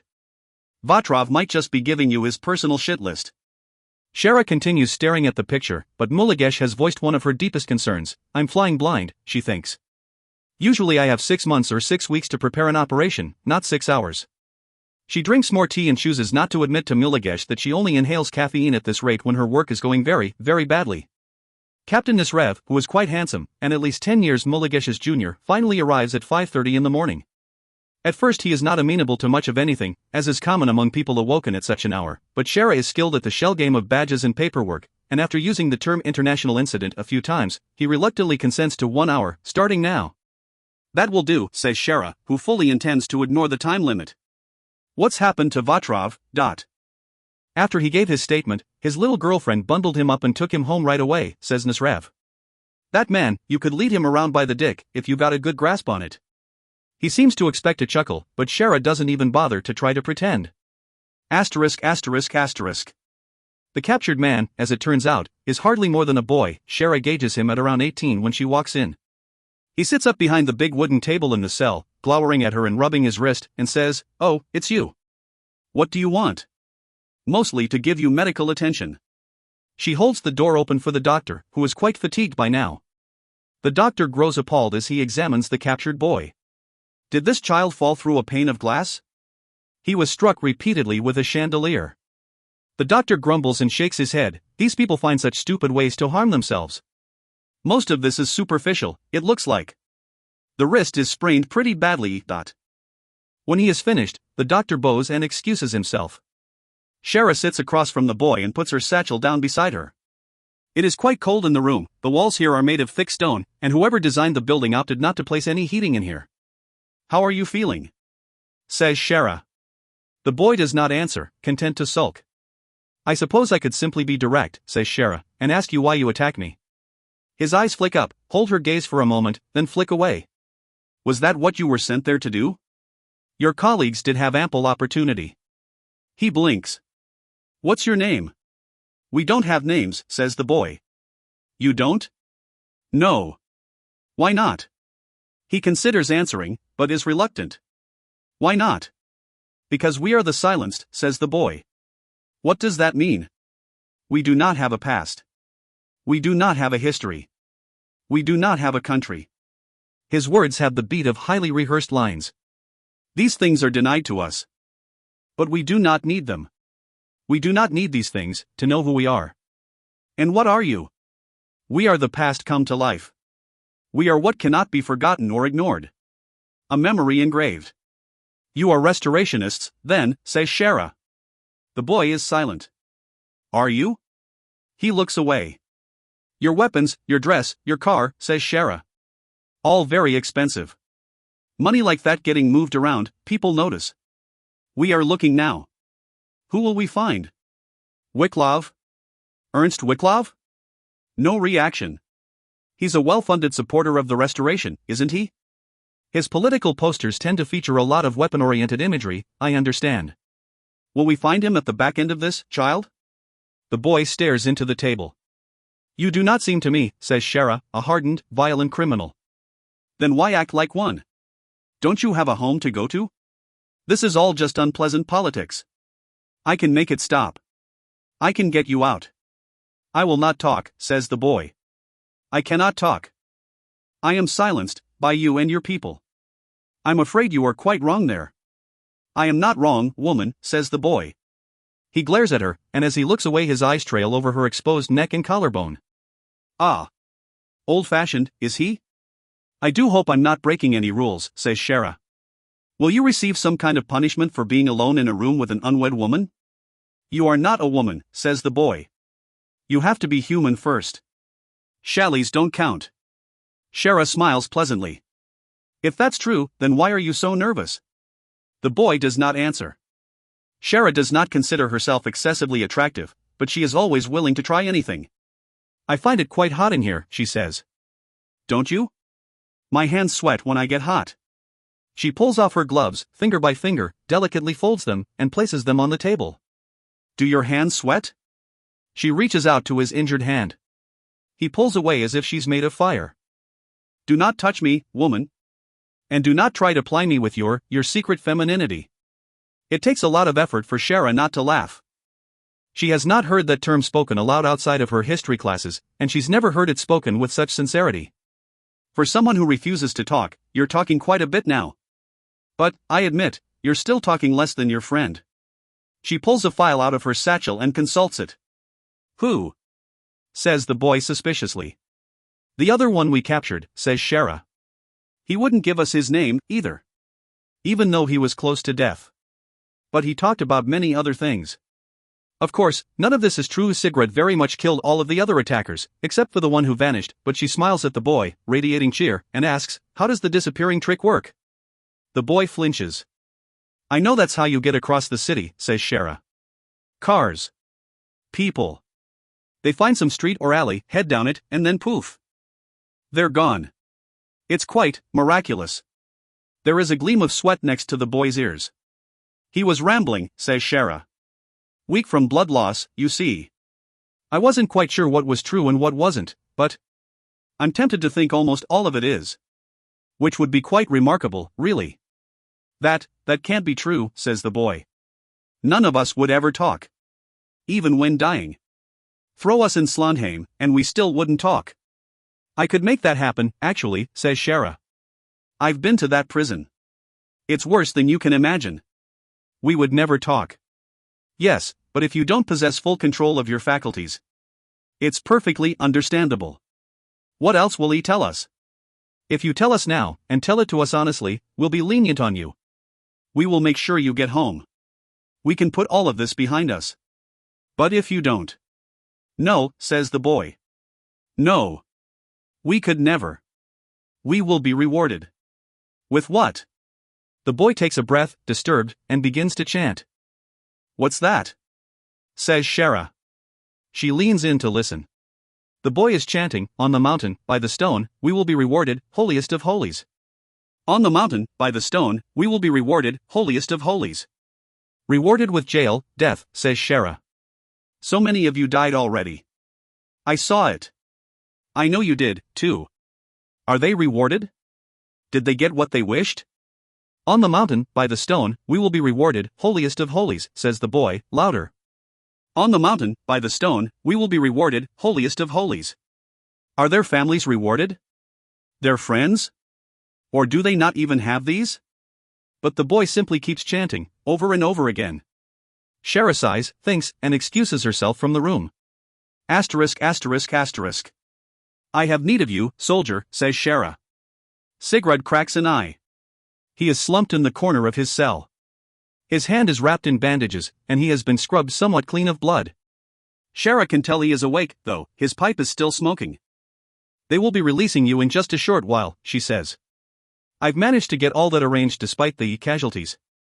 Hostages corroborate that you acted like a hero. Sigurd shrugs, indifferent, contemptuous. Right. Now.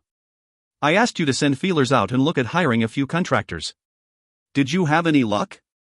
He nods. Good. We'll need some thuggish assistance, if you please. When you're released, I want you to snatch up that maid from the university. The one who worked alongside Panji, the one who was tailing us the other day. We should have done it immediately, but we were occupied. Grab her, and get her to the embassy. I want to question her myself. I want your contractors to stay back and watch her apartment, and see if anyone comes or goes. I will need this done by, she consults her watch. 6 in the evening. And you must be discreet. Assume both you and her are being watched. Understand? Sigurd sighs. Then he pulls a face, as if mulling over his options and realizing he really had nothing better to do tonight. 6 in the evening. Good. The survivor, he asks. Is he talking? No. And I can tell he's not the talking type. Then what? Shara adjusts her glasses. I've stalled for more time, but not nearly enough to crack him via the normal means. Then what? Well. She stares off into the corner of his cell in thought. I think I'm going to have to dose him. Sigurd grows much more awake. He looks at her, disbelieving. Then he smiles. Well, then. At least you will have entertainment. Asterisk asterisk asterisk. Shara stands at the cell door, watching the captured boy through the viewing slot. She checks her watch, 40 minutes. The boy shakes his head as if shaking off a chill, then takes his cup of water and sips it. 7 sips so far, thinks Shara. If only he were utterly parched. The boy slowly droops forward more and more, as if deflating. She checks her watch again, it's not going unusually slowly, but she wouldn't mind if it were quicker. This couldn't possibly be all that riveting, says Nuligesh, joining her. It isn't, says Shara. I'd heard our survivor wasn't talking. No. He's a fanatic, unfortunate, but expected. I don't think he's the sort who's afraid of death. He's more worried about what happens after. The boy in the cell raises his head to stare into the wall. His face is odd, horrified, fascinated. He starts to tremble a little. What's wrong with him? Says Nuligesh. Is he mad? No.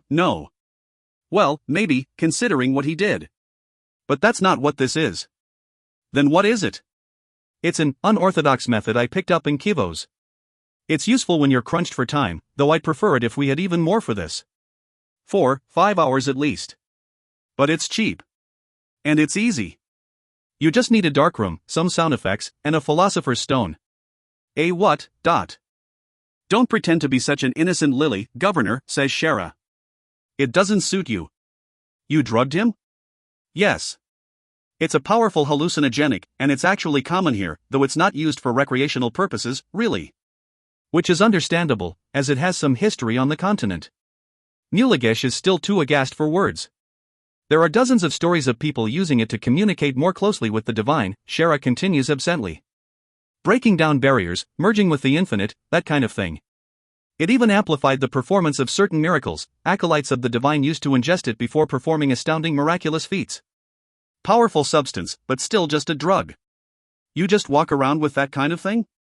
I had Petrie run and get it from the embassy. What I usually like to do is make them feel like they're at home, suffering a fever, with their family members nearby, or at least people claiming to be their family members, and most of the time they get so agitated they wind up telling us everything. I'm not sure if that'll be the case here, however, as the jail cell may induce a delirium of a much more.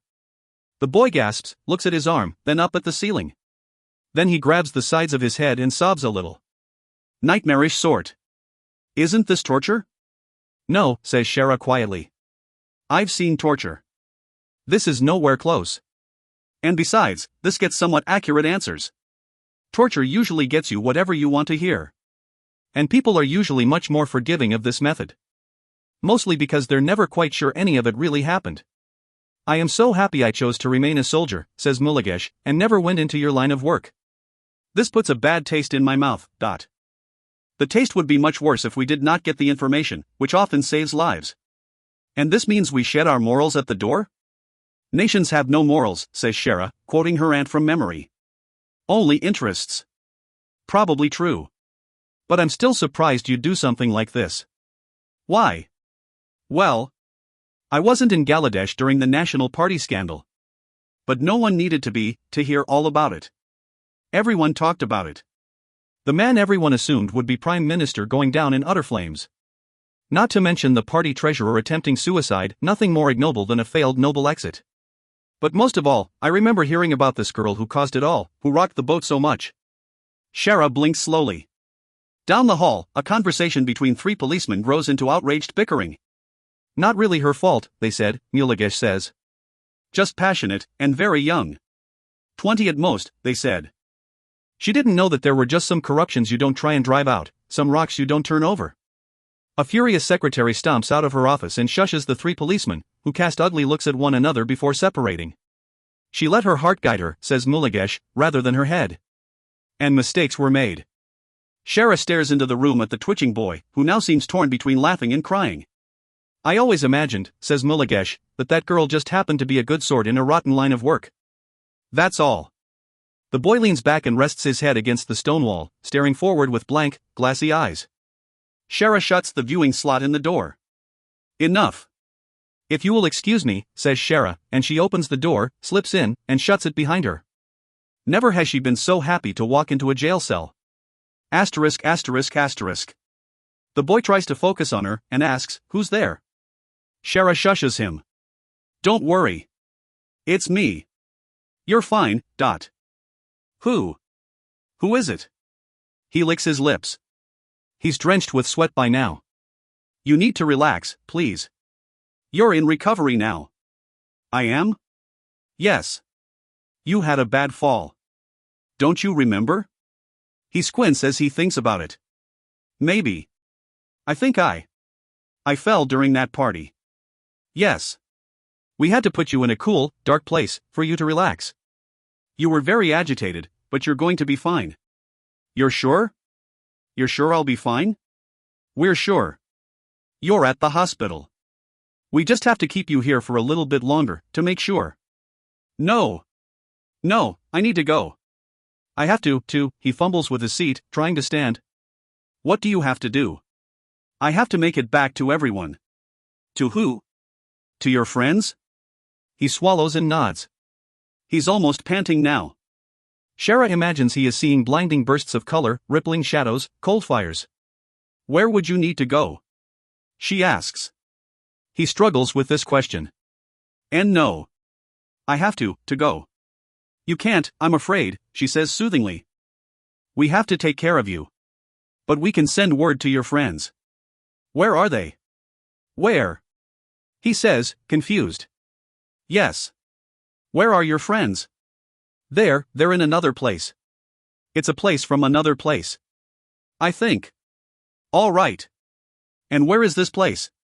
He rubs his eyes. When he looks back at her, she sees he has burst several blood vessels in them. Where? She says again. It's not like that. It's an older place.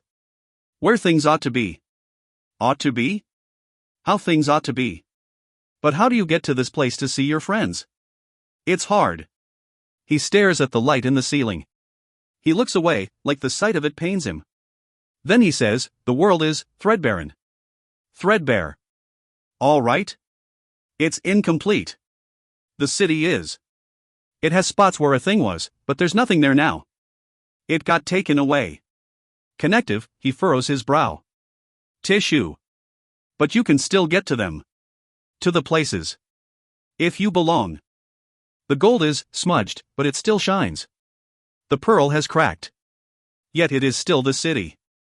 Still what I feel, he taps his heart here. Is this how people disappear? He starts laughing. Disappear? What a ridiculous idea. The idea tickles him so much he almost falls out of his seat. She tries another tactic. Why did you come to the party tonight? Tonight? Yes.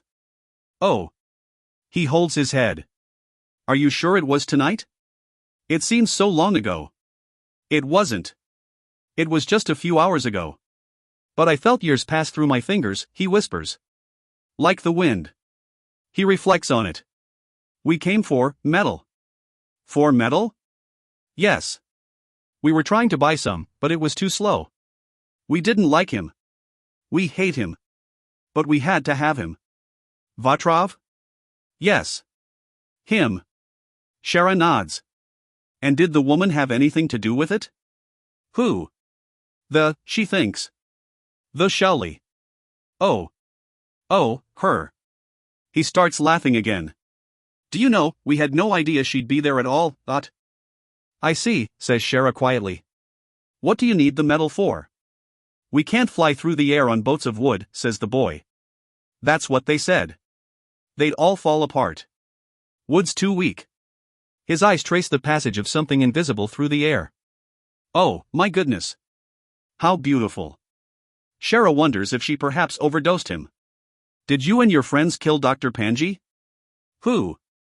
The Shelley professor. Shelleys don't have professors. They haven't the minds for it. The little foreign professor who was committing blasphemy. All foreigners are blasphemous. Being alive is blasphemous, for them. There is only us. We are the children of the gods. All others are people of ash and clay. For them to live and not pay us fealty is the greatest of blasphemies. He frowns and leans forward like his stomach hurts. Oh. Oh, dear.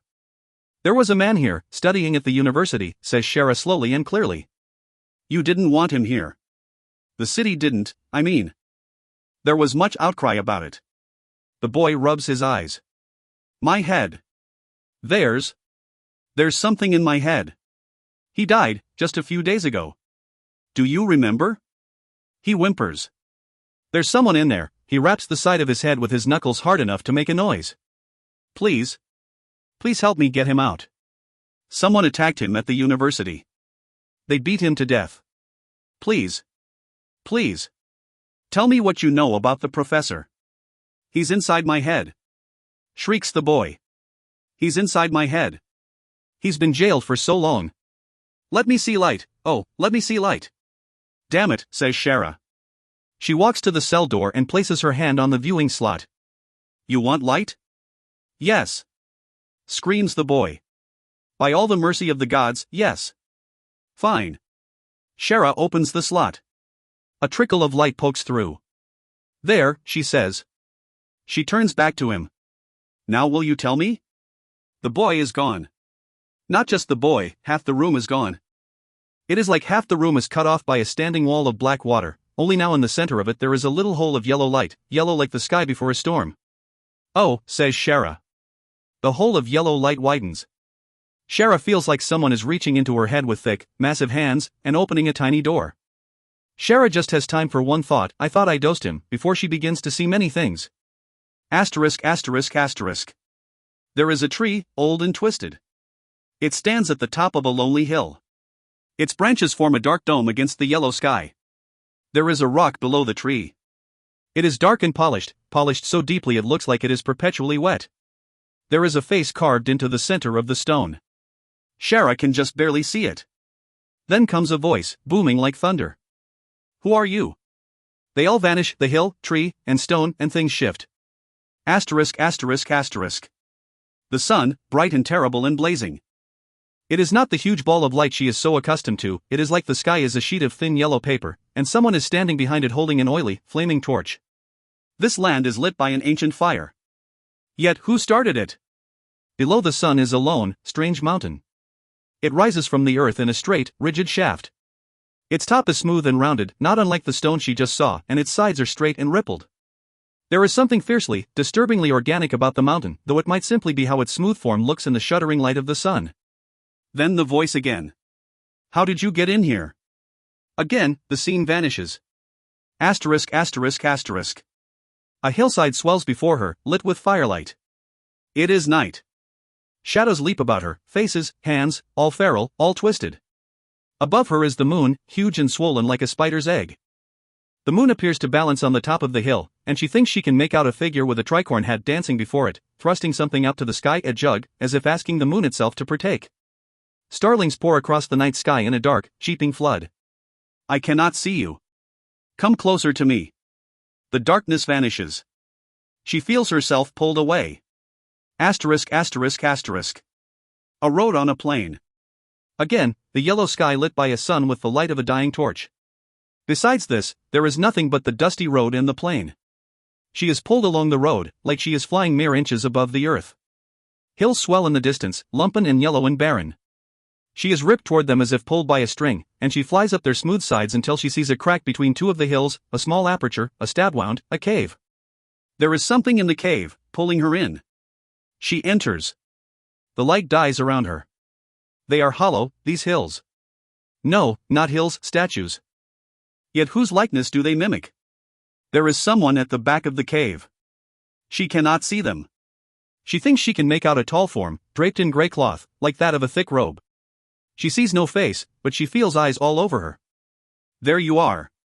She sees no hands, but she feels like she is in someone's grasp. How did you get in? No, it does not matter. Let me out. She sees no movement, but she feels like the walls close in around her. Let me out. You must let me out. A flutter of gray cloth. It grows nearer, but she still cannot see. They had no right. They had no right to do this to me. Shara struggles. She reaches out, tries to push away. No. No. You must let me out. In the darkness comes a bright flame. Asterisk asterisk asterisk. It takes Shara a moment to realize she is standing in the jail cell. There is a blazing fire in the center of the cell, and the firelight on the stone walls gives the cell a primeval look, not unlike the vision she just saw. But when she hears Mulagesh's voice shouting, "Get out of there! Shara! What are you just standing there for? Get the hells out of there!" She realizes where she is. There is another voice. Someone is screaming, she realizes. Then the fire in the jail cell stands, looks at her, and reaches out. She sees a face through the flames, blistering and cracking. It is the boy, yet he burns as if doused in kerosene. He opens his mouth to scream again. Shara watches as flames flood into his mouth, down his throat. She can see his tongue bubbling. The door behind her flies open.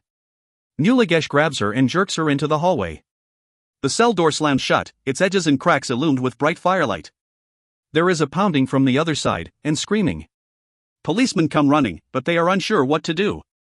"Oh," says Mulagesh. "Oh, by the seas. What in the fucking world? Someone get some blankets. We need to put that man out. Come on, everyone, move, dot." The pounding on the door weakens, softens. A smell pervades the air, bubbling lipids like a chandler's shop. By the time the officers finally manage to bring blankets and a doctor, there is a dark smoke seeping through the top crack of the door. They prepare themselves and rip the door open. Its opposite side is black, charred. Beyond is a wall of smoke, streaming plumes like black water. No, says Mulagesh. No. Far too late. Far too late. A dark, crinkled shape surfaces among the sea of black. Shara moves to look, but Mulagesh pushes her away. Asterisk asterisk asterisk. Wild havoc. Hallways of people screaming and shouting, fighting to get out. Shara wishes to ask, what's all the commotion about? But she feels too stunned and slow to ask. She sees Sepuri soldiers fighting through the crowd to get to her, feels Mulagesh shove her into their arms, feels herself being ripped out of the stampeding throng. She feels these things, but they do not register. I suppose this is what shock feels like, she thinks, rather curious. She is stuffed into a car along with Mulagesh and 2 soldiers. Petri looks back at them from the driver's seat, alarmed. Mulagesh tells him, the embassy. Now. When they pull away, an armored car bearing the Polish governor's insignia on its side coughs to life and follows closely. Look up, Mulagesh tells the soldiers. On the rooftops. And keep an eye on the alleys. What are you telling them to look for? Shara asks softly. Are you insane? For any more assassins. That's, what, twice in 6 hours? By the seas, I don't even know how he did it. He must have had a device on him, some flask with oil, or something. I don't know how the police missed it, unless one of them snuck it to him while he was imprisoned. Which I wouldn't put past them. Shara thinks, she thinks he attacked me. But he didn't. I know exactly what that was. But I only ever read about it. I was turned away, says Shara. What did you see? No, you weren't, says Mulagesh. You were looking right at him. I thought it was some kind of mind game you were playing with him. You went to the door, opened the slot so I could see in. Then you said something about light and turned around, and you both just stared at one another. For how long? Hells, I don't know. Then he just burst into flames. I didn't see him activate anything, push any button, light any match. He didn't even seem to move. Whatever he used, I want to know what it was. They might use more of them. And did you hear a voice in the room? A what? A voice? While we stared at one another? Mulagesh takes her eyes off the street to look Shara over. You're in shock. You need to lie back and rest. Let me take over today. This is what I do. This is what I know. Okay? He spoke to me from the heart of the world. No, he was the heart of the world. You don't need, says Shara softly, to order your men about so, but. Shara, just lie back. No, says Shara. Listen. That was not a planned, coordinated attack. And it was most certainly not an assassination attempt. Then what was it? Shara debates not telling her. Some secrets, she tells herself, can't be born alone. She sits up and says to Petri, pardon, Petri, but could you pull over briefly?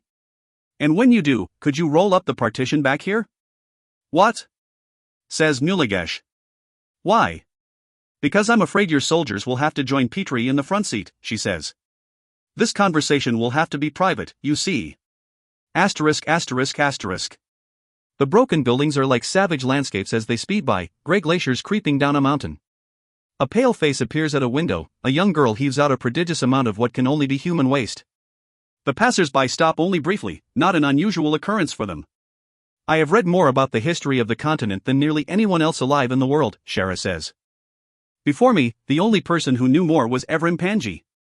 He's now passed, of course. Which means it is only me. What's your point? Asks Mulagesh. I have read of instances of spontaneous combustion on the continent. It hasn't happened in decades, but once, long ago, it happened occasionally. The cause of these episodes of spontaneous combustion was widely known here. Back then, they were the result of divine possession. Of what? Asks Mulagesh. Divine possession. A divine being could project his or her intelligence into a mortal agent to commune with them directly, almost using them as a puppet, essentially. This was quite common among some of the lesser divine beings, sprites, spirits, familiars, and so on. All of which the Kai killed in the Great Purge, says Mulagesh. Right? Presumably. But the primary divinities could not possess a mortal agent to the same degree. Their very beings were too large, too powerful, too intense. The mortal body could not bear it. Sort of like spiritual friction, I suppose, resulting in combustion. Mulagesh is silent for a long, long time. And, you're saying you think this is what happened? I'm positive of it. How so? Because, she takes a breath, whatever possessed that boy spoke to me. To you, outside the cell, it looked like we were simply standing still. But to me, something took me somewhere. I was there for some time. It pulled me in. It wanted to see me. And it wanted me to let it out of wherever it was. It spoke to you? Yes. Muligesh swallows. Are you quite sure of this? Yes. This wasn't a side effect of the drug you used on that boy? Maybe you absorbed it through your skin? I'm sure the drug contributed, but not in the way you mean. Like I said, a philosopher's stone was often used to commune with the divinities. Records indicate it acted like lubrication, in a way. I believe I might have unintentionally opened that boy up for whatever it was to possess him, but. Whatever it was, echoes Muligesh. Yes. But it's not a whatever it was. Because you sound like you know what it was. Yes. Because if what you're saying is correct, then the only thing that made people combust was. Yes. A primary divinity. And, if you're saying that was what you saw, what took control of that boy, then that would mean. Yes, says Shara. It would mean at least one of the gods has survived. Winning the war is most certainly the single greatest shift in Saper's history. However, both the Kai and the war often overshadow the handful of years directly after the downfall of the continent, which were just as crucial for Saper as the death of the divinities. But this period is almost completely forgotten. This is likely because the events following the war are so unpleasant to remember. After the Kai had killed the last divinity, it became evident that the divinities had been protecting the continent and Saper, to a certain extent, not only from outside attackers, but also from a number of viruses and diseases.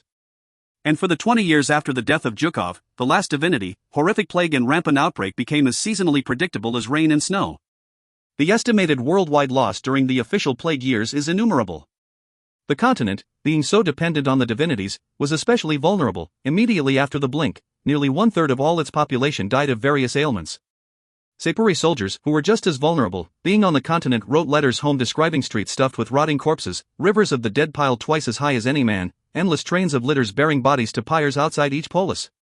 Every polis suffered an explosion of insects, rats, cats, wolves, nearly any pest one can imagine. Everywhere one went in the continent, one was met with the overpowering scent of rotting flesh. Saper, however, being a colony that only peripherally benefited from miraculous intervention, had better knowledge of non-miraculous sanitation. They quarantined the infected, and when soldiers arrived home, they promptly quarantined them as well, a decision that caused much outrage in Saper at the time. Overall, though the plague years were far from easy, Saper lost less than 10,000 lives to the sudden, massive influx of disease. It is this self-sufficiency that also came to Saper's aid in terms of technology. For the 867 years of its subservience, Saper was forced to provide resources to the continent chiefly by its own means, without divine support. Exactly why the divinities needed Saper to produce resources at all, rather than simply producing them with any number of miracles, is a favorite, and often rather infamous, question among Sapuri historians. Having been forced to generate such technological innovation under threat, and now suddenly finding itself sitting upon a wealth of resources that could now be called its own, Saper underwent a phenomenal technological transformation overnight. Valeka Thinadeshi herself, who is generally acknowledged to be the greatest of the iconic engineers of this period before her disappearance in Vortiashtan, said that for 2 decades you could toss a stone out any window in Galadesh and strike 4 geniuses on the way down. It is perhaps noteworthy that the Kai himself was an amateur scientist, performing many experiments on his estate. In contrast, the continent, plague-ridden, starving, sank into its own helplessness. In the absence of any single ruling force, the polises succumbed to internal conflict. Bandit kings sprang up like mushrooms. During their withdrawal, some Sapuri soldiers recorded rumors of cannibalism, torture, slavery, mass rape. The people that were once the blessed luminaries of the world had, almost overnight, descended into monstrous, barbaric savagery. It must have seemed to the newly founded Sapuri parliament an easy if not satisfying decision. Saper, for so long the subservient nation, would intervene in the continent's affairs and bring order. They would re-invade, this time under a banner of peace, and reconstruct. But I am not sure if they truly understood the memory of the continent, which, despite the blink, despite the plague years, despite the bandit kings, remains to this day quite long and bitter. They remember what they were, and they know what they have lost. The sudden hegemony. Dr. Evram Panji. Dangerously honest. Hazy morning light trickles across the rooftops. Shara squints as she tries to discern exactly where the walls of Bulikov start and stop, but she can see only the early morning sky, or perhaps she only imagines the diamond flecks of stars glittering above the dawning sun. It's not really the sun, she thinks. I'm not seeing the sky. It's just the picture of the sun and the sky, produced by the walls. Or, at least, I think it is. The Bulikov pigeons can tell no difference. They emerge from their roosts, fluff their feathers, and descend to the city streets in wheeling clouds. Shara is not afraid. She tells herself this repeatedly, in the calm, cool voice of a doctor. I have never thought of knowledge as a burden, thinks Shara, but how heavy this weighs on me. But inside her a small, quiet voice reminds her that this isn't completely surprising. Shara spent enough time buried in the restricted information at the ministry to understand that the history taught in Sepuri schools is just one variation on a story, one with many, many holes. But just because the nightmare you expected comes true, she tells herself, it doesn't make it any less terrifying. More and more, she worries about what could be in the warehouse. And, more and more, she worries that someone other than Evrem could have gotten access to it. That should be impossible, but having just had what should be a dead divinity directly address her, she knows the impossible cannot really be ruled out. She picks up the morning paper on her desk and reads the account of the deaths last night for the 100th time, paying close attention to two paragraphs in particular. Bohan Zvatrov expressed grief for his slain staff members and regret that the attack happened, but said he was not surprised. With the current discourse we're seeing in the city, I am not shocked at all that some citizens felt violence was the only answer. They are told day in and day out that, New Bulikov's vision for the city is one of destruction and death, that we are liars and deceivers. I have no doubt that such men felt they were acting out of a moral principle, and this I regret perhaps most of all. City Father Ernst Wiklov, a frequent opponent to Vatrov and New Bulikov, was quick to condemn these accusations. The very idea that someone would capitalize on such a tragedy for political gain is abhorrent, he said in an interview mere hours after the attack. This is a time for mourning and reflection, not self-righteous posturing. Mr. Vohans was not available for response. There's a knock at the door and Muligesh sticks her head in. I didn't want to open up shop for anyone, but I thought I'd make an exception for this. Your boy is here. My what? Muligesh pushes the door open the rest of the way to reveal Vohan standing in the hallway, looking quite awkward despite his elegant grey suit and thick white fur coat. Ah, says Shara. Come in. Vohans limps in. I must say, I am happy to see you in one piece. 2 attempts on your life in one day. I thought you were important, Shara, but not, he rubs his hip. Not that important. Shara rolls her eyes. I see your charm has not been dulled by all the excitement. Please sit down, Vo. I have some rather bad news for you. As he does, Shara finds she only hates herself a little for finding this all a fortunate coincidence. She needs Vohans to be frightened in order to do what she needs him to. Bad news? Asks Vo, beyond all the damage and stains done to my home? We are happy to compensate you for that, says Shara. Those damages were done, after all, by a ministry employee. That man works for the ministry? For you? But he's a drailing, isn't he? Haven't they all become savages and pirates since their little kingdom collapsed? Maybe so, says Shara, but he saved your life. Vohans pauses while taking out a cigarette. Well, I don't think. Wait, what? My life? Yes, says Shara. Because those men were not there for me. They were there for you, Vo. He stares at her. The cigarette hovers an inch from Vohans's open mouth. That would be the bad news I just mentioned, she says gently. He what? Shara summarizes what she learned from her interrogation of the surviving attacker. I can say, though, that you are quite lucky to be sitting in front of me, she says mildly. I am probably the only person on the continent right now who can help you. Help me what? Help you stay alive. Did you see how those men were dressed? His face grows slightly bitter. Kalkashtani robes. Yes. Those haven't been seen on the continent for decades. They were devotees of the divinity Kolkan. This is not a matter of politics, I think, Vo, I think it is a matter of faith. These men are willing to die for what they believe. And they need something from you. And if they're willing to die, they're definitely willing to try again. Try again to get, what? The attacker I questioned was not in a state where he could provide much detail, but he said they specifically needed your metal. Do you know what that means? Vohan stares into space for nearly a minute before he's capable of processing her question. My metal? Yes. I don't believe he meant anything precious gold, silver, or anything like that. But as you said, you're playing into the resources game, so I wondered. Well, I told you my biggest project is saltpeter, which isn't a metal, you know. I am familiar with the nature of metals, she says. We did go to school together, you know. Right, right. The only other thing I could think of, Vohan scratches an eyebrow, smooths it down, would probably be the steelworks. But that's incredibly new. Steel? Yes. No one else on the continent can produce steel, mostly because no one can afford the process. But you can? Yes, to a limited degree. It takes a specialized kind of furnace, which is expensive to build and maintain. It's a bit of a test project, and one I'm not very much interested in because it's so damn expensive. And because Bulikov isn't building anything big or grand enough to require steel. But you are producing steel? Yes. I've no idea why some reactionary restorationist would want it, though. He suggested it was for ships that would sail through the air. He said it was for what? Shara shrugs. It's what he said. So this man is insane. Barking mad, surely. I admit, it's a bit of a relief to hear it. He was in an induced state, let's say. But we can't question him anymore, I'm afraid. The man has died. How? Shara is silent. She briefly remembers the sight of the boy's face, flames filling his mouth as he tried to scream. I can't say at the moment, she says. But it was unpleasant. All of this is unpleasant to me, Vo. And I don't like that you're at the middle of it. You're a lightning rod, it seems. She gently touches the newspaper before her. And I do not want you to make it worse. Vohan studies her. Oh, Shara. I hope you are not about to suggest what I think you are about to suggest. I will go ahead and assume you've had visitors from all your supporters and allies, says Shara, and I will assume they have all told you, in varying terms, how you have just been handed some very valuable political capital. Being attacked, and surviving that attack, puts a powerful weapon in your hand. I will also assume that both you and they think it politically expedient to get on as much newspaper sheet as possible. I was attacked, he says. Am I not allowed to decry my attackers? Not when I am trying to catch them, no, says Shara. I want you to stay out of the papers, Vo, and I do not want you to inflame the situation any more than it is. A short laugh. Really? Really? This particular job is proving difficult. But you can make it easier, Dot. Your job is difficult?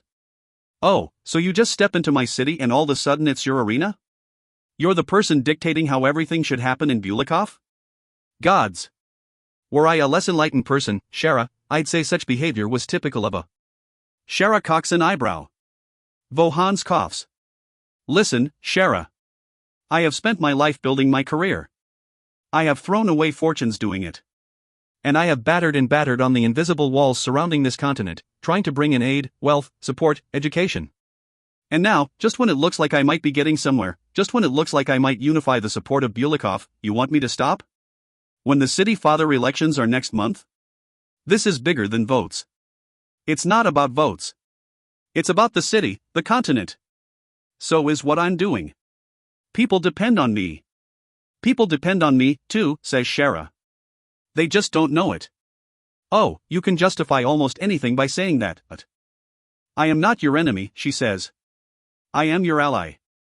I have been honest with you, Vo, dangerously honest. Now you must trust me. I want you to withdraw from the public eye, just for a little bit. If your movement is as successful as you claimed, stepping away can't be that damaging. This appeal to his vanity appears to appease him some. How long? Hopefully not long at all. The sooner I can get this done, the sooner you can return to your work, without your guards. Wait, what guards? Shara stirs her tea. Bodyguards. The Sepuri detail I'm going to assign to you. Vohan stares at her and laughs. You can't put me under guard. That's ridiculous. I can. You'll still be perfectly free to do as you like, to an extent. They'll just be watching over you. Do you know how terrible this will look? Me going about town with a bunch of armed Sepuris in tow? I thought we just discussed that you shouldn't be going about town at all, says Shara. You will be a moderately private citizen, for a period of time, and a safe one, if I have my way. But you can shorten that period of time, if you do something for me. Oh my goodness, Vohan rubs his eyes. Something you need doing? Is this how the ministry always manages to get what it wants? 16 people are dead, Vo, including some of your household staff. I'm taking this seriously. And so should you. I am taking this seriously. You're the one telling me to do nothing. Not nothing. There's something being stored in a safety deposit box at a bank. I'm not sure what it is, but I know I need it. And you want me to get it? She nods. How do you expect me to do that? Am I to don all black and infiltrate this place in the middle of the night? I would have thought you'd have people for this. I expected you'd come up with an easier way than that. Primarily because you own the bank. Vohans blinks. I do? Yes. Shara hands him a copy of Panji's decoded message. He examines it. Are you sure I own it? Its name doesn't ring a bell. It must be so nice, says Shara, to be so wealthy one is uncertain of which institutions one does and does not own. But yes. I have confirmed that you personally own this bank. If you could find some manner or excuse to retrieve the contents of that box, and deliver it to me, then it may help us figure this all out. Which means I would no longer have to have you under guard, and you could return to business as normal. Vohans grumbles something about a violation of his rights, then folds up the address and angrily stuffs it in his pocket. He stands up and says, if you're my ally, I expect you to act like it. And what does that mean? You said yourself, we want the same thing, a peaceful, prosperous Bulikov. Don't we? Shara instantly regrets this, for she knows the Ministry of Foreign Affairs desires no such thing. Work with me, he says. Help me. Is this about how you want to start making munitions? I am talking about increased Sapuri engagement with Bulikov, he says. Real engagement. Real aid. Not this subterfuge. Right now, we are given but a trickle of water, when we need a flood to wash all this stagnancy away. Flex your muscles, Shara. Give me genuine political support. We can't possibly voice support for a local politician. Maybe one day, but not right now. The circumstances will never be right, says Vohans, because this will always be hard. Shara, my city and my country are desperately, desperately poor, and I genuinely think they are on a path that can only end in violence. I am offering you an opportunity to try and help us, and put us on a different path. I cannot accept it, says Shara. Not now, Vo. I'm sorry. Maybe one day soon. No. You don't believe that. You're not an agent of change, Shara. You don't make the world better, you work to keep things how they are. The restorationists look to the past, Sapir wishes to maintain the present, but no one considers the future. I am sorry, she says. But I cannot help you. No, you aren't sorry. You are a representative of your country. And countries do not feel sorrow. He turns and limps away. Shara stands in front of the window again. Dawn is now in full riot across the roofs of Bulikov, giving a golden streak to all the wandering columns of chimney smoke. She takes a deep sip of tea. An import, she thinks. Maybe made in Galadesh. She wonders, briefly, if she is not addicted to the tea's caffeine so much as the taste and scent of home, so far away. She opens the window, wincing at the blast of cold air, shuts the shutters outside, then shuts the window. She licks her finger, hesitates, and begins to write on the glass. Why do I always do this, she thinks, when I'm at my most vulnerable, but... Slowly, the shadows shift. The air gains a curious new current. Somewhere in the room, in some invisible manner, a door opens to somewhere else. And there in the glass, she sees an empty office. Shara sits to wait. 20 minutes later Shara Komayd arrives, holding many papers and clad in what she personally refers to as her battle armor, a bright red, highly expensive dress that is both attractive and tremendously imposing. It has always possessed the odd property of making Shara the undeniable center of any room. When Shara spotted the dress in a store, she purchased 5 of them, then arranged it so the entire line was permanently removed from shelves. I could never trust such a dress to anyone else, she remarked when she told Shara. It's much too dangerous. Important meeting? Asks Shara. Auntie Shara looks up and frowns. No, she says, slightly irritated. But important people were there. Why are you calling on the emergency line? If you found something, send it through the normal channels. We have 16 dead, says Shara. Continentals. They were killed in an attack on a Bulikovian political figure, a city father. Who survived? Shara pauses. She looks at the piece of paper in her hand, work that obviously needs to get done, and soon, and sighs and lays it aside. She walks over to sit before the pane of glass and asks, how? They opted to attack during a social occasion. At which I was present. Shara rolls her eyes. Ah. You and, what's his name? Sigrud. Yes. How many dead? 16. So he's clocking in his normal rate, then. By all the damn seas, Shara, I've no idea why you keep such a man on. We have trouble with the Draylings every day. They're pirates, my dear. They weren't always. Not while their king was still alive, that. Ah, yes, their dead king they do so love to sing about. Him and their little lost prince, who'll one day sail back to them.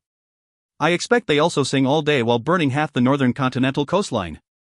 I mean, you must admit, my dear, these people are savages. I think he's proved his worth, last night and many other nights. Intelligence work is meant to avoid bloodshed, not generate it by the court. And yet intelligence work is as susceptible to its environs as anything else, says Shara. We operate within a set of variables that we often cannot influence. I hate it when you quote me, says Vinya. All right. So what? So some bumpkins took a shot at an alderman, or whatever he is. That's not news. That's just your average day of the week. Why would you contact me? Because I am convinced, says Shara, that there is some connection to Panji. Vinya freezes. She looks away, then slowly looks back. What? I suspect, says Shara, that Panji's death was probably part of a reactionary movement here, meant to rebuke Saper's influence and return the continent, or at least Bulikov, to its former glory. Vinya sits in silence. Then, and how would you have determined that? He was being watched, says Shara. And I suspect that he was being watched by agents of this reactionary movement. You suspect? I would say I deem it terribly likely. Specifically, though I cannot confirm yet, I think his death is probably related to their discovery of exactly what he was doing here. Which was not a mission of cultural understanding, as they were told. Vinya sighs and massages the sides of her neck. Ah. So? Shara nods. So? You found out about his little, historical expedition. So you do know about the warehouse? Of course I know about the warehouse. Vinya snaps. It's why he went there, of course. You signed off on this? Vinya rolls her eyes. Oh. So you planned this, Of course I planned this, darling. But it was Evrem's idea. It was just one I had a very specific interest in. And what was this idea? Oh, well, I'm sure that you being the divine expert that you are, you probably know all about it. Or you would, if Evrem had been allowed to publish it. His idea was not, as one says in the parlance of our era, approved. And it is still a highly dangerous idea. And what idea was this? We don't talk much about the divine over here, we like for such things to stay dead, naturally, but when we do, we, like the continent itself, assume that it was a top-down relationship, the divinities stood at the top of the chain, and they told the continentals and, well, the world, what to do, and everything obeyed. Reality obeyed. So, she says slowly, over the course of his career, Evrem quietly became less convinced this was the case. He believed there was a lot more subtle give and take going on in the relationship than anyone imagined. The divinities projected their own worlds, their own realities, which our historians have more or less surmised from all the conflicting creation stories, and afterlife stories, and static and whatnot. She waves her hand, eager to cycle through all the minutiae. Of course, says Shara, for this is a topic well known to her.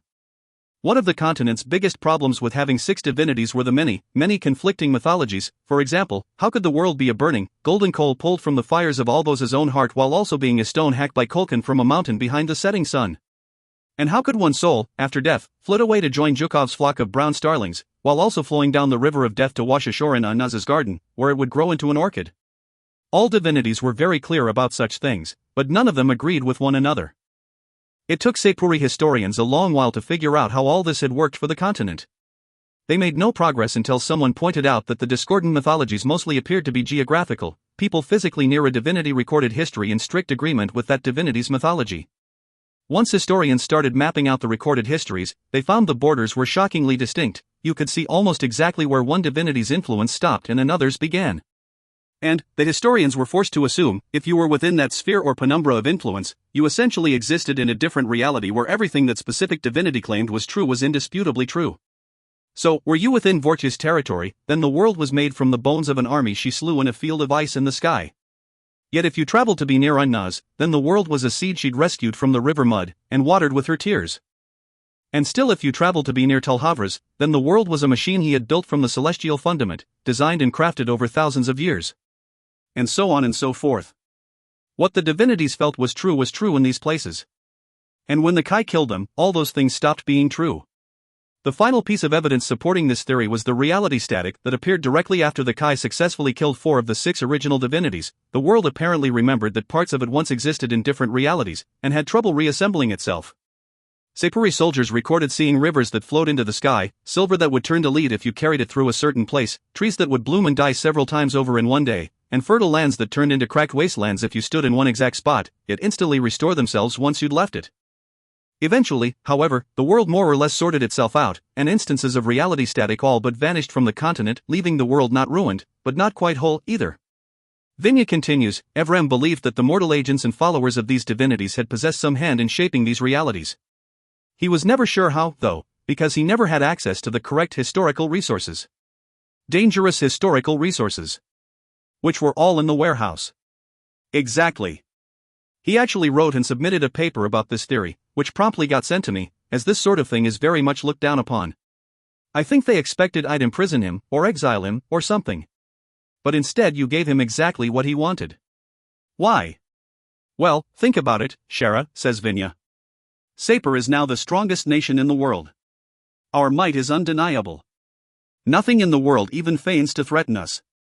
Except, we know that divinities once existed. And though they were killed, we do not understand what they were, or how they did what they did, where they came from, or even how the Kai killed them. You're thinking of them as weapons. Vinya shrugs. Maybe so. Imagine it, if a divinity wished a land to be bathed in fire, it would be bathed in fire. They would be, in a way, a weapon that would end modern warfare as we know it. No more armies. No more navies. No more soldiers of any kind, just casualties. Shara feels a cold horror growing in her belly. And you wished to produce one of these for Sapur? Vinya laughs. Oh, my goodness, no. No. I am quite happy where I am. I would be insane to invite in something that would wield, how shall I put this, a greater authority than my own. What I would wish would be to prevent anyone else from getting one. That is something that has kept me and many a Sapuri up at night. If Evrem could answer exactly where the gods came from, and how they worked, then we could actively prevent them from recurring. And if he just happened to find some information about the Kai's weaponry, about which we to this day still know absolutely nothing, that would help me sleep a little better, too. Knowing how to kill a god would help you sleep better? A flippant shrug. Such are the burdens of power, says Vinya. Evrem was a little less eager to explore this avenue. I think it bored him, to be frank, but anything would be better than what we know now. And we would. Well. We would know why we were denied, too, says Shara. Vinya pauses, and slowly nods. Yes. We would finally know. Neither of them says any more on the topic, but they do not need to. While no Sapuri can go a day without thinking of how their ancestors lived in abysmal slavery, neither can they go an hour without wondering why. Why were they denied a god? Why was the continent blessed with protectors, with power, with tools and privileges that were never extended to Sapur? How could such a tremendous inequality be allowed? And while Sapuris may seem to the world to be a small, curious people of education and wealth, anyone who spends any time in Sapur soon comes to understand that in their hearts lives a cold rage that lends them a cruelty one would never expect. They call us godless, Sapuris occasionally say to one another, as if we had a choice. So we dressed it up as an act of diplomacy, says Vinya. An effort to heal the gulf between our nation and theirs. We only wanted to peruse the books in the warehouse. That's all. I honestly never thought Evrem was in any danger. We assumed Bulikov would continue being Bulikov, all squalor and filth, and he could simply go about his business. Shara pauses, wondering how to broach the most obvious question. I'm curious, she says slowly. Why did you not tell me about this when I first came to Bulikov? Vinya sniffs and sits up. But for 1 second her dark eyes skitter and dance as she considers how to answer. Shara leans forward slightly and watches her aunt carefully. This was a highly restricted project, pronounces Vinya. Still her eyes search the bottom of the pane before wandering up to find Shara's face. If you had caught someone, good on you. If not, we would have pursued the matter through different channels. Vinya smiles haughtily. Lying, screams Shara's mind. She's lying.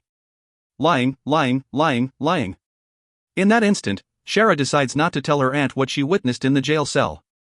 It goes against every line of reasoning she can imagine. Vinya wishes to know how to destroy any new divinity, so of course she'd want to know Shara has actually encountered such a being, but Shara feels something is very wrong.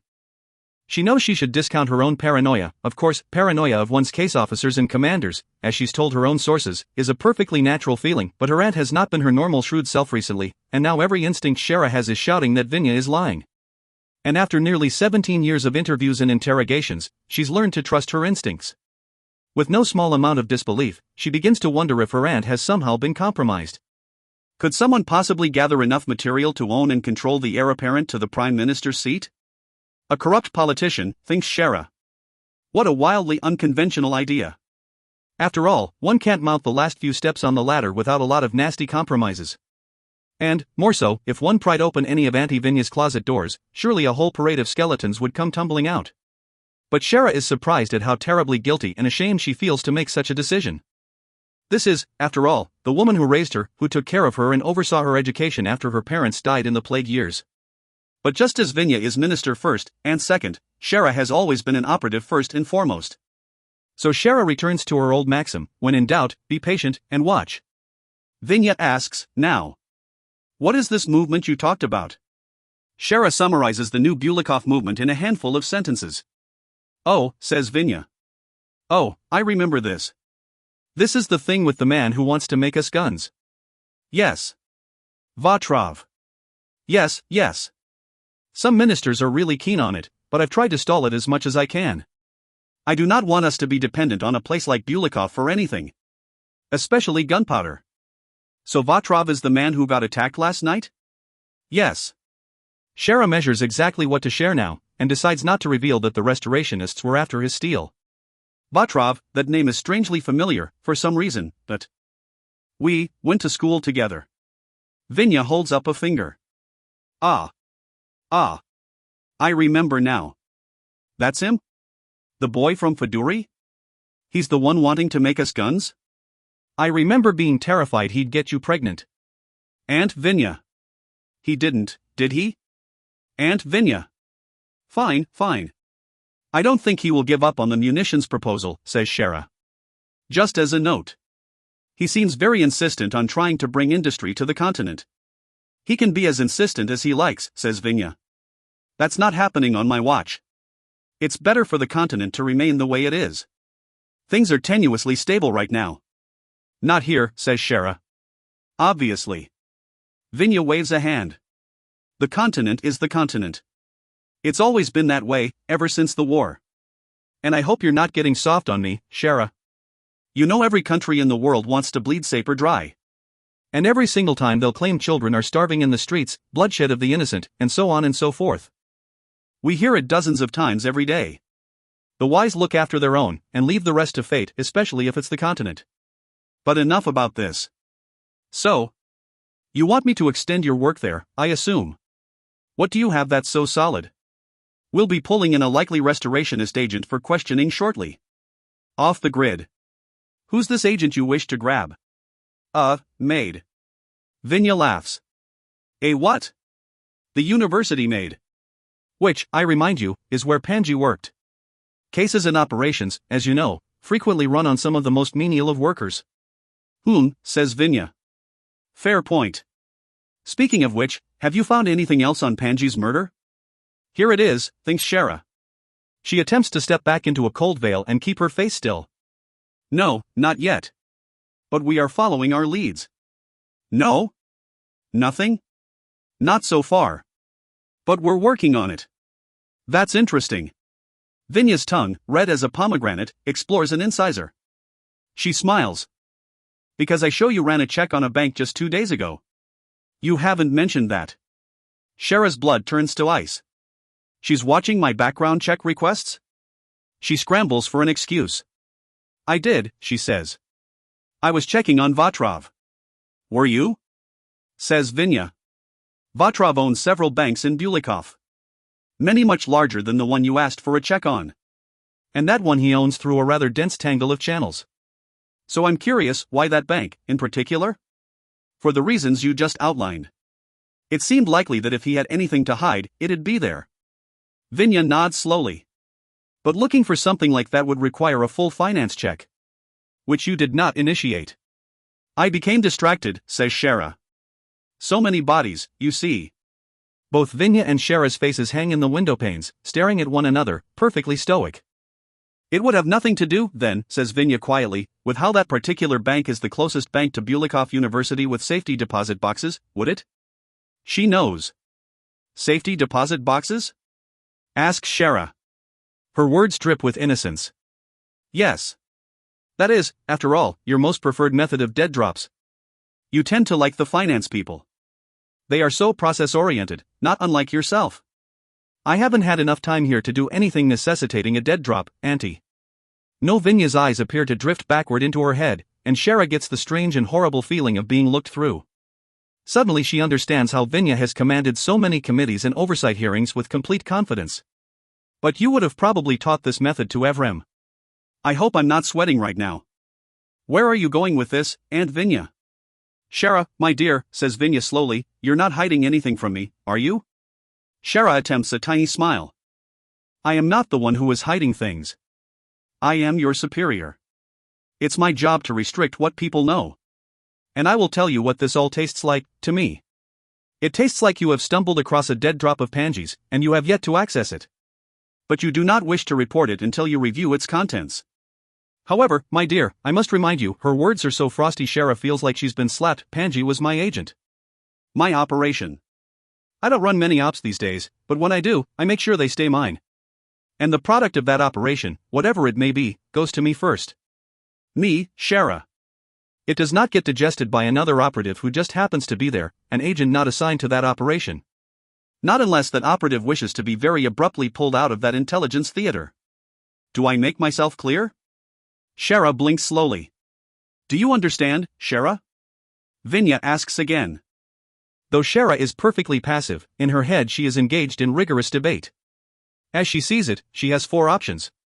She can 1. Tell her aunt that she's had contact with a divinity, and thus needs access to everything Panji has produced. However, this would require telling a possibly compromised official about the most dangerous intelligence breakthrough in modern history. 2. Withhold both the Panji dead drop as well as the divine contact from her aunt and pursue her own investigation of both. However, this would risk being pulled from Bulikov altogether, though all her aunt seems to care about now is the Panji dead drop. 3. Give up the content of Panji's safety deposit box to her aunt, its contents likely being the very thing someone killed Panji to try to get, and failed, and continue investigating the divine contact in Panji's death on her own. 4. Tell Vinya she isn't going to read the material, see what the maid has to say, and then decide from there. Right, thinks Shara. Number 4 it is. If I find anything produced by Evrem, says Shara, rest assured that I will deliver it to you first, Aunt Vinya. Without your review? Without my review, of course. I am only interested in Evrem's operation to the extent that it could have caused his death. Vinya nods and smiles widely. What a satisfying briefing this has been. So much intrigue, so much history, so much culture. I believe I may send you some messengers shortly. Because I suspect that Evrem's work did generate some product, and I expect you will find it soon.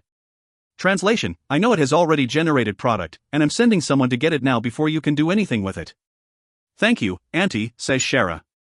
I appreciate all the support you can lend. Oh, absolutely, dear, says Vinya. An intelligence agency is only as strong as its operatives in the field. We must support our overseas operatives, where boots all strike the ground is where the work gets done. She smiles again, says, take care, dear, and keep me posted, and wipes the glass with her fingertips.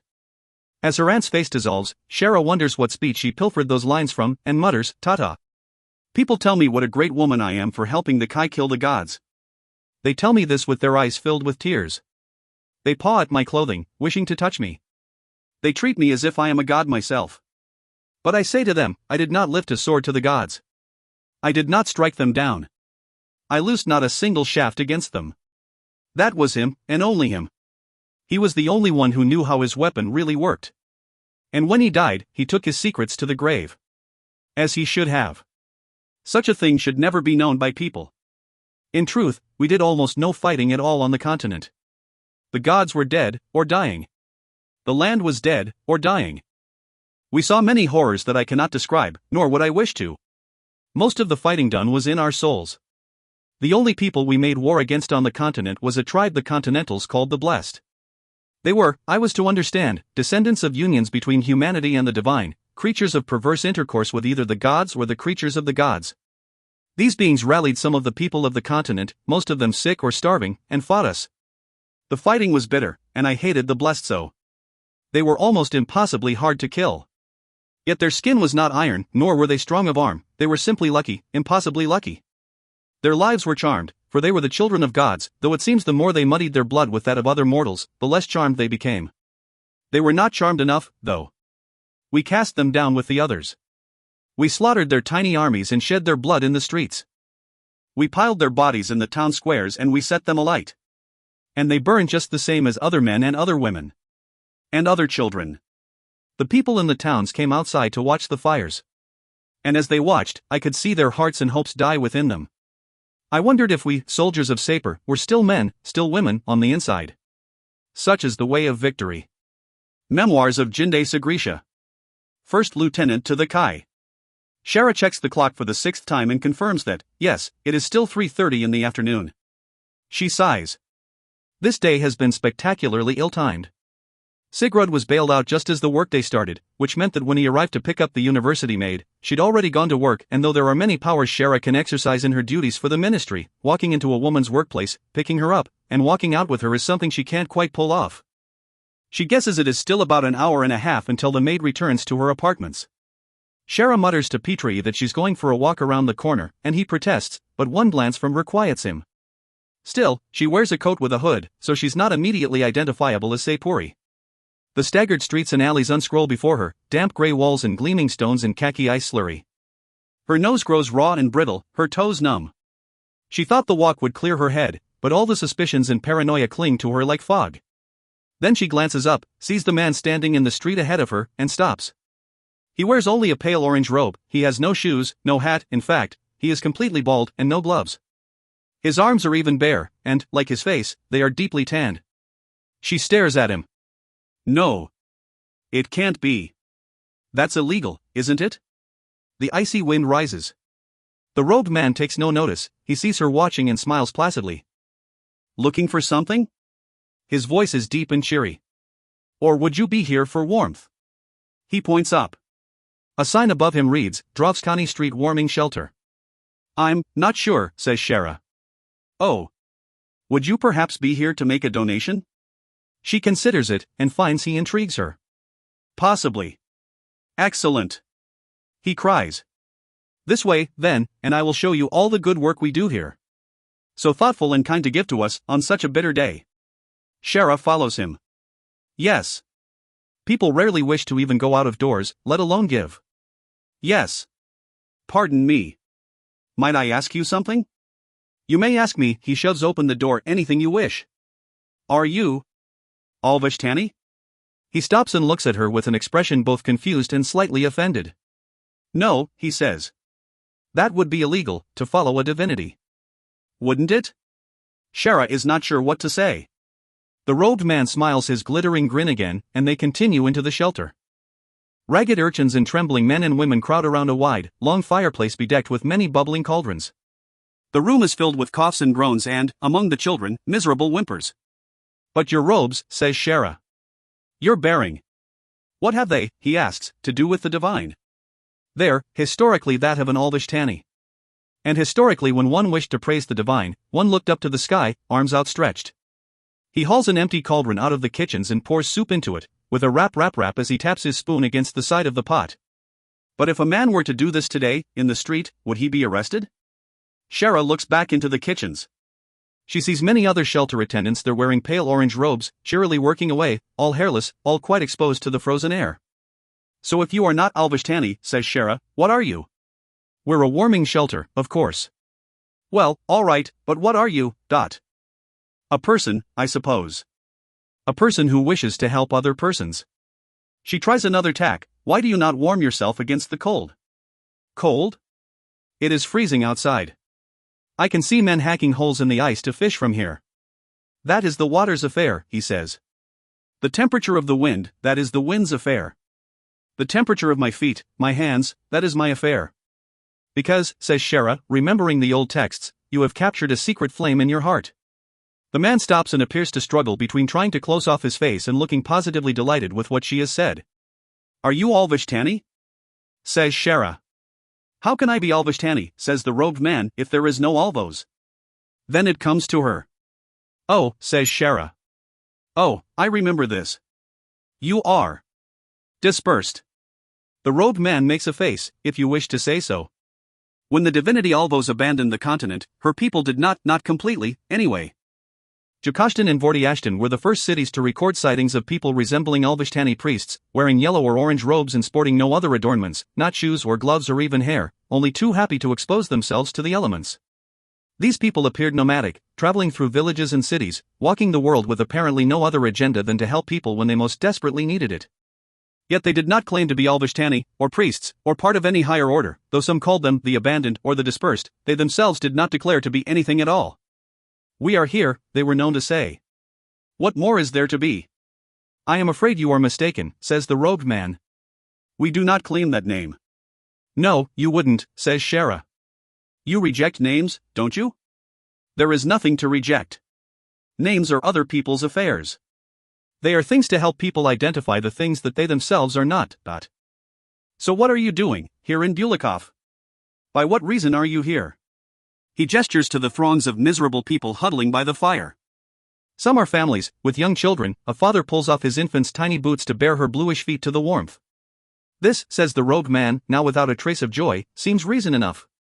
So you live to offer hope, as the old texts say. To be a light in dark places. Old texts say many things. You say these things as though they are special, as if it is unusual for one person to see another in pain, and wish to help. As if, he says quietly, to do the extraordinary, or what you think is extraordinary, a person must be told to do so, by the divine. Well, don't you? Do you? You have not donated yet, but if you did, would it be because you were told to? He picks up a lump of black bread. No. Do you, Asepuri, obviously, need a divinity to live your life? That's different.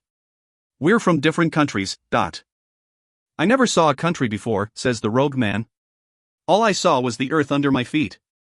You do these things, says Shara, insistent, because Alvos told you to. I have never met Alvos, he says. He spears the black bread with a thick wire and holds it over the coals. Have you? You would not be here without Alvos, says Shara. Alvos started your order. Without her, this shelter would not exist. If this Alvos, whom, if I recall, I am not legally allowed to acknowledge ever existed. Shara, irritated, impatient, waves her hand. If Alvos was ever here, then the greatest thing she ever gave us was the knowledge that we did not need her to do good things. That good can be done at any time, anywhere, to anyone, by anyone. We live our lives thinking up so many rules. He twists off some of the bread. As the crust splits, a tiny bloom of steam rises up. When often things can be so simple. He offers the piece of steaming bread to her and smiles. A bite? You look cold. Before she can answer, Petrie comes running down the street, calling for her. Shara flips the robed man a 10 piece. He snatches it out of the air with shocking speed, smiling, and she hurries out. He still follows his god, in his own way, she thinks. Which begs the question, who else in Bulikov is doing the same thing, but with far less benevolent intentions? Asterisk. The old woman sits in the embassy hallway, eyes beet red from weeping. Her upper lip glistens with snot in the lamplight. Her knuckles are purple from ages of soaking in soap and water. That's her? Shara asks quietly. That's her, says Sigrid. I am sure. Shara watches her closely. So, this is one of the 2 expert agents who were watching them at the university just the other day, Irina Torskiny, university maid from Panji's offices, who perhaps moonlights as a restorationist. Could this sad old creature somehow be complicit in Evrem's death? Shara frowns, sighs. I really cannot afford a second botched interrogation, she thinks. Put a table and 2 chairs in the corner of the reception hall, by the window, she tells Petrie. Brew some coffee. Good stuff, Vitlev, if you have it. We do, but it's expensive, says Petrie. I don't care. Do it. Get our best porcelain, too. Quick as you can. Petrie scampers away. She thinks you are to kill her, says Sigrid softly. Why would she think a thing like that? Asks Shara. He shrugs. She didn't put up a fight? She came, says Sigrid, as if she'd been expecting it all day. Shara watches the old woman a moment longer. Irina tries to wipe away her tears, but her hands tremble so much she resorts to using her forearm. How much more I would prefer it, Shara thinks, if it were just some simple thug. When the reception hall is arranged, Petrie leads the old woman over to where Shara waits, seated before a small, modest table bearing 2 teacups, saucers, biscuits, sugar, cream, and a steaming pot of coffee. Despite the cavernous space, this corner now has the atmosphere of someone's tidy front room. "Sit," says Shara. Irina Torskiny, still sniffling, does so. "Would you like some coffee?" Shara asks. "Coffee?" "Yes," says Shara. She pours a cup for herself. "Why would you give me coffee?" "Why wouldn't we? You are our guest." Irina considers it, then nods. Shara pours her a cup. Irina sniffs the steam uncurling from the tiny cup. "Vitlov?" "I'm eager to hear your opinion of it," Shara says. "So often the people we serve feel obliged to compliment everything we do. It's polite, but not quite honest, do you see?" Irina sips it and smacks her lips. "It is good. Very good. Surprisingly good." Shara smiles. "Excellent." Then her smile grows slightly sad. "Tell me, why were you crying?" "What? Why did you cry just now?" "Why?" Irina thinks, and finally says, "Why would I not cry? There are only reasons to cry. This is all I have now." "Have you done something wrong?" She laughs bitterly. "Don't you know?" Shara does not answer, she only watches. "Looking back, I have done nothing but wrong things," says Irina. "Everything, all of it, it has been a huge mistake. This is what they need of you, isn't it? This is what idealists and visionaries ask of you, to make their mistakes for them. Who have you made mistakes for?" Again, the laugh. "Oh, they are too clever to allow an old thing such as me to know too much. They knew I was, how should I say, a risk. A necessary one, but a risk. Oh, my mother, my grandmother. I think of how they would feel to look at me now, and she almost begins crying again. Before she can, Shara asks, "Why were you necessary?" "Why, I was the only one who worked with him, wasn't I, not?" "The professor?" She nods. "I was the only person who had access to his affairs behind the university walls. And they came to me, and they said, 'Are you not a proud child of Bulikov? Does not the past burn in your heart like a smoldering cinder?' And I said yes, of course. They were not surprised, or gracious. I expect people say yes to them a lot." Shara nods sympathetically, though internally she is rapidly recalibrating her approach. She has dealt with sources such as this woman only a few times before, people so angry, so worn down, so anxious that the information comes spilling out of them in a dangerous flood. Questioning her will be like riding a rabid horse. She tries a calmer tack. "What is your name?" Irina dries her eyes. "Do you not know it?" Shara gives her a sad look that could mean anything. "My name is Irina Torskiny," says the old woman softly. "I am a university maid. I have worked soap and water into those walls, into those floors, for 24 years of my life. I was here when it was built, rebuilt. And now I feel I will die and those stones shall forget me." "And you worked with Dr. Panji?" "Worked? Pa. You say it as if I was his colleague, his peer, as if he consulted me, saying, 'Here, Irina, take a look at this.' I was his maid. I picked up his teacups, swept his floor, polished his brass, dusted his bookshelves. All those bookshelves." Her righteous bitterness recedes. "Will you kill me? Why would we do something like that?" "For his death. For allowing your countrymen to die." "Allow? It doesn't sound like you killed him." "No. No, I did not do the deed. But I think I made it happen." "How, Irina? Please tell me." She takes a breath, coughs. "He had only been at the university a few days before they contacted me. They came to my apartment. I had gone to meetings, you see.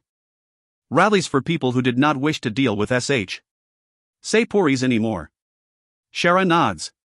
She understands, and Irina sees she understands. "Do you hate me for this?" asks Irina. "I might have, once," says Shara, in a moment of such honesty that she surprises herself. "But you don't now?" "I don't have the time or the energy to hate," says Shara. "I only wish to understand. People are what they are." She smiles weakly and shrugs. "What can one do?" Irina nods. "I think that is a wise way to look at things. I was not so wise. I went to these meetings. I was angry. We all were. And these men found me there." "Who?" "They never told me their names. I asked, but they said it was not safe." They said they were in danger, always in danger. From who, they did not say. How many were there? 3. What did they look like? Irina describes them, and Shara takes notes. Her descriptions for the first 2, short, dark-eyed, dark-haired, excessively bearded, could describe nearly any man in Bulikov. But the last one is different. He was tall, she says. And pale. And terribly starved. It was like he ate only broth, the poor thing. He could have been quite handsome, if he took care of himself. He spoke the least. He only watched me, really. Nothing I said seemed to surprise him. They knew I worked at the university, how, I don't know. But they asked me to serve them, to serve Bulikov. Just like the old ways. And I did. Irina coughs again. I was to spy on him, the professor. I was to pilfer his pages, open his drawers, look among his folders. For what? Irina colors, but does not answer. What were you looking for, Irina? I was not going to look for anything. Then how were you to know if you'd found something? Irina turns an even brighter red. I would just have to guess. Why? Because, the words, she is on the verge of tears again. I look at them on the page, and they don't make sense to me. What do you mean? I was never taught such a thing, you see? We had no school here, in Bulikov, when I grew up. And when they brought schooling to us, I was too old, and I could never figure it out. I could only pretend. I would hold a book, and pretend to look at it, and, she purses her mouth, Shara gets the strong impression of a humiliated child. I tried. She reaches into her pocket, and pulls out a crumpled-up piece of what looks like anti-Sepuri propaganda. I tried to learn. I wanted to learn to be righteous. I wanted to know. But I could only ever pretend. Shara is not surprised, much of the continent is still illiterate. So what did you do, when they asked you to spy on him? I told them I would. I did not want to let them down. And I hated him. I hated the professor, always so giddy to be reading our histories, she trails off. Then, what I chose to bring to them was a list. A list of what? I do not know. The professor worked out of this list all the time, so I knew it had to be important. But to me, it was just a list, with lots of information. Many squares, going all across the page, up and down, side to side, with letters and numbers in them. I did this over a period of weeks. I could not take it out, he would know if I did, and he only had pieces of this list at a time, so I would sneak out one page, maybe 2 or 3 or 4, and take it to the broom closet and copy it, sketching it. The first time was hard, but after that I could do it in minutes. Even if I didn't know how to read, I knew how to copy, she says with a slight sniff of vanity. Then I would bring them the copies. How many copies of pages did you bring them? Dozens. Maybe more than 100, over the course of many weeks. I was quite good at it, she says, pleased with herself. And they were so pleased when I first brought it to them. They were overjoyed. They wept. I felt, she trails off, unable to finish the thought. Why did you stop? They asked me to. Not at first. After the first time, when I brought them copies, they were less and less pleased. Oh, this is good, but it is not what we were looking for, not what we need at all. As if it was all my fault. But then, one day, the tall pale one, he saw something on the list, and he did not smile, exactly, but his eyes, they crinkled, and he nodded. And the men laughed and said, good. Good, good, very good. As if they'd found what they needed. And they never asked me to get anything else again. Shara feels an immense dread welling up in her. What day was this? Day? I am not sure. Month, then. It was still warm then. It must have been late fall. The month of Tuva, I think. Is there anything else you can tell me about this list? I do not know anything more than what I said. You copied it. You copied hundreds of pages of it. What was on them? Irina thinks. Well, there were page numbers. Besides those, there was a stamp in the corner. No, not a stamp, a sign of some kind, in the corner of every page. Like a bird atop a wall. Shara is quiet.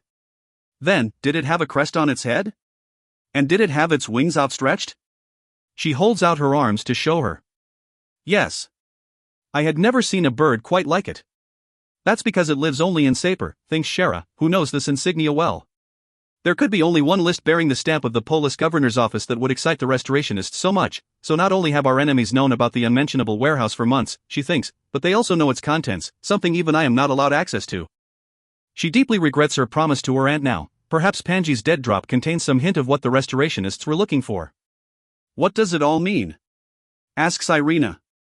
I'm not sure yet, says Shara. I thought I hated the professor, says Irina.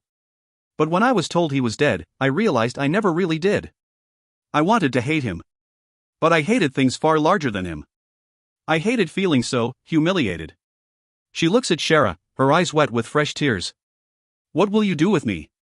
Will you kill me? No, Irina. I am not in the business of hurting innocents. But I am not innocent. I got him killed. You cannot know that. As you said, you hated things far larger than you, and I think things far larger than you, or me, or even the professor are in play here. Irina looks hopeful, relieved. Do you think so? Shara tries not to let her face hint at her dread. I know so. Then both women look up as shouts echo up from the street outside, "Let me through! Let me through!" What is that? Says Irina. Shara leans over and pulls a drape aside with a finger.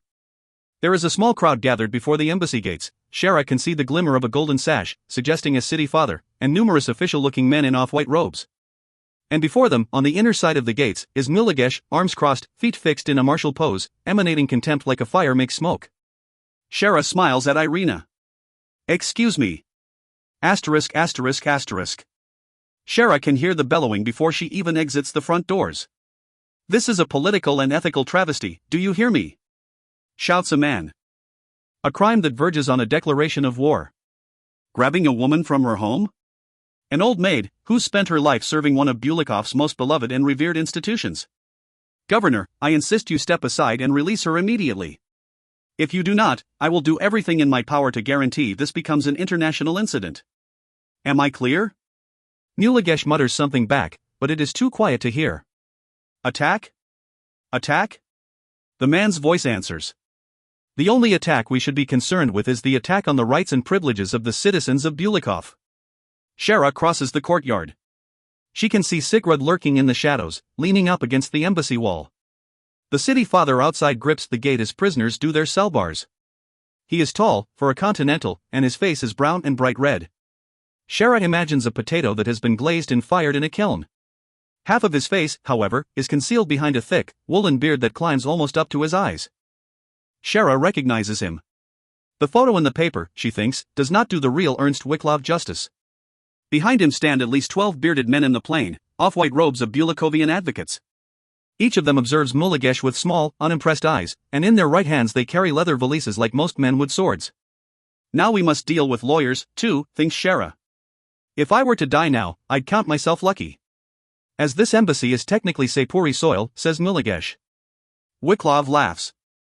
Oh, I am sure you would be giddy to see all the world called Sepuri soil. As this embassy is part of Sapur, says Milagesh, through gritted teeth, we have no obligation to inform you of who is or who is not on our property. But you do not have to. For my own friends and colleagues personally observed the woman being taken here, not. Shara glances at Sigrid, whose brow is furrowed in concern. Normally he can spot nearly any tale, so if anyone escaped his watch, then they must be talented indeed. Wiklov continues, I tell you, Governor Milagesh, he intentionally butchers the pronunciation of her name. If a child of Bulikov is harmed or threatened by your familiars in any way, then the streets will ring with calls to tear down your embassy, and your quarters, and to cast you out as we should have done years ago. You can cut the rhetoric, Wiklov, says Milagesh. There's no crowd. There's just you, me, and an empty courtyard. But there will be a crowd if you do not release that woman. I guarantee that there will be riots if that poor woman is not released. Released? Anyone who's here is here voluntarily. Voluntarily. After being visited by that? Wiklov points a finger at Sigrid, who scratches his nose, bored. This is intimidation. Threats. How is that any different than capturing her? Shara clears her throat and says, You are mistaken, sir. Mrs. Torskiny has been having coffee upstairs with me. I can personally testify to that. He shifts his scornful gaze to her. And who are you? Oh, are you the replacement for that Bylov Truniai? If so, then I no more accept your authority in this matter than I would a drunken simpleton. Shara blinks slowly. It has been a while since she's been spoken to like that. She asks, "You would be Ernst Wicklow, I take it?" He nods savagely. "I know my name must be on one of your lists somewhere." "Enemy of Sapir, I am sure, and I am proud to wear the target you lay upon my chest." "Quite the opposite, sir," says Shara. "I only read about you in the paper last night." Nulagesh covers her mouth to prevent a laugh. Wicklow colors. "Insolence is one of the few things your kind actually excels in," he says. "Little miss, neither you nor your governor can lie your way out of this. There are no diplomatic tricks to play. The facts are plain, you are holding a citizen of Bulikov hostage, almost certainly as an act of petty revenge for the scuffle last night." "Scuffle?" says Nulagesh. 16 people are dead. Violently dead. I was there. I saw the bodies. Did you? "I do not need any further confirmation," he says, "of your people's barbarism." "First a scuffle, now barbarism," says Nulagesh. "The matter is moot," says Wicklow. "Do you have a woman named Irina Torskiny on your property? If you persist in lying, and claiming that you do not, then I and my colleagues shall make the case at the highest level that your actions are in violation of multiple international treaties. I shall personally see to it that you are banned from our lands, never to return again. Does that make sense to you?" Shara grimaces. She is not, of course, intimidated by such ridiculous bluster, but Wicklow appears quite talented at attracting undue attention, and that is not something she needs right now. Ever since her visions in the jail cell, Shara has felt like she is sitting on a drum of volatile explosives and people keep trying to kick the drum over. "Ah!" shouts Wicklow suddenly. "There she is. There she is." Everyone turns around. Shara's heart drops when she sees Irina Torskiny peeping out from the embassy front doors. "Do you see?" shouts Wicklow. "Do you see her? She is being held captive. I told you so. That's her, is it not?" Shara marches over to Irina, who is staring at Wicklow with wide, odd eyes. "Irina, you should not be downstairs," says Shara. "It isn't safe." "I heard my name," she says softly. "Is that a city father? Is it City Father Wicklow? Do you know him, or any of these men?" asks Shara quietly. Irina shakes her head. "Are they asking for me?" "Irina!" shouts Wicklow. "Do not listen to her. Come over to me, Irina. Do not listen." "I believe someone was watching your apartment," says Shara. "They were tracking you, keeping tabs on you, even after you did work for them." "Irina! Walk to us. Ignore her." "I would advise you do not go with them, Irina. I do not know why they are here for you, but I can't think it's honest." Irina stares across the courtyard. Wicklow rattles the bars on the gates. Nulagesh snaps at him to stop it, but Wicklow shouts, "They mean you harm, Irina. They mean to do you and Bulikov ill. Do not listen to that silly woman. Irina." "I would not advise it," says Shara. "The men behind these actions are terribly dangerous. You know that. But a city father would never." "I can hear you," says Wicklow, an obvious lie. "I can hear you talking to her, telling her to give up her rights as a child of Bulikov. Do not listen to her, Irina Torskiny." "Irina," says Shara. "Think." But Wicklow continues, "She is not of your race, of your people. And she is not sacred, like you and I, and all your brothers and sisters. Saying such a thing violates their laws, but you know in your heart it is true." Irina looks up at Shara, and Shara can tell she's made up her mind. I'm sorry," she whispers, and she crosses the courtyard. Wicklow rattles the bars again, bellowing for Nulagesh to open the gates. Nulagesh looks to Shara. Shara tries to think of something, anything, but nothing comes. Nulagesh nods stiffly, face bitter, and machinery begins clanking and wheels start spinning, and slowly the gates draw back. To stretch your years across the waves. To bend your soul across the cliffs. To wash your hands in blood and salt. To close your eyes to the chorus of wood. We are a blade in the wind.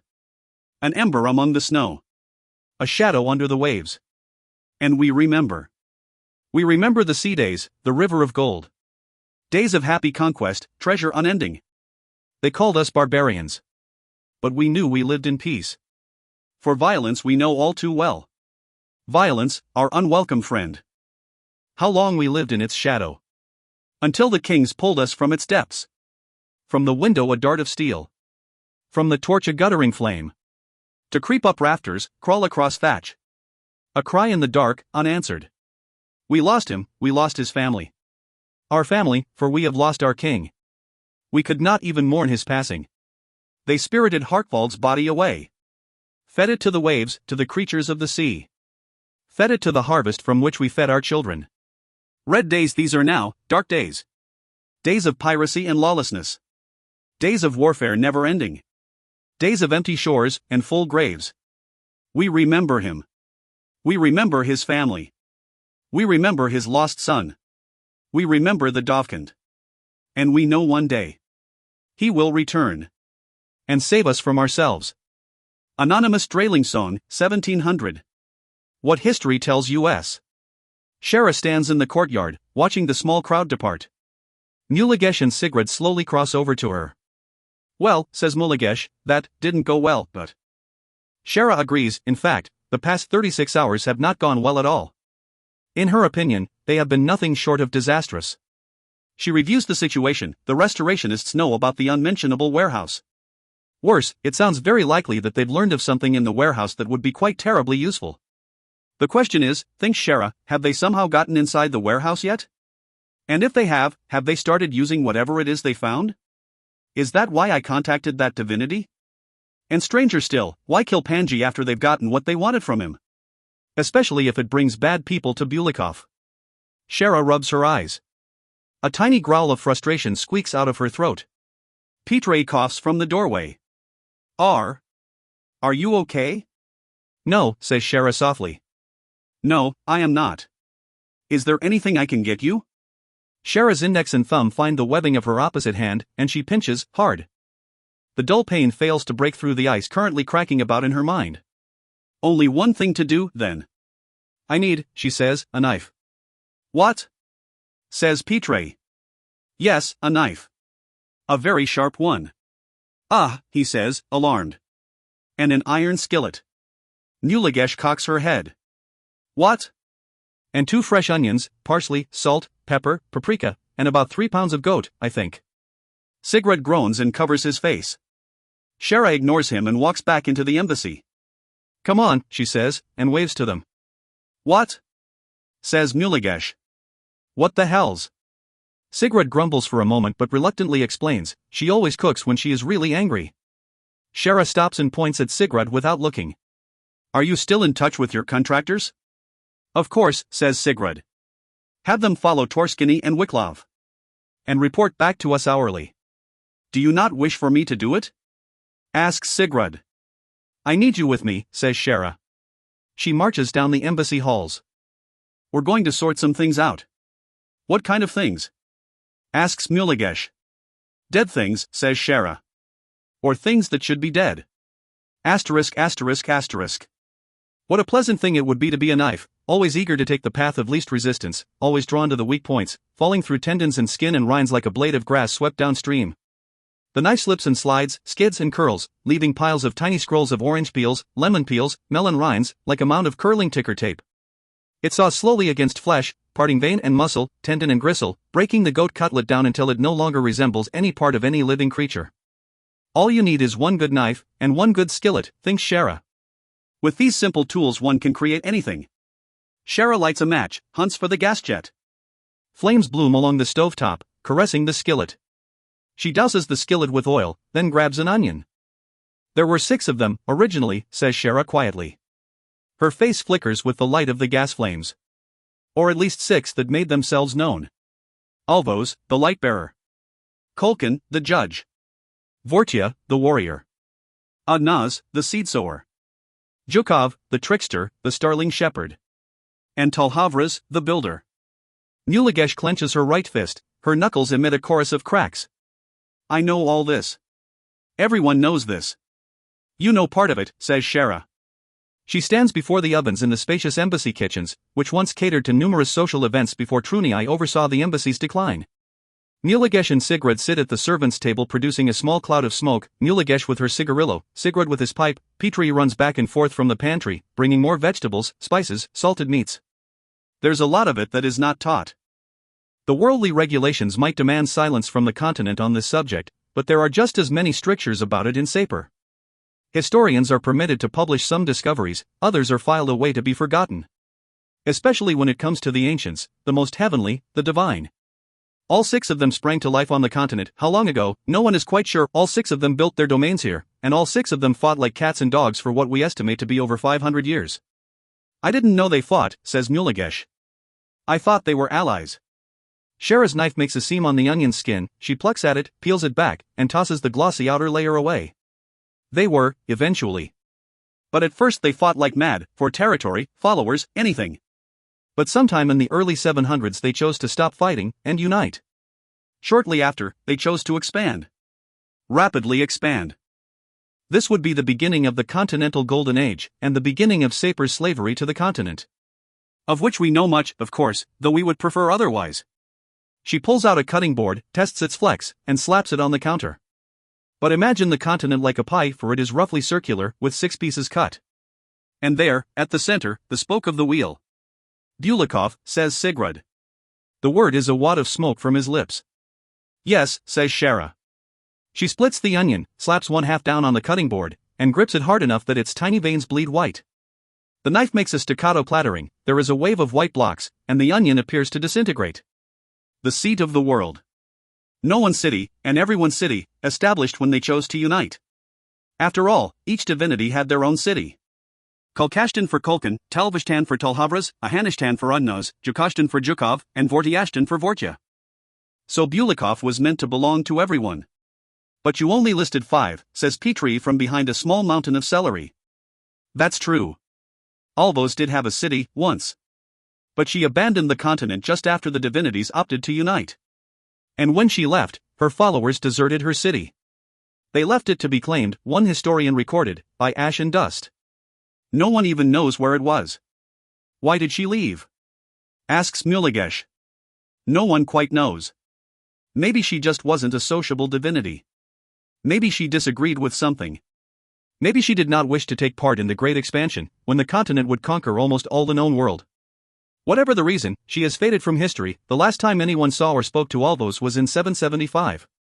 Wait, says Mulagesh. So everyone's known for all these years that one of the divinities might still exist? I thought the Kai killed all of them. Yes, but which ones have you been told he killed, specifically? In specific instances? Shara counts off on her fingers. Vortya he killed in Sapir, in the Night of the Red Sands. Tulhavras and Ignas he killed when his army first landed on the continent's shore. And Jukov he killed in Bulikov. When, exactly, have you been told the definitive account of the assassination of Alvos? Or Kulkan, for that matter? But everyone agrees history grew murky after the Kai invaded, says Mulagesh. No one's entirely sure what happened. He could have killed Alvos or Kulkan then, right? Somewhat true. We only know what the scraps of history tell us. We know the Kai used his weapon on the divinities, whatever it was, and they vanished. But that does not necessarily mean they are gone from the present altogether. Some miracles still work. The divine have not completely left the continent, despite our efforts and wishes. Our records are even inaccurate about how the Kai killed the ones we know he killed. Jukov, for example, he killed 3 years after capturing Bulikov, something that is never mentioned in conventional texts. I didn't know that, says Petri. I thought Jukov was executed in the Great Purge. That's what they taught us in school. That is because Jukov's evasion is not a popular subject, says Shara. It makes the Kai look weak. Jukov didn't attack or confront the Kai's forces, he only hid from them. Yet the Kai moved on, or perhaps he knew that sometimes you must defeat your enemy's spirit before you can defeat their body. Which was why he started the purge. Shara crushes garlic with her knife, dices it, and tosses it in with the onions. The Great Purge was not the righteous act that's often depicted in Sapori history books. The Kai did not use his weaponry to bloodlessly eliminate all the divine creatures of the continent at once. Nor did he drive them back into heaven, or into the seas. Then what? Says Petri. They were dragged from their homes, into the streets, says Shara. She turns the knife over in her hands. The handle is slick and oily. They were corralled and driven like animals, and slaughtered much in the same way. Unlike their creators, minor divine creatures may be killed via conventional means. Sigurd grins nastily, relishing some treasured vicious memory. Bulikov, for example, is host to several mass graves, continues Shara. Who knows what sort of bones we would find if we dug them up? The delicate wings of a jitter, Naza's winged ponies? The finger bones of a Haftarok, the 20-fingered harpist from the courts of Talhavras? The marred bones of a Muvost, the knuckleman, Zhukov's pet horror? Presuming, of course, that the Kai and his army did not destroy them beyond recognition, which, quite frankly, I think is probably the case. Perhaps they felt justified. Had not every Sepuri lived their lives under the boot heel of these creatures? Were they not dangerous monsters? But one soldier wrote of screams of pain coming from the fires, and how some of these creatures had the appearance and demeanor of children, and begged for mercy. Of which they received none. Mulagesh is silent, her cigarillo smoke has dwindled to a slow bleed. Sigurd runs his finger along the blade of his black knife. Shara checks the rice, which has been soaking in chicken broth, and the sauce, which is dark and creamy. This she sniffs, and adds a touch of garlic. When the purge came to an end, Zhukov finally emerged. He had been hiding, it is said, in a pane of glass in a window. Exactly what this means, I can't say. Again, I only know what history tells us. Zhukov sent word to the Kai directly, asking him to meet. Alone. To the surprise of his lieutenants, the Kai agreed. But perhaps the Kai had some foresight, for when he met the last divinity, it is recorded he saw that Zhukov was no threat. The divinity was weeping uncontrollably, distraught over the death and mayhem that had been wreaked upon the continent. He should have come to Sapir, then, says Mulagesh bitterly. Then he would have been prepared for such misery. Probably true. The two of them met in an abandoned temple.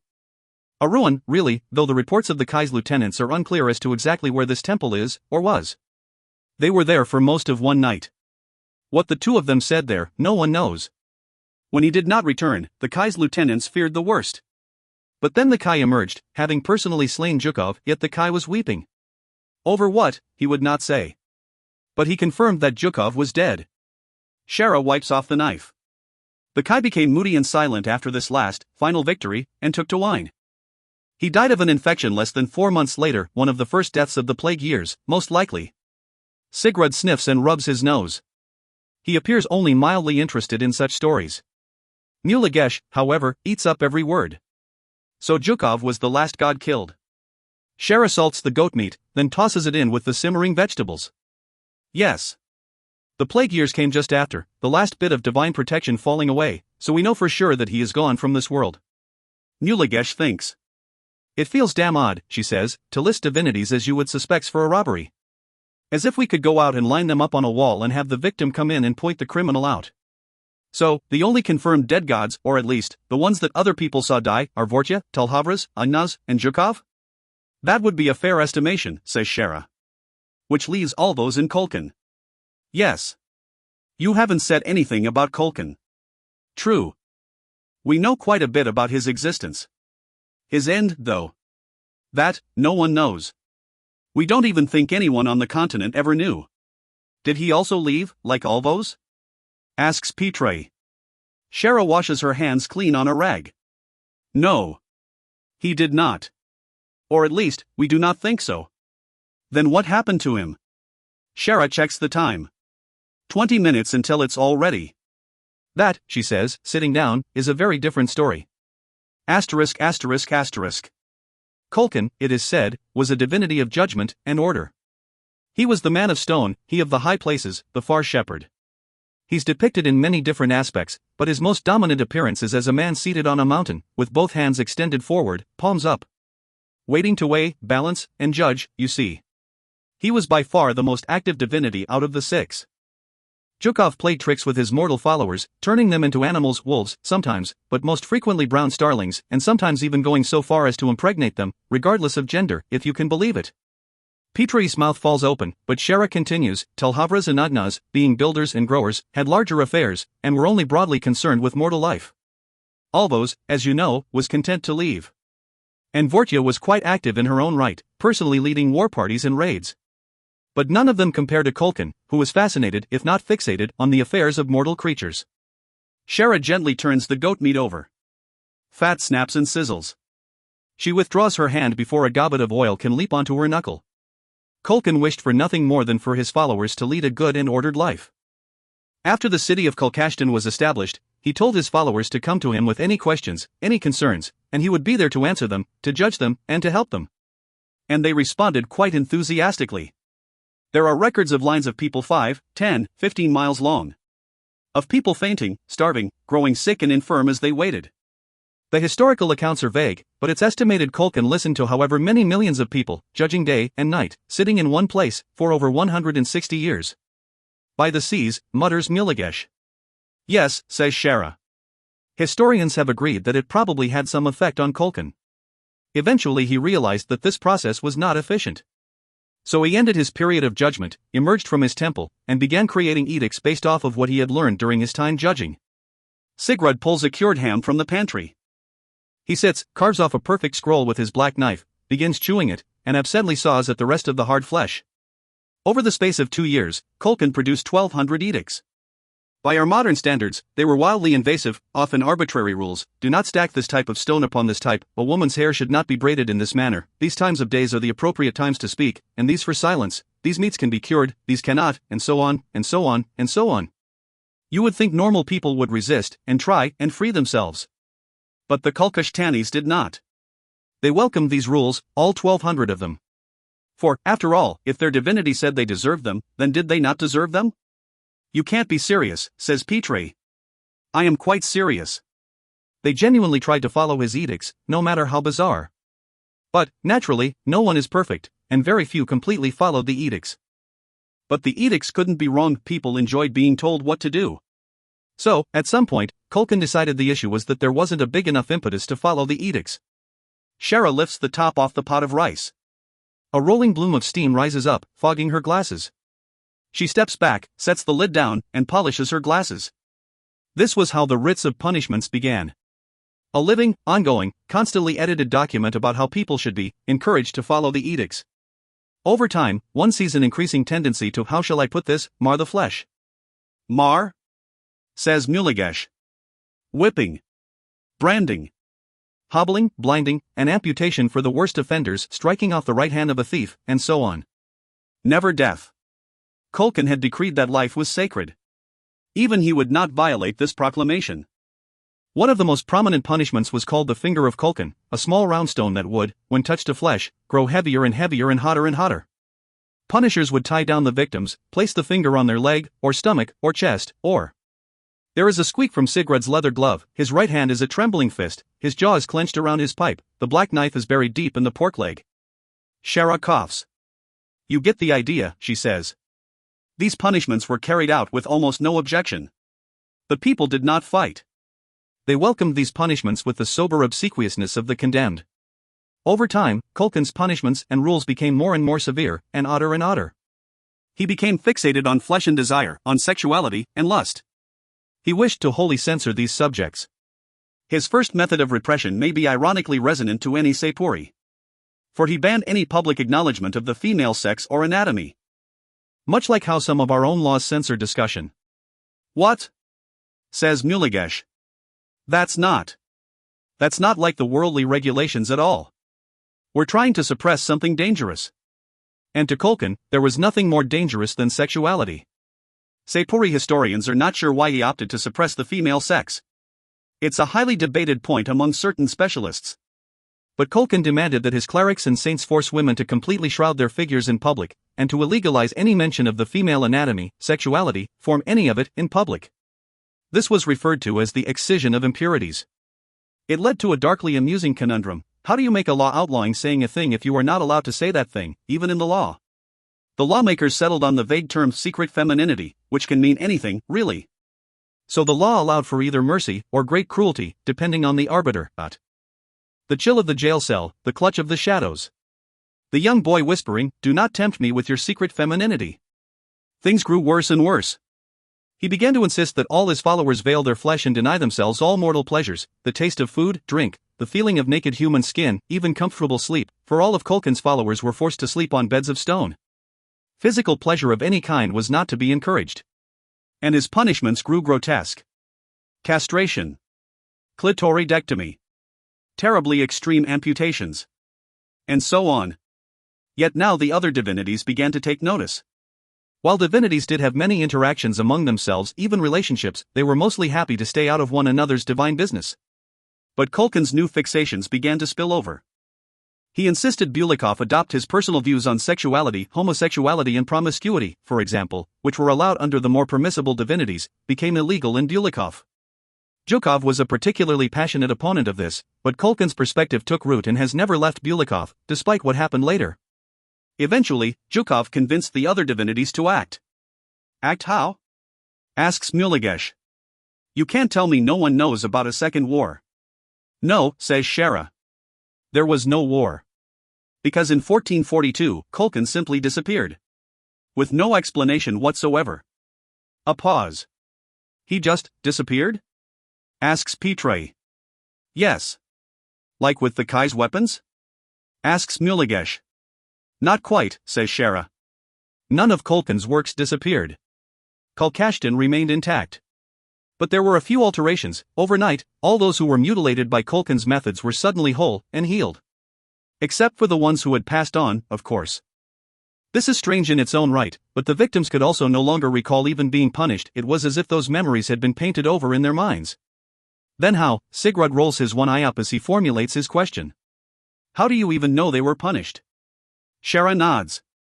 A fair point. It took a while, but Sepuri historians have pinpointed 1442 as a year of great historical confusion.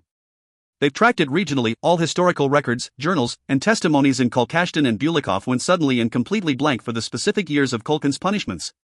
We only know what we know from texts recovered far from Kulkashtin and Bulikov. These, somehow, escaped what seems to have been a historical purge. And you assume it was the other four divinities, says Muligesh. I assume so, especially because the other divinities did not remark upon Kulkin's sudden absence at all. We have recovered no indications of a proclamation or explanation. They didn't even mention him. It was as if he'd simply never existed. Reality was edited, no, overwritten. And this, says Muligesh. Do you think it was this that you saw? A vanished divinity, but not a dead one? Shara thinks. She finally says, no. Why not? Our attackers were dressed and definitely spoke like traditional Kulkashtanis. But I have read accounts of communing with divinities. And what I encountered in that jail cell was nothing so coherent. It was like a cacophony of voices, of images, many people in one. I do not know what to call it. Even Kulkin would have made much more sense than the thing I spoke to, I think. They are silent. Sigurd belches softly. What happened? Another belch to the people. The people? He waves a hand. Of Kulkin. Oh. Do you know, they more or less kept doing the same things? They wore Kulkashtani robes, followed Kulkashtani precepts, even enforced the writs of punishment, to an extent. They had faint memories of Kulkin, and they retained his edicts, those that were not erased, and they continued doing what they'd always done. It was never as terrible and punitive as it was under Kulkin himself, but the same perspective, the same beliefs. These persist in Kulkashtin and Bulikov even today, as you know. So the reason Batrov's art show was so scandalous, says Muligesh slowly, is because of what some mad god believed 300 years ago? More or less. She checks the time, then the goat, much of the fat has rendered out. She scoops the diced meat out and allows it to drain. I suppose these things are like momentum, she says. Once you get started, it's hard to stop. Fat strikes the stovetop and sizzles like lava rushing into the sea. Asterisk asterisk asterisk. Sigurd, Muligesh, and Petray eat like starving refugees. There is curried goat, soft white rice, fried vegetable pastries, pork-wrapped melon. Within minutes all of Shara's artful displays are reduced to ravaged scraps. This is, Muligesh hiccups, amazing. This is the best curry I've had in years. As good as at home. Where did you learn to cook? From another operative. She sips her tea, but does not eat. You get stuck in one place a lot, in an operation. You learn to make do with what you have. She sits back, looks up. Smoke stains trail across the stone ceiling. There is an oily sheen to them, grease deposits, no doubt, from dozens of bubbling meals. You are absolutely positive, beyond a shadow of a doubt, that there has been no disturbance at the warehouse? None, says Muligesh around a mouthful. I sent a runner there just now to check. But I am confident that they don't have the resources to mount an attack on the warehouse. Why? The attack on Batrov took a lot of manpower. It wasn't a distraction. If anything, it smacks of desperation to me. I don't think they could mount two such operations at once. But we will increase security at the warehouse. Most definitely. Inside and outside. Well, no. Nuligesh coughs and wipes her mouth. We don't have any security inside the warehouse. None? No. No one goes in the warehouse. Not even patrols? Even if I wanted to do patrols, I doubt if I'd be able to order anyone in there. That place is full of ghosts, Shara. What's there, we don't want to disturb. But you do have a list of what's in the warehouse. Oh, yeah. Definitely. And I don't suppose, she says slowly, that you have more than one copy? Since Evrem was taking out parts of the list to study, I assume you'd want a backup in case something happened to it.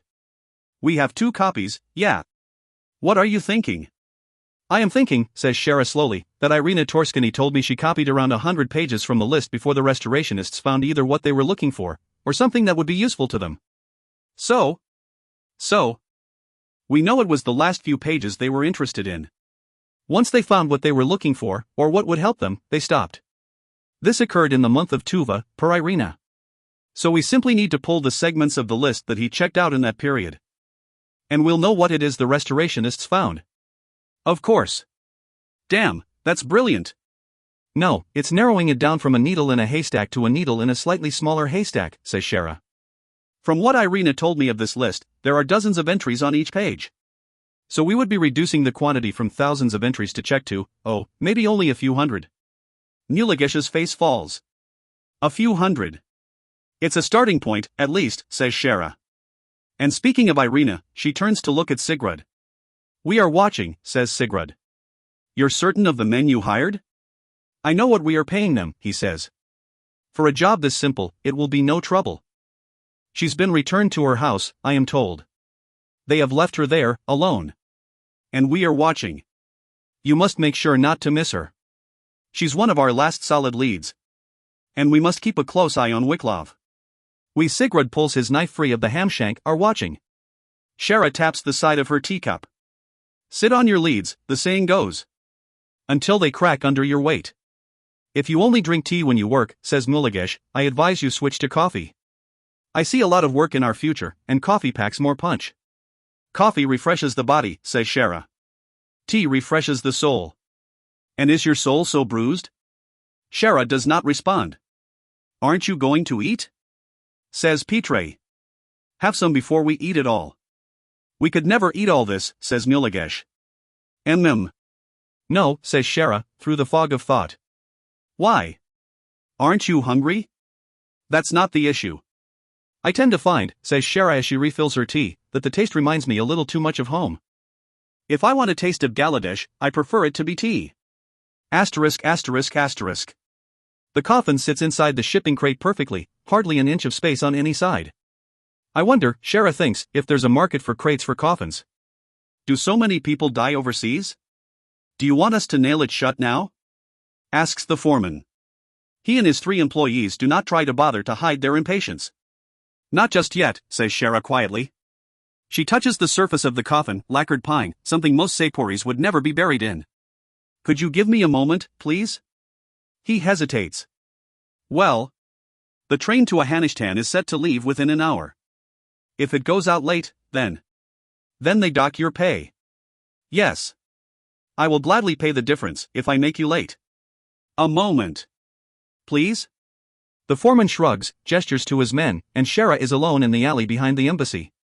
There ought to be more ceremony than this, but there almost never is. Her operative in Javrit, the mine overseer they turned in Kolkashtan, the peddler from Jukashtan, going door to door selling cameras, taking pictures of the residents, ostensibly as part of his pitch. None of them she ever truly laid to rest. They wander in her mind still, just as they wandered in life.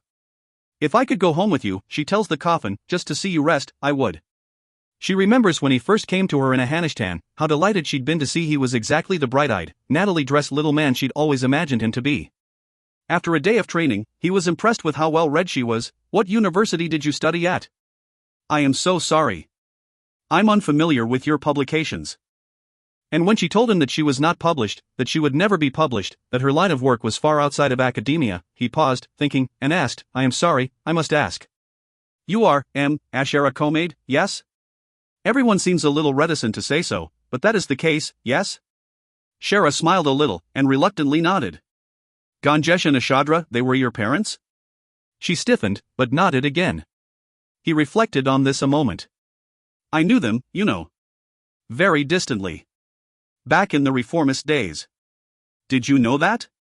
In what sounded like a very small voice, Shara said, yes. They were much more active than I was. I stayed behind my desk and wrote my letters and my articles, but they actually went to the slums, to the plague areas, setting up medical tents and hospitals. I suppose they knew the danger, the plague was so infectious, but they did it anyway. I sometimes think I was a coward, in light of what they did. A cloistered academic to the core. I don't think so, Shara said. No? I think you changed history. You changed history when we needed it changed. He grew a little stern at this. Change? No, I did not change anything, Miss Komayd. I told what I thought was the truth. Historians, I think, should be keepers of truth. We must tell things as they are honestly, and without subversion. That is the greatest good one can do. And as a ministry servant, you must ask yourself, what truth do you wish to keep? And after that, Shara felt he held back a little, as if he'd sniffed her out, sensed she was a creature with different values than his, maintaining an agenda and a story he knew he'd one day refute. And Shara had wished to say, no, please don't spurn me, I am a historian, just as you. I seek the truth, just as you do. But she could not say this, for she knew in her heart that this would be a lie. I have never met a person who possessed a privilege who did not exercise that privilege to the fullest extent that they possibly could. Say what you like of a belief, of a party, of a finance system, of a power, all I see is privilege and its consequences. States are not, in my opinion, composed of structures supporting privilege. Rather, they are composed of structures denying it, in other words, deciding who is not invited to the table. Regrettably, people often allow prejudice, grudges, and superstitions to dictate the denial of these privileges, when really it's much more efficient for it all to be a rather cold-blooded affair. Minister of Foreign Affairs Shara Komayd. Letter to the Prime Minister, 1707. Another wintry morning. As Shara opens the embassy front door, the courtyard guard, up to his nose in furs, turns and says, he's at the front gate. We didn't let him in, because... I understand, says Shara. She crosses the embassy courtyard. The trees bow with what looks like layers of black glass. The embassy's numerous corrosions and cracks are filled with pearly white, as if given fresh spackling overnight. The mug of coffee in her hand leaves a river of steam behind like a ship leaves bubbles in its wake. She reflects that it feels so much different in the day, clean and cold and glittering, than it did the night before, when Wicklow bathed through the bars like a guard dog. The gates rattle open. The boy stands in the embassy drive holding a silver plate aloft. He is dressed in what she recognizes as manservant clothing, but it seems he has walked some way. His upper lip is frosted with icy snot. If he were not shivering so fiercely, the expression he makes at her could almost be a smile. Ambassador Thivani? Who are you? She asks. I have a message for you. He holds the silver plate out to her. In its center is a small white card. Shara fumbles at it with her cold hands and squints to read. His Eminence Vohans Vatrov. City Father of the 14th, 15th, and 16th wards of the Polis of Bulikov. Invites you to a splendid evening. To be held at 7:30 p.m. tonight. At the Goshtok Solda Dinner Club. Should be a lot of fun. Shara crushes the card. Thank you, she says, and tosses it away. Of all the luck, she thinks. The one thing to break is the one thing I told Vinya I wouldn't look at. Pardon, miss, says the boy. I hate to interrupt, but, see, can I go? Shara glowers at him for a moment, then shoves the cup of coffee into his hand. Here. This'll do you more good than it will me. The boy trudges away. Shara turns and swiftly paces back to the embassy front door. A child begins crying in the street beyond the embassy. A snowball fight has taken a bad turn. One salvo contained an excessive quotient of ice, and the sidewalks fill up with pointed fingers and the persistent cries of not fair, not fair. Asterisk. Upon the opening of the door, the interior of the Goshtok Solda Dinner Club appears to be a solid wall of smoke. Shara is perplexed by this sight, but the attendants do not seem to notice. They gesture as if this dense block of fog is a perfectly welcoming sight. The outside wind comes sweeping through, turning the smoke to swirling striae and slashing it thin, and Shara can just barely see the wink of candlelight, the sheen of greasy forks, and faces of laughing men. Then the overwhelming reek of tobacco hits her, and she is almost blown backward. As she enters, her eyes begin to adjust. The smoke is not quite so thick as she initially imagined, yet the ceiling remains all but invisible. Chandeliers and lamps seem to be suspended from the heavens. The desk attendant looks at her as surprised, slightly outraged, and requests a name, as if he could not expect a Sepuri to provide anything more. Vatrov, says Shara. The man nods stiffly, I should have known, and extends a sweeping arm. Shara is led through a labyrinth of booths and private rooms and bars, each stuffed with men in suits and robes, all gleaming grey teeth and gleaming bald heads and gleaming black boots. Cigar ashes dance in the fog like red-orange fireflies. It's as if the whole place is smeared over with oil and smoke, and she can feel the smoke snuffling bemusely at the hem of her skirt, wondering, what is this? What alien creature has infiltrated this place? What could this be? Some tables go silent as she passes. Bald heads poke out of booths and watch her. I am, of course, a double offense, she thinks as she maintains her composure. A woman, and a sepuri. A twitch of a velvet curtain, and a grand backroom is revealed. At the head of a table the size of a river barge sits Vohans, half hidden behind a tent of newspaper and slouched in a cushioned chair with his light brown, but muddy, boots propped up on the table. Behind him, in very comfortable-looking chairs, sit his sepuri bodyguards. One looks up, and waves and shrugs apologetically, this wasn't our idea. Vohans's tent of newspaper deflates slightly, Shara spots a bright blue eye peeking over the top, then the tent collapses. Vohans springs up as quickly as his hip allows, and bows. Miss Thavani. He would make an excellent dance hall MC. It's been less than 2 days, she says. There's hardly need for such ceremony. Oh, but there's plenty of need for ceremony. Especially when one is meeting.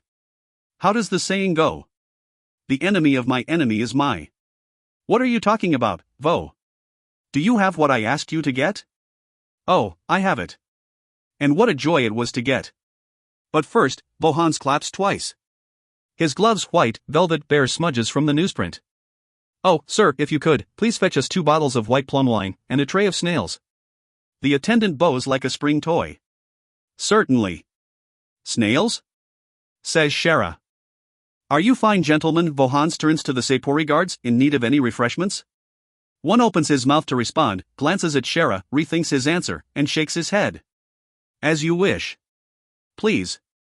Vohans gestures to the chair next to him with a flourish. Sit. So glad you could make it. You must be terribly busy. You have picked an interesting venue for our meeting. I believe a leper would have received a more cordial welcome. Well, I figured that if I meet you at your place of work, you might as well meet me at mine. For though this place may look like a lecherous den of old fogies, Miss Thavani, I guarantee you, here is where Bulikovian commerce lives and dies. If one could see all the flow of finance, envisioning it as a golden river hanging above our heads, here right here, among all this smoke and all the crass jokes, all the boiled beef and bald heads, would be where it forms its densest, most impenetrable, most inextricable knot. I invite you to look and reflect upon the rickety, shit-spattered ship that carries Bulikov's commerce forward into the seas of prosperity. I get the strangest sense, says Shara, that you do not enjoy working here. I have no choice, says Vohans. It is what it is. And though it may look like one building, it's actually several. Any house in Bulikov is a house divided, and this house is cut to ribbons, my battle axe. Each booth could be color-coded for its party allegiances. You could draw lines on the floor if the warped floorboards would allow it, highlighting barriers some club members would never dare cross. But recently, this club, like Bulikov, is beginning to align itself around 2 main groups. My group, and, well. He slaps his paper in her lap. A smallish article has been circled, Wiklov takes stand against embassy. You've been accumulating some ink, my dear, says Vohans. Shara eyes the article. Yes, she says. I have been notified of this. What do you care about it? Well, I have been ruminating on ways I could help you. Oh, dear. And I can help you quite a lot with Wiklov. A waiter materializes out of the smog with a bottle of white plum wine. He proffers the bottle to Vohans. Vohans glances at the label, nods, and lazily extends a hand, which is promptly filled with a brimming crystal glass. The waiter looks doubtfully between them, as if to say, and do you really want me to serve her, as well? Vohans nods angrily, and the waiter, exasperated, gives Shara a perfunctory version of the same ceremony. Cheeky shit, says Vohans as the waiter leaves. Do you get a lot of that sort of thing? What are you proposing, Vo? What I am proposing is that I can get you somewhere on Wiklov. And I would do this out of the godly goodness of my own heart, provided you also bury that fat bastard. Shara sips her wine, but does nothing more. She sees there is a suitcase sitting beside Vohans, as white and velvet and ridiculous as his gloves. By the seas. Have I honestly enlisted a clown as an operative? But, she notes, there's a second suitcase on his opposite side. Were the contents of the safety deposit box that extensive? How would you get us somewhere on Wiklov? Well, that's the tricky bit. I'm not the sort for sneaky, underhanded political machinations, despite what is happening, right now. My style is much more, he twirls a slender finger, thinking, grand idealist. I win support specifically because I don't dirty myself. But now you are willing to do so. If that fly-ridden turd of a human being is genuinely, really connected to the people who attacked us, who killed Panji, it would not grieve my heart excessively to see him removed from the political theater, no. But while I can't plant the dagger in his back, perhaps I could pass the dagger along to someone more talented in its use. The waiter pounces back out of the reeking mist with a large, flat stone covered in small holes. The stone swims with butter, and the holes appear to be stuffed with tiny beige buttons. What are you saying, Vo? She asks again. Bohan sniffs and picks up a fork the size of a needle. I have a friend in Wiklov's trading house. That's how he made himself. You know, Wiklov is one of the few old guard icons to actually dabble in trade. Made his living with potatoes. Seems appropriate for him, somehow. Something that grows in the mud, away from the sun. He spears a snail, pops it in his mouth, grunts, and says around it, hot. He maneuvers the little ball of flesh onto his teeth, breathes, and swallows. Very hot. Anyways, I have convinced this contact within Wiklov's trading house to pass along all investments and purchases Wiklov has made in the past year. He smiles triumphantly and taps the second suitcase beside his chair. I am sure there is something very rotten going on under his robes, let's say. Probably nothing smutty. Unfortunately, once a Kalkashtani, always a Kalkashtani, and Wiklov is about as Kalkashtani as they get, but something. And I would love for you to find out. Shara cuts to the point. Is he funding the restorationists? I've taken a glance at the pages, and I admit that I haven't seen that, unfortunately. Though there is some oddness that stands out. Like what? Like the Loomworks. Wait, the what? Loomworks, says Vohans again. Wiklov has outright bought, 3 Loomworks around the city. You know, the big weaving factories they use to make rugs? I understand the general idea. Yes. He's bought them. Not cheap, either, and he hasn't changed the names. So you think he doesn't want anyone to know, says Shara. Yes. But there must be something else in all his history. I just can't see it. But then, I don't have a massive intelligence agency behind me. She considers it. Did he buy these Loomworks after the month of Tuva? Well, I can't recall off the top of my head with complete accuracy, but I suppose so. Interesting, she thinks. How good is your source? Quite good. Yes, but how good? Vohans hesitates. I know him very personally, he says slowly. That should be enough for you. Shara almost asks further, but then she understands. She coughs uncomfortably and says, I see. She watches him take another sip of wine. He is sweating, and pale. Suddenly he seems wrinkled and soft, as delicate as finely made linen. Listen, Vo. I am going to do something I don't often do for willing sources. What's that? I am going to give you the chance to reconsider. You what? I am going to give you the opportunity to rethink what you're doing here, says Shara. Because if you offer me those papers again, I will use them. It would be unprofessional of me not to. And when someone asks where I got them from, and they will ask, then I will have to tell them. I can't predict what will happen, but once this is all played out, there is a chance that, in the future, in some very public, very accessible forum in Sapir, someone will testify that Vohan Zvatrov, city father of Bulikov, provided valuable material to the government of Sapir with the full understanding that another city father would be damned by it. And a thing like that. It has repercussions. Vohans watches a candle flame waltz on its taper. I've seen it before, says Shara. I've lost sources this way before. I use people, Vo. That's what I do now. It is not pretty. It has many consequences. And if you offer me this material again, I will take it, because I'd have to. But I want you to really think about what could happen to you if you hand over that suitcase. Vohans fixes his bright blue eyes on her. They must still be, she imagines, the same blue as when he was an infant. Come work for me, he says suddenly. What? You seem unhappy where you are. He stabs a snail and blows on it. Droplets of butter rain on the tablecloth. Come work for me. It'd be a change of pace. We're not the old guard. None of my companies are. We're doing big new things. And also I can pay you perfectly despicable amounts of money. Shara stares at him, disbelieving, and laughs. You're not serious. I am gravely serious. Serious as death itself. I am not going to work for you, Vo. Then hells, take over. He glugs wine, eats another snail. It's all just a headache for me. Run my businesses. Direct my money. I'll just sit around, getting elected and, I don't know, sitting on parade floats or some such. Shara puts her face in her hands, laughing. What are you laughing about? He gallantly tries to keep sounding serious, but his smile betrays him. What? I'm serious here. Come be with me. The smile fades. Come live with me. Shara stops laughing. She winces, groans. Oh, Vo. Why? Why what? Why did you have to say that? I meant. Oh, come now, I meant Lithe and Bulikov. It didn't sound like it. And that's exactly what you asked me when you graduated. Vohans, sheepish, looks at the Sepuri guards. Could you, gentlemen, please excuse us for a moment?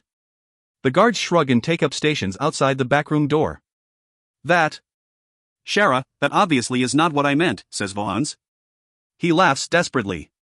Is this why you invited me here? For fine dining and propositions? This is not fine dining. I can only taste tobacco, for the God's sakes. Silence. A throaty laugh from the next room contorts into emphysematous coughing. Bringing me back won't make us happy, says Shara. Vohans, stung, sits back in his chair and stares into his glass. I'm not who I was, she says, and you aren't who you were, Why must everything be so awkward, he says, sulky. You're engaged. Oh, yes, engaged. He raises his hands, drops them, and what does that mean? We're a very merry couple. We carouse a lot. Make the papers. But you don't love her? Some people need love in their lives. Others, not so much. It's like buying a house. Do you want a central fireplace? Do you want windows in your bedroom? Do you want love? It's not part of my necessary package. I don't think that's true of you. Well, it's not like I have a choice, he snarls. Have you seen those men in the booths when you walked in? Can you imagine what they would? Again, he fights for composure. I'm dirtier than you know, Shara. You don't know dirty. You don't know me. He stares at her. His cheeks tremble. One tear quivers at the inner corner of his right eye. I can give you Wiklov. He deserves it. Take him. Take him and burn him. I'm sad to see you so happy to persecute Kalkashtanis, but... He laughs blackly. Don't they deserve it? I mean, my own damn family.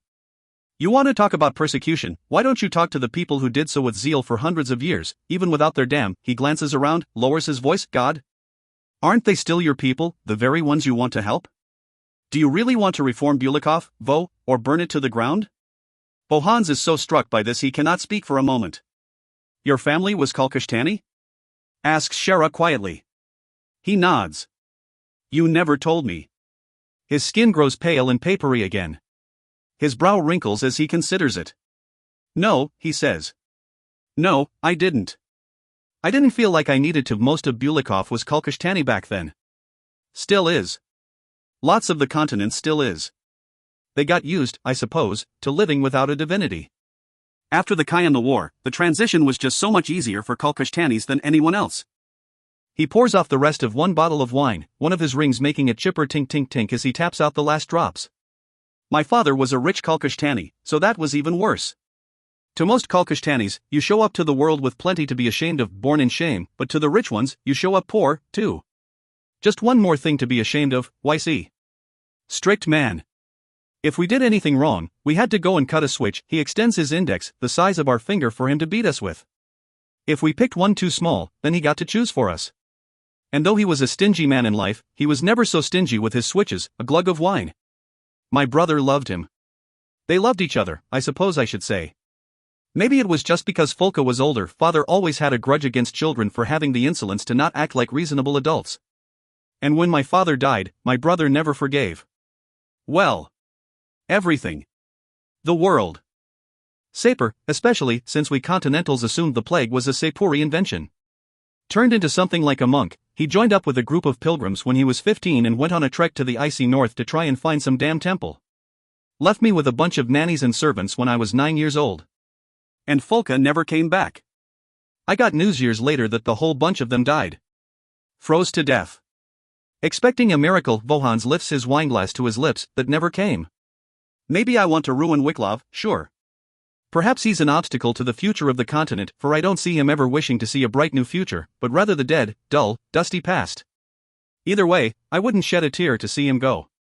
Shara shuts her eyes. How easily, she thinks, my corruption spreads. If you offer me it again, I'll have to take it. Do it, Shara. If this is what you do for a living, I'd love to see you do it to him. Shara opens her eyes. Fine. I will. I presume the contents of the safety deposit box are in the other suitcase? You presume correctly. He picks it up, slams it down on the table, and starts to open it. No, no, says Shara. Don't. What? Why? I made an unfortunate promise. And Aunt Vinya remembers what promises are made to her, and which ones are broken. She wonders if she is willing to disobey her aunt and crack the suitcase open. To do so, she feels, could bring hell shrieking down on her, especially after Vinya's threat. A last resort, then, she thinks, wondering if this is how fools rationalize their poor choices. If you can just give me the suitcase, the ministry would be more than happy to reimburse you. You want me to just give you the suitcase? Vohans is agog at the idea. But this luggage is worth a fortune. How much? I don't know. I didn't buy them. I have people for that. He grumbles and inspects the suitcases. It ought to be worth a fortune. Send us an invoice, and we'll compensate you accordingly. She slides one suitcase off the table. It is only mildly heavy. Paper? She thinks feverishly. Books? Some artifact? Then she takes the other suitcase from Vo. She stands, a suitcase in either hand, and feels quite absurd, like she is about to depart for a relaxing vacation at the beach. Why is it, says Vohans as he walks her to the door, that whenever we finish our business, it feels like neither of us got what we wanted? Perhaps we conduct the wrong sort of business. *****. Escaping the air of the club is like swimming up from the depths of the sea. I shall have to throw these clothes away, she thinks. The very fabric has been poisoned. Oh, says a voice. Is it Miss Thavani? Shara looks up, and her heart plummets. Sitting in the back of a long, expensive white car is Ivania Restroika, face as pale as snow, lips painted bright, bloody red. She looks somehow more colorless than when Shara saw her last, at Vohans's party. One curl of black hair escapes her fur hat to curl across her brow and behind her ear. Yet despite these carefully cultivated features, she stares at Shara with a look of unabashed shock. Oh, says Shara. Hello, Miss Restroika. Ivania's dark eyes slide to the club door and dim with disappointment. So? You were the one he was meeting tonight. Yes. Think quickly now. He was making some business introductions for me. Shara slowly walks to the car window. He has a lot of business he wishes to drum up with Saper. It was very good of him to do. A good lie, serviceable, sound, maybe 1/6 true. At this club. The most old guard of any club in Bulikov. I suppose, as they say, times are changing. Ivania glances at the white suitcases and nods, obviously disbelieving. You knew him once, didn't you? Shara pauses. Not really, no. Might I ask you something of you, Miss Thavani? Certainly. Please, be careful with him. I'm sorry? For all his bravado, for all his bluster, he's so much more fragile than you think. What do you? Did he tell you he broke his hip falling down the stairs? She shakes her head. He was at a club. But not a club quite like this. It was a club where men went to meet men, I suppose you could say, but there the similarities end. Shara feels her heart beat faster. I knew all this already. But why does it surprise me so? The police raided the club the night he was there, says Ivania. Bulikov, as you probably know, has never really given up many of its Kolkashtani inclinations. Such practices are terribly illegal. And they were quite brutal with the people they caught. He almost died. Hips are quite difficult things to fix, you see. She smiles sadly. But he never learns. That's why he got into politics.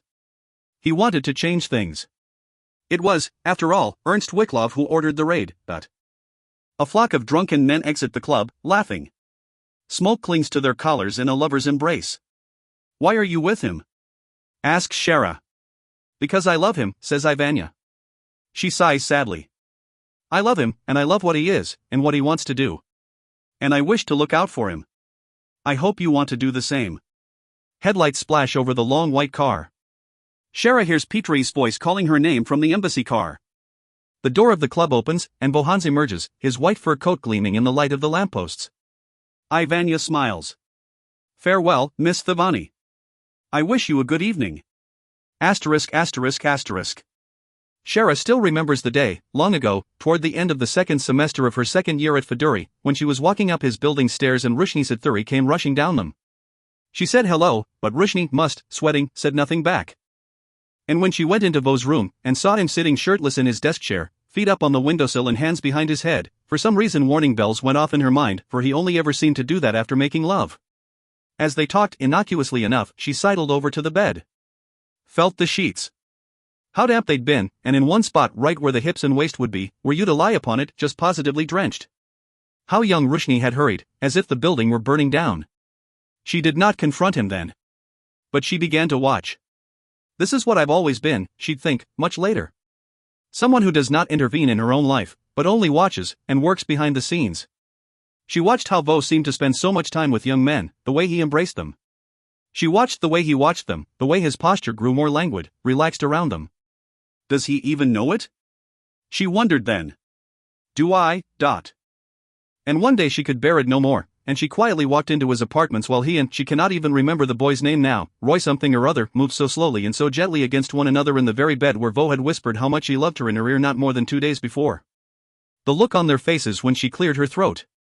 The boy, hustling out the door. Vo, screaming in rage at her, while she stood silent. He'd wanted her to scream back at him. She could tell. But she would not give him that. This was not a fight. She was not complicit in what he'd done. She could not imagine a purer betrayal. The worst of it was how much the boy had looked like her. Shara had never and would never possess a particularly feminine form. She had, she thought, a boy's body, all shoulders and no hips, and certainly no breasts. Was I just a substitute? She thought afterward. A way to fabricate forbidden love without ever doing anything forbidden? And if so, she was still inadequate, unable to capture the essence of the real thing. He begged her to say something, to respond to him, to fight back. But she did not. She walked out of his apartment and, more or less, out of his life for the remainder of their school careers. She is still somewhat proud of this, how tranquil she was, how cold, how maintained. And yet she is also ashamed. Was she so shocked, so cowardly, so withdrawn that she could not even allow herself to shout at him? She threw herself into schoolwork, suddenly inflamed with a sense of patriotic discipline. He approached her after his graduation, months later, packed and ready for the train trip to the docks, and on to Bulikov. He begged her to come with him, begged her to help him be the man he so dearly wished to be. He tried to bribe her, spin a storybook lie, told her she could be a princess back in his home, if she wished. And Shara, all ice, all cold steel, had heard him as best she could. What I think you truly want, my dear child, is a prince. But you can't have such a thing at home, can you? They'd kill you for that, before she shut the door in his face. One day you'll know, her Auntie Vinya told her. And understand. You'll figure yourself out. And things will be all right. One of the few times, Shara often reflects, that Auntie Vinya was quite terribly and completely wrong. When I entered the hills near Jakashtan I felt quite terribly afraid. The moon was yellow-brown, like a tea stain. The hills were stark and white, with short, twisted trees. And the ground was so uneven that it always forced you down, walking the floors of the valleys, lost in darkness. Or so it felt.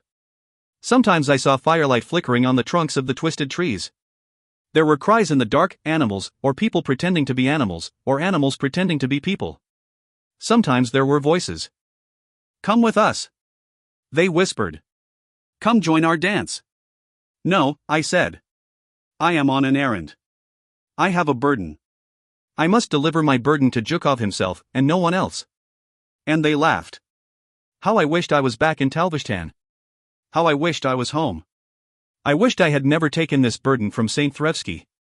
And yet, I was also curious. I do not know if it was the voices on the winds, or the sniggers from the trembling trees, or the light of the yellow moon, but Jakashtan was a place of hidden things, of constant mystery, and I secretly wished to see more. I turned a corner and came to a valley filled with small skin huts. A bonfire roared in their center. People danced around the fire, shrieking and singing. I shrank up against a tree and watched, horrified, as people copulated frenziedly on the sandy ground. I heard someone step behind me. I turned and saw an old man was standing on the path behind me, dressed in regal robes. His hair was braided and tied up to stand upon his head, as many respectful Talvishtani gentlemen did then. He apologized for startling me. I asked him his business, and he said he was a trader from Bulikov. I could tell he thought me the same, from my burden. A savage bunch, are they not? He asked. I told him I could not understand how they lived this way. They believe themselves free, he said. But in truth, they are enslaved to their desires. He told me his tent was nearby, and well hidden, and he offered me shelter in this strange place. He seemed a kind old thing, and I accepted, and followed him through the bent trees. As he walked he said, I sometimes wish I was younger.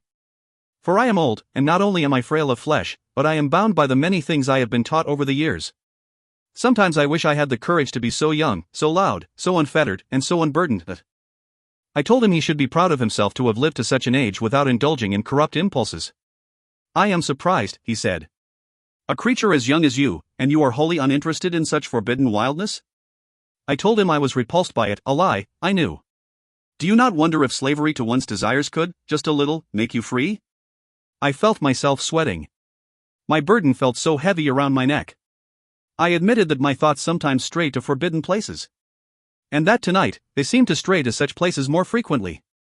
He turned sharply below the dark canopy of trees. I could no longer see him, but I followed his voice. Jakashtan, the city itself, is also a forbidden place, in a way, said his voice from ahead. Did you know that? I passed the old man's robes, lying on the sandy ground, discarded, it seemed, as he walked.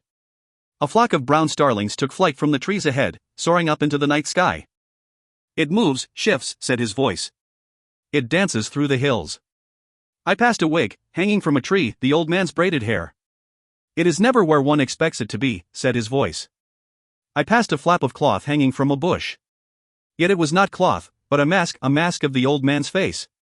His voice floated through the trees, much like Zhukov himself. I entered a clearing. In the center was a low, long tent of animal skins. On the branch of every tree in the clearing sat a small brown starling, and each watched me with dark, cold eyes. I could see footprints leading up to the tent's entrance. I followed them and stood before it. Come inside, whispered a voice, excited, and lay down your burden. I hesitated. Temptation spoke to me. And I listened. As the starlings watched, I took off my robes and stepped out of my sandals. I shivered, naked, as I felt the cool wind on my skin. Then I stepped inside. This was how I came to know Zhukov, skydancer, face peddler, lord of Son, shepherd of starlings.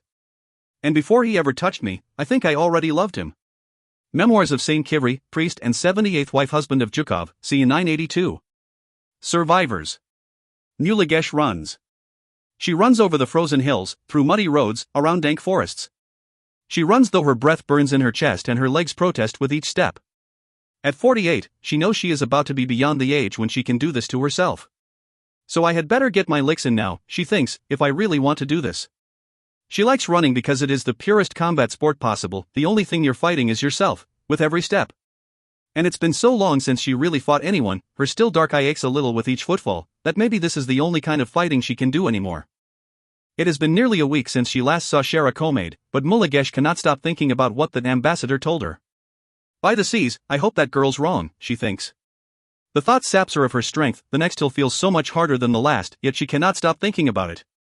One of the gods is alive. Maybe they never really left at all. Muligesh, like everyone in the military, everyone in Sapir, grew up wanting to be the Kai. Yet now that she just might get her opportunity, the idea terrifies her. Every child of Sapir grew up with the divinities pacing just past the border of their nightmares, huge, dark unmentionables swimming in the deeps of history. Shara talks about them as if they were politicians or generals, but to Muligesh and the rest of Sapir, they will always be the bogeyman's bogeyman, being so dreaded that merely mentioning their names feels like an illicit and terrible act. Give me a real war any day, she thinks. Something with trenches and bolts. Something human. Something that bleeds. As a veteran of the summer of Black Rivers, Muligesh must see the irony in wishing for those awful days of mud and thunder, and the struggle in the dark. A glorious war, as all Sapiris agree, but one Muligesh hopes she'll never see again. Still. Better that than this. How confident that young girl is. Has she read so much? Or is that what it's like to be a descendant of the Kai? Yet Mulagesh remembers how the day after, young Shara Komayd trembled under her blanket, trying to concentrate on holding a cup of tea. By the seas, she thinks, I hope that girl's wrong. She trots back into her quarters to find a small stack of papers on her desk. There is a note in the seat of her chair from one of her lieutenants. Pulled the records. Here are the pages checked out that month. Took a while. Might want to give the kids a day off. Only a suggestion. She examines the papers. It is 20 pages from the list of items in the unmentionable warehouse. Mulagesh has never looked at this list, she never wanted to, but she casts an eye over a page now, reviewing notes written decades ago by the now dead Sepuri soldiers who locked all these things away. 368, shelf C5-158. Glass of Kivri, small marble bead that supposedly contains the sleeping body of Saint Kivri, a Jukashtani priest who changed gender every night as part of one of Jukov's miracles. Miraculous nature, undetermined. 369, shelf C5-159. Small iron key, name is unknown, but when used on any door the door sometimes opens onto an unidentified tropical forest. Pattern has yet to be determined. Still miraculous. 370, shelf C5-160. Bust of Udnaz, once cried tears that possessed some healing properties. Users of the tears also had a tendency to levitate. No longer miraculous. 371, shelf C5-161. 9 stone cups, if left in a place where they receive sun, these cups would refill with goat's milk every dawn. No longer miraculous. 372, shelf C5-162. Ear of Jukov, an engraved, stone doorframe that contains no door. Iron wheels on the base. Speculated that it has a twin, and no matter where the other ear is, if the doors are operated in the correct manner one can pass through one door and come out the other. We speculate that the twin has been destroyed. No longer miraculous. 373, shelf C5-163. Edicts of Kulkin, book 783-797, 15 tomes mostly dictating Kulkin's attitudes on dancing.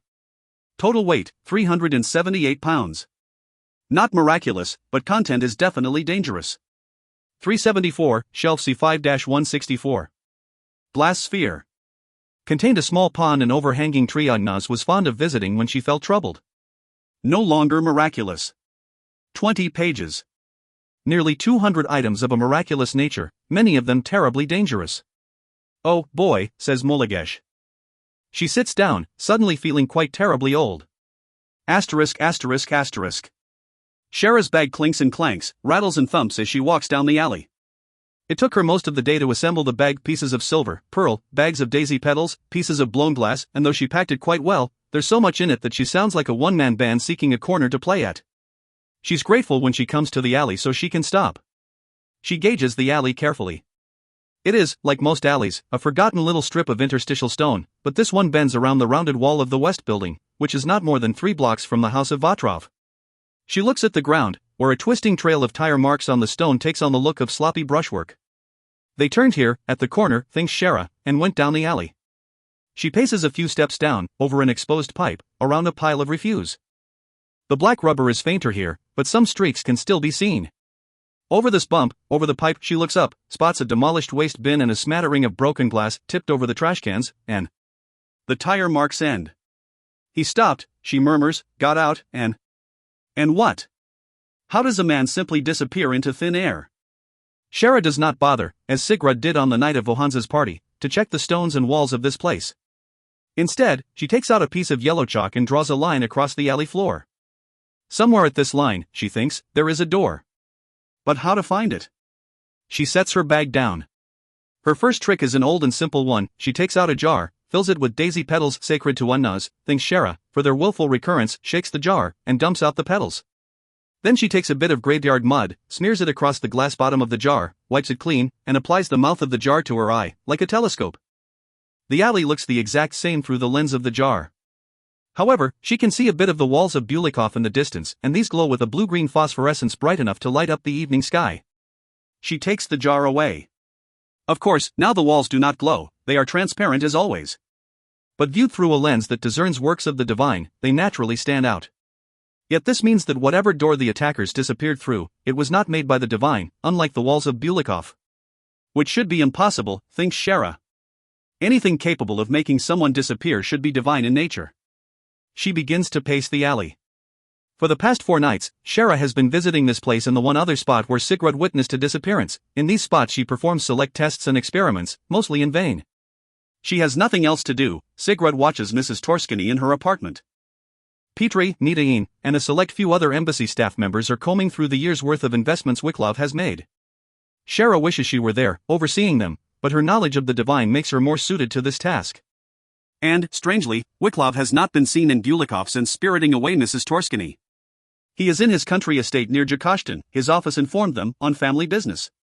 So many disappearances, thinks Shara as she returns to her bag. And so precious few answers. Though she does have what could be a treasure trove of answers waiting in Bohanza's white suitcase in her office, yet she is not willing to risk Vinya's wrath just yet. At least not when another tantalizing puzzle lies before her. Shara tries a multitude of other tricks. She casts poppy seeds on the ground, but they fail to align in any one direction, indicating a divine breach in the world. She writes a third of a hymn of Vortya on a parchment and carries it down the alley. Were it to pass through a holy domain of Vortya, the hymn would be instantly completed, in Vortya's savage handwriting. This failure does not surprise her. None of Vortya's miracles, however slight, have worked since the night of the Red Sands. Another trick. How did you disappear? Another. How did you do it? And another. How? She performs one final test, rolling a silver coin down the alley. If it encounters some divine obstacle, placed here intentionally or not, it should stop and fall flat, as if magnetically drawn to the ground, but it does not, and plinks ahead before spinning round and tottering to a stop. She sighs, reaches back into her bag, and takes out her bottle of tea. She sips it. It is stale and musky, having been stored for too long in a place too damp. She sighs again, clears some space on the ground, and sits in the alley with her back against the wall, remembering the last day of her training, the last hour she spent on Saper's soil, the last time she had really good tea. Asterisk asterisk asterisk. How did you do it? Asked Auntie Vinya. Tell me. How? Young Shara Komayd, exhausted, dehydrated, and starving, gave her aunt a puzzled look as she stuffed food into her mouth. The rest of the mess hall at the training facility was empty, causing the sounds of her chewing to echo. You stuck to your story, no matter how they badgered and questioned you, said Vinya. Every answer right. Every single one, for all 6 days. Do you know how often that's happened? Why, I think you might be only the second or third in the ministry's history.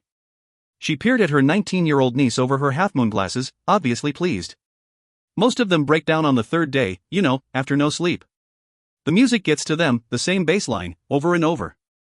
It shakes something loose. And when they get asked a question, they finally give the wrong answer. But you sat through it as if you heard nothing at all. Did you? Asked Shara around a mouthful of potato. Did I what? Did you break?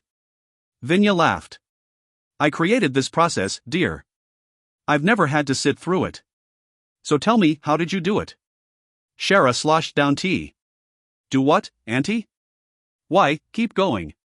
You didn't break down after 6 days of psychological torture. Shara paused, the tines of her fork stuck in a chicken breast. You don't want to tell me? Asked Vinya. It's embarrassing. I'm your aunt, dearest. You're also my commanding officer.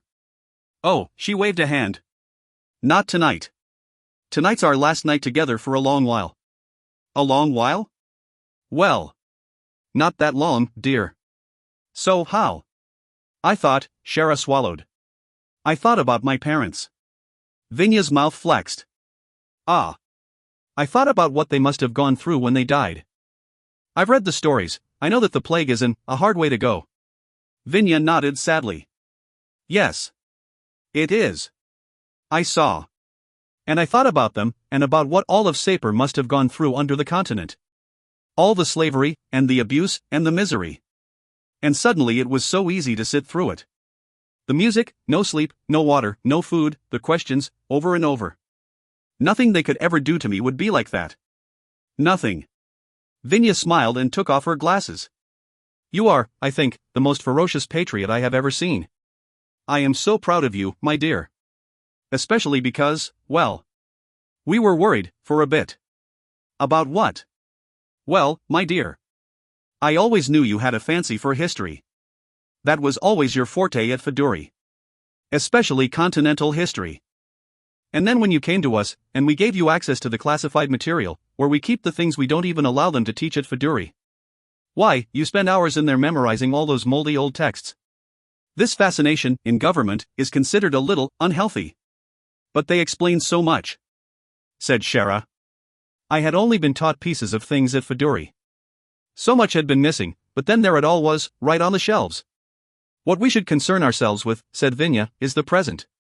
But more so, Shara, I admit I was worried that you were tainted by that boy you used to dally about with at school. Shara's face soured. Don't talk to me about him, she snapped. He's dead to me. He was worthless and deceitful, as is the rest of the damnable continent, I bet. I know, said Vinya. You have gone through a lot. I knew when you came out of school you wanted to change the world, for it to live up to all your dreams of how Sapir should be.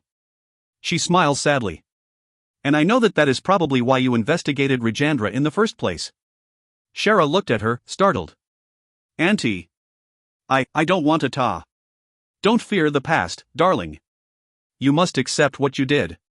You suspected Rajandra Adesh of wrongdoing. You thought he was misusing funds from the National Party. And you were right.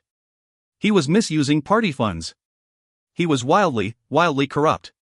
That's true. And I think by exposing him, you wish to impress me, impress us all. But you must know that if corruption is powerful enough, it's not corruption at all, it's law. Unspoken, unwritten, but law. Such was the case here. Do you understand? Shara bowed her head. You have ruined the career of the man everyone thought would inherit the prime minister's seat. You have destroyed a ruling party's leadership. Your investigation even pushed the party treasurer to attempt suicide. The poor bastard couldn't even competently pull off his own suicide. He tried to hang himself in his office, but wound up ripping the water pipes clear out of the ceiling. Vinya tuts. You are a Komayd, dear, and that will protect us, some. But this will have repercussions for years. I'm so sorry, Auntie, says Shara. I know. Listen, the world is full of corruption and inequality, says Vinya. You were raised a patriot, to love Sapir and to believe that its virtues must be extended to all the world, but this is not your job. Your job in the ministry is not to stop corruption and inequality, rather, these are tools in your bag to be used to aid Sapir in every way possible. Your job is to make sure the past never happens again, that we never see such poverty and powerlessness again. Corruption and inequality are useful things. If they benefit us, we must own them fully. Do you see, a dot? Shara thought of Vohans then, you paint your world in such drab cynicisms. Do you see? Asked Vinya again. I see, said Shara. I know you love Sapir, said Vinya. I know you love this country like you loved your parents, and you wish to honor their memory, and the memory of every other Sapiri who died in struggle. But you will serve Sapir in the shadows, and Sapir will ask you to betray its virtues in order to keep it safe. And then? Then what? Then, when I'm done, I can come home? Vinya smiled. Of course you can. I'm sure your service will only last a handful of months. We'll see each other again very soon. Now eat up, and get some rest. Your ship leaves in the morning. Oh.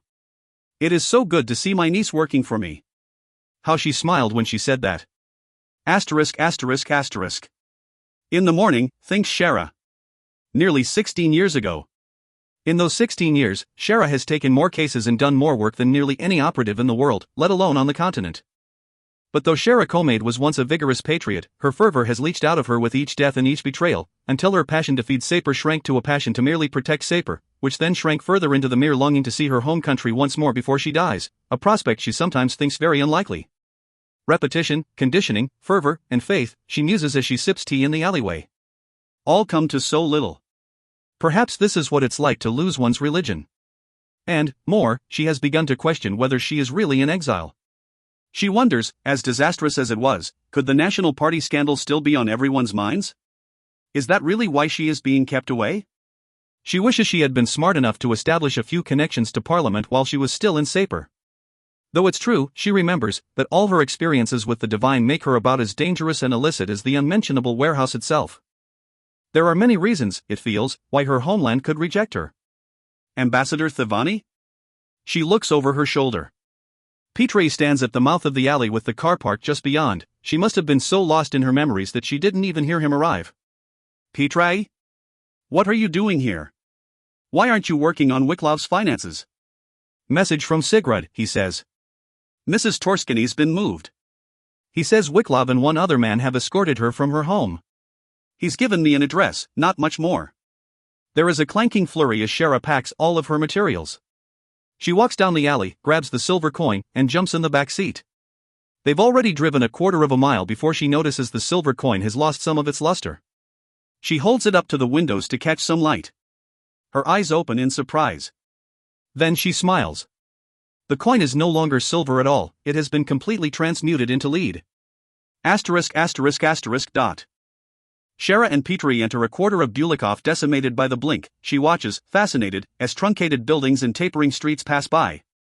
As they drive down one block, a laundry on one corner stretches, twists, and contorts itself until it is half of a bank on the next corner.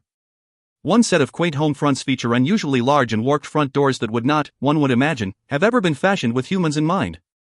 They must have simply appeared overnight, thinks Shara. Any progress with Wiklov's history? She asks.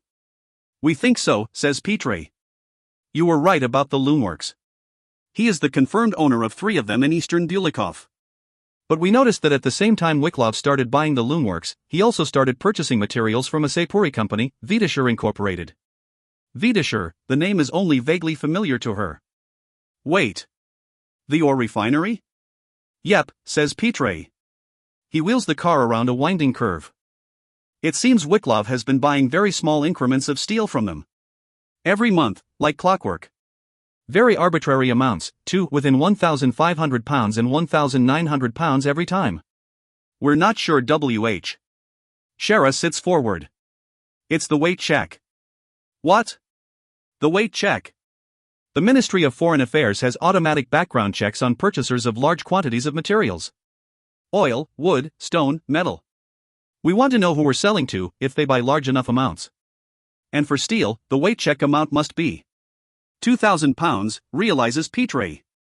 So the ministry has never checked on him. The drugged boy in the jail cell confessed that they'd gone after Bohans for his metal. Which leads Shara to wonder, why try to kidnap Bohans if you're already purchasing steel through legitimate means? Unless I spooked them, she thinks. I wanted to stir up the hornet's nest, didn't I? They must not have acquired enough steel for whatever it is that they're making. So when Panji was killed, and a ministry operative arrived, they got nervous and desperate.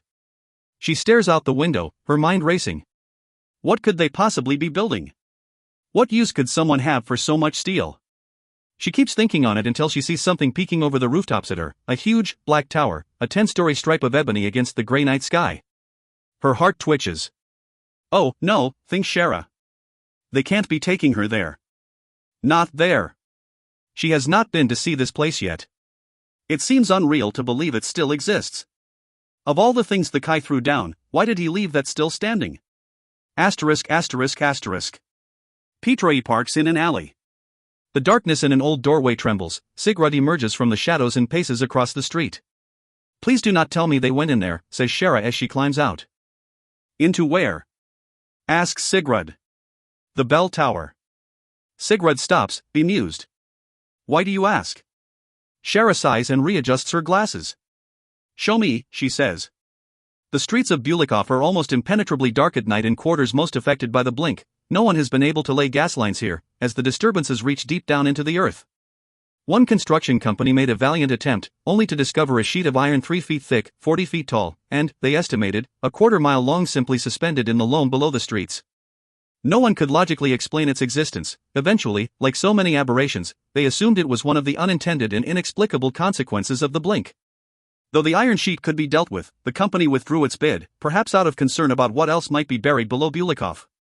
At the center of this damaged neighborhood is a wide, empty park. Sapling firs grow in the damp soil, recent transplants, as all the natural vegetation in Bulikov died when the climate abruptly changed. Behind these is a long building with one huge tower at the north end, a belfry with a very curious, skeletal structure at the top, a metal globe-like frame that appears to have once held a carillon, but is now empty. The base of the structure is rambling clay walls with a flat roof to which time has not been kind. The roof dips and curves like a field marred by a glacier. They went in there? Asks Shara. No, says Sigrid. He points to a long, dismal-looking municipal structure at the edge of the park. Wiklov and one other man took her in there. Just adjacent to it. Why do you worry so? Because that, Shara nods at the bell tower, is the oldest structure in Bulikov, after the walls. It was at the center of Bulikov, originally, though the lopsided effects of the blink considerably changed that. The center of the seat of the world. Normally just called the seat of the world, though outsiders called Bulikov the same. A temple? Something like that. Supposedly it was like Sapir's Parliament House, but for the divinities. Though I always imagined it would look much grander, it is quite shabby, I must say, and I remember reading it had amazing stained glass, but I'm told the blink did not leave it unscathed. Apparently the tower was originally much taller. Each divinity had a bell housed there, and the ringing of each bell had different effects. Such as? She shrugs. No one knows. Which is why I'm reluctant to be here. So it was Wiklov who came. Wiklov and one attendant. They came and took Torskany to that little building.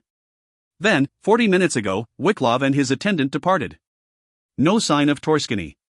That's rather bold of them to operate in the open. Where did they go afterward? Sigurd's face darkens. Let me guess, says Shara. They took a series of turns throughout the streets, and then they suddenly vanished, says Sigurd. Yes. This is the third time. Yet I have remembered, he taps the side of his head hard enough for it to make a noise each place where these people have disappeared. The only pattern I see is that they are all within this quarter, and the one to the west. The ones most damaged by the blink, says Shara. Which supports a theory I've just now halfway confirmed. She runs a hand over the scarred brick wall behind them. They are exploiting some damage or effect of the blink for their own ends. How are you so sure? A piece of silver, says Shara, changed into lead not more than an hour ago as it passed through the alley where the surviving attacker disappeared. This sort of thing was only ever witnessed immediately after the blink. How are you so sure it wasn't a miracle? Because I used all the tricks I knew of to look for miracles, says Shara, and found none. No divine workings at all, leaving only the blink as a possible cause. It is worth noting, though, that no one has ever been able to adequately study the blink. The continent protects its damages like a bitter old woman does grudges. I plan to do so, when we have time. For now, let's investigate what we have. When they near the municipal building, Shara hangs back to allow Sigurd to inspect. He stalks around it, then shakes his head and gestures to her to come. Nothing, he says as she joins him. Door is unlocked. No one in the windows, from what I can see.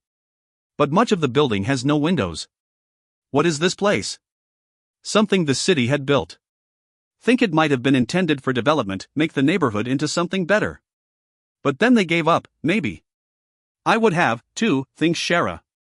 Sigurd goes to the door and pulls out his black knife. He peers inside, then silently enters. Shara waits a beat and follows. The interior of the building is almost completely devoid of furniture and ornamentation. The rooms continue on through the building's length, connected by a series of small doors. The building's most remarkable attribute is that unlike nearly every structure nearby, this one has gas. Little blue jets flick along the ceiling, allowing the barest illumination. They left the lights on, mutters Shara, but Sigurd holds a finger to his lips. He cocks his head, listening, and makes a queer face, like he's hearing an upsetting noise. Someone's here? Asks Shara softly. Cannot quite say. Sigurd stalks forward into the building, peering into each room before Shara follows. Each room is like the one before it, small, bland, empty. Mrs. Torskany is nowhere to be found. The doorways, Shara notes, all line up, more or less. Look through one door, and you look through all. Except the door at the very end, which is shut, and its keyhole flickers with a faint yellow light. I like this less and less, thinks Shara. Again, Sigurd stops. I hear it again. It is laughing, he says finally. Laughing? Yes. A child. Very quiet. From where? He points at the closed door. And you can hear nothing more? He shakes his head. Well, says Shara. Let's proceed. As she expects, all the rooms leading up to the closed door are empty. And as they near, she hears it, too, laughter, faint and soft, as if behind that door a child is having a merry game. I smell something, says Sigurd. Salt and dust. How is that remarkable? I smell them in remarkable quantities. He points at the door again, then squats to peer through the keyhole. His squinted eye is spotlit, his eyelid trembles as he strains to see. Do you see anything? I see a ring on the floor. Made of white powder. Many candles. Many. And clothes. Clothes?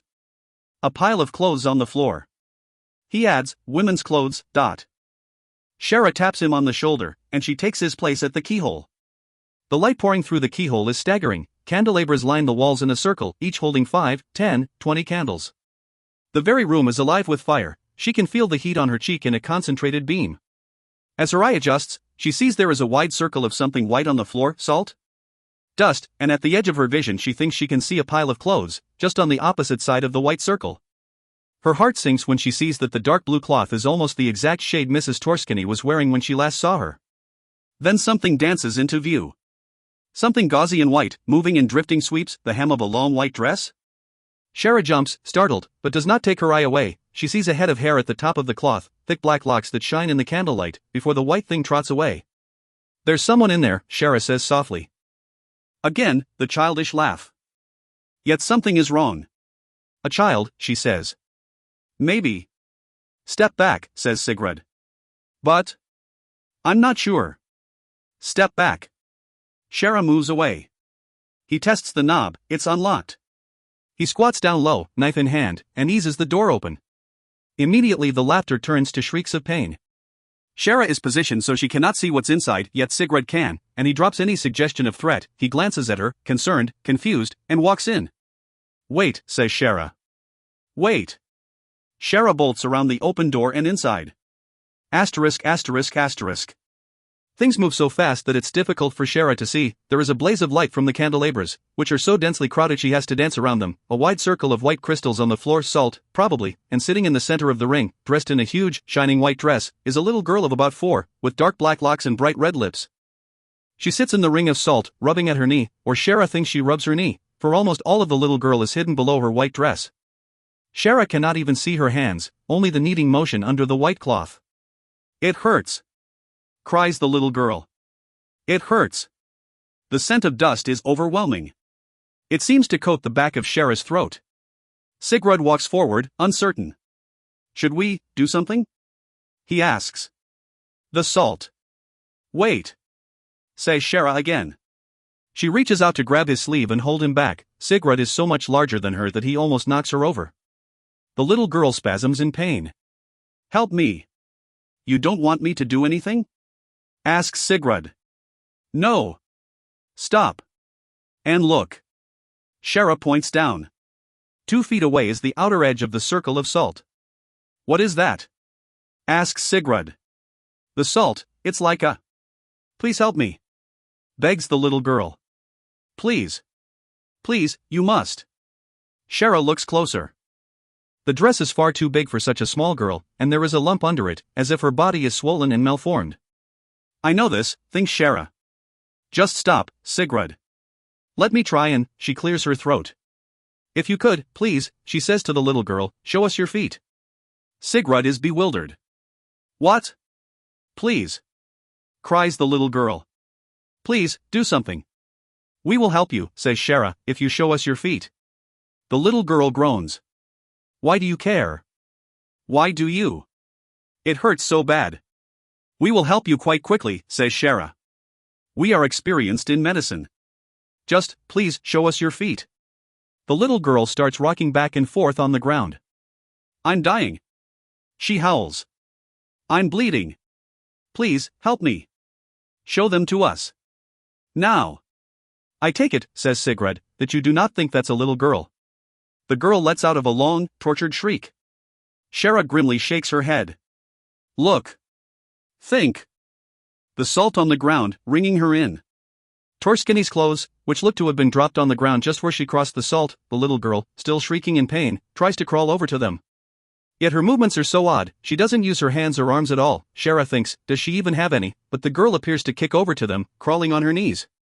It's like she's a cloth puppet with a hard little head on top, yet her cheeks and her tears and her hair all look so real. But she never shows her feet. Not once throughout this strange rolling motion. The taste of dust thickens, Shara's throat is clay, her eyes, sand. There is something under the dress. Not a little girl's body, something much larger.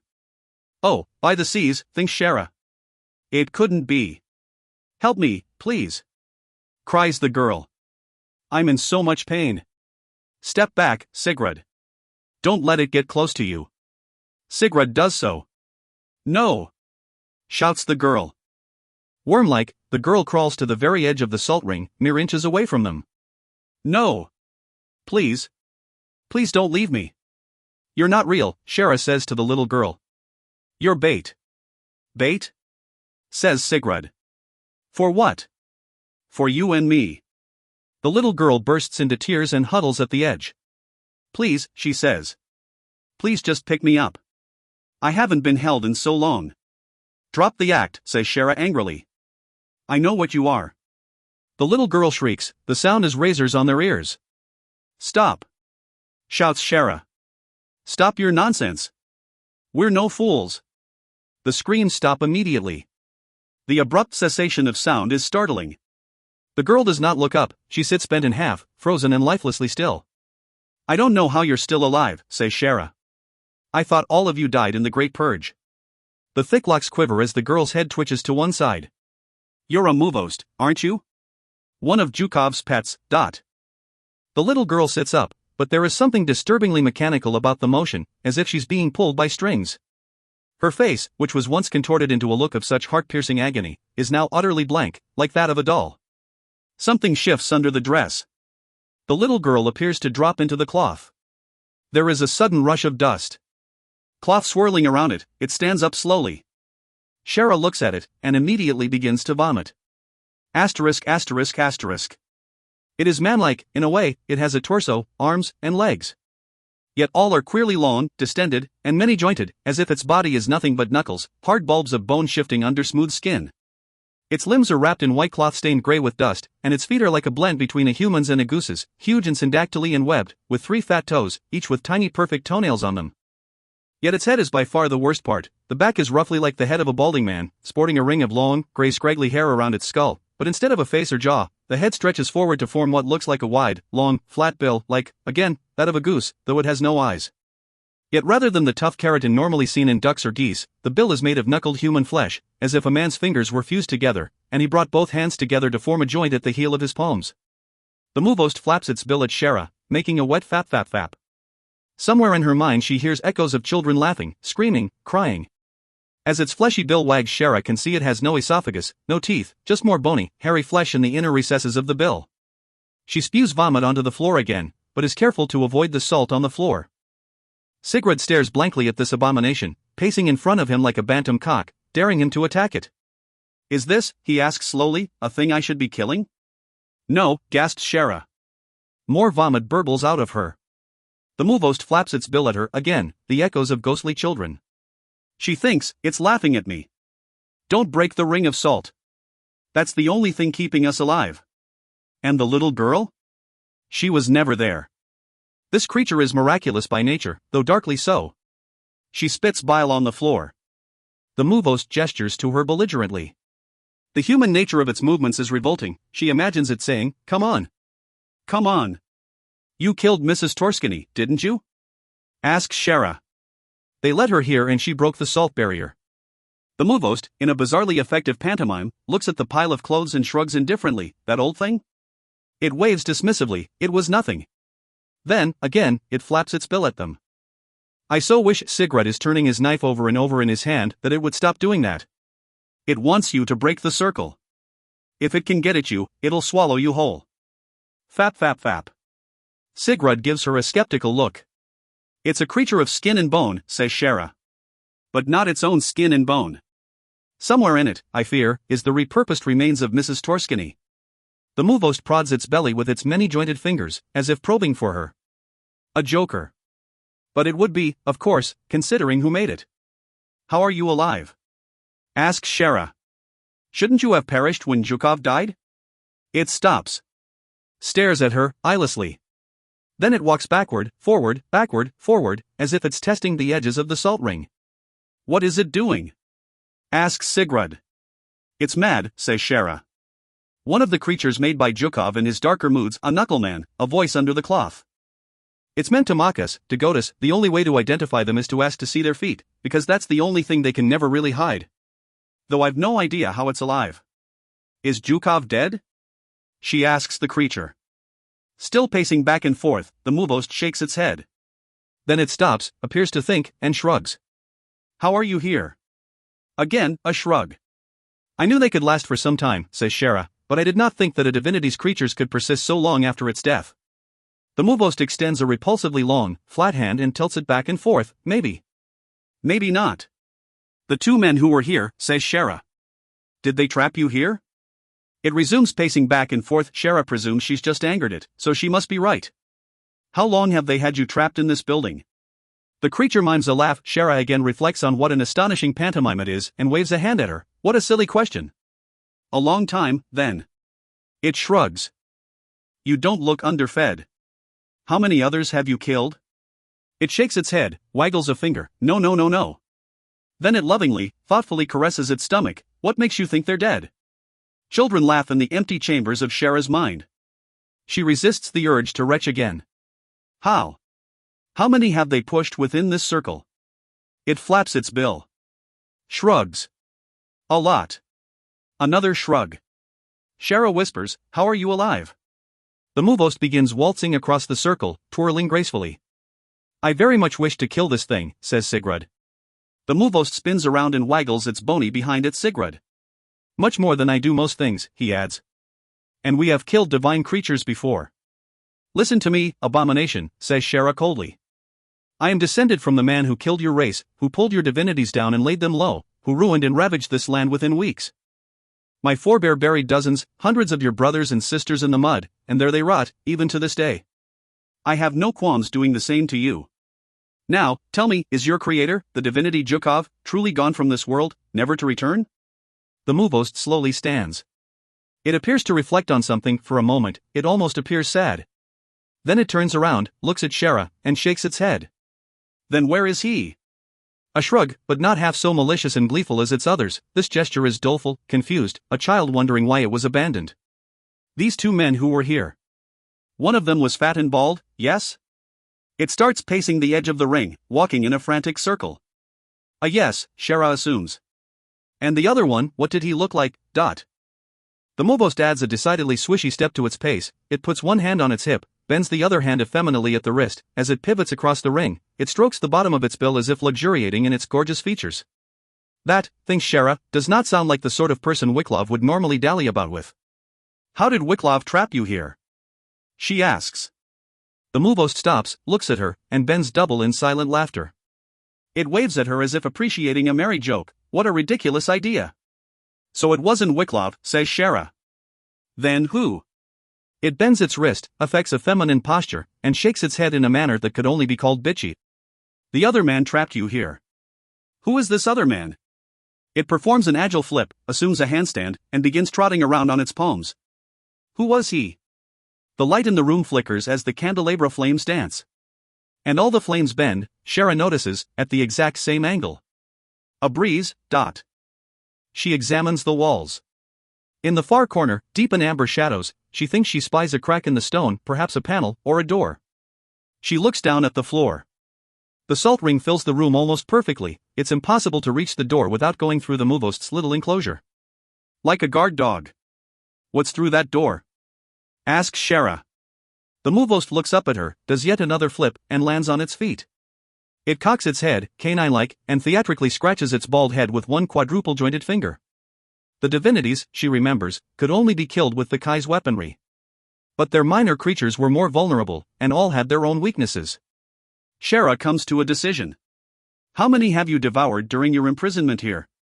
Again, it doubles over in mock laughter. It dances over to where Sigrid stands and mimes inspecting him, pretending to squeeze his thighs, test his belly. I believe it was many, says Shara. And I believe you enjoyed it. In one swoop, the Muvost slides over to her. It runs one finger along the sides of its mouth, a disturbingly sexual gesture. Shara looks at a candelabra beside her. These are very illegal, of course.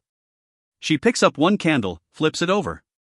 Inscribed on the bottom, as she expected, is a symbol of a flame between two parallel lines, the insignia of Alvos, the flame in the woods.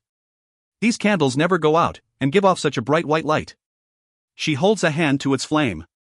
But the heat they give. That is quite real, and no illusion. The Muvost stops, and slowly withdraws its finger from its mouth. There's a reason all these candelabras are here, isn't there? Asks Shara. Because if by chance you got out of your cage, a dusty, dry creature like you would have to step very carefully to avoid catching a light. The Muvost drops its hand and takes a step back. I bet Mrs. Torskiny ran to you, didn't she? Says Shara softly. Seeing a little girl in need. Shara remembers the old woman bent over her coffee, I try to learn. I wanted to learn to be righteous. I wanted to know. But I could only ever pretend. Angry, the Muvost flaps its bill at her, fappa dash. With a flick, Shara tosses the candle at it. The creature catches afire instantly, there is a whump sound, and an orange blaze erupts from its chest. Within seconds it is a dark man figure flailing in a billowing cloud of orange-white. Somewhere in the back of her head, Shara hears children screaming. She remembers, again, the boy in the jail cell. How I repeat myself. The flaming creature veers across the salt ring, seeming to bounce off of invisible walls. Scraps of flickering cloth float away from it like glowing orange cherry blossoms. It grasps its head, its monstrous mouth open in a silent cry. Its form fades, the flames die away, a gust of ash dances around the candelabras. Then it is gone, leaving only scorch marks on the floor. And all those said. Nothing is ever truly lost. The world is like the tide. Returning, for an instant, to the place it occupied before. Or leaving that same place once more. Celebrate, then, for what you lose shall be returned. Smile, then, for all good deeds you do shall be visited upon you. Weep, then, for all ills you do shall return to you. Or your children, or your children's children. What is reaped is what is sown. What is sown is what is reaped. Book of the Red Lotus, Part 4, 13.51 to 13.61. RE Creations. Shara strides across the room. As her feet cross the salt, she braces for some terrible misfortune. Perhaps the thing will resurrect itself and fall upon her, but there is nothing. She feels the crack in the wall, pries at it with her fingers, but it does not budge. Come and look, she says. Do you see a handle? Or a button? Or maybe a lever? Sigurd gently pushes her aside with the back of one hand. Then he takes a step back and soundly kicks the door in the wall.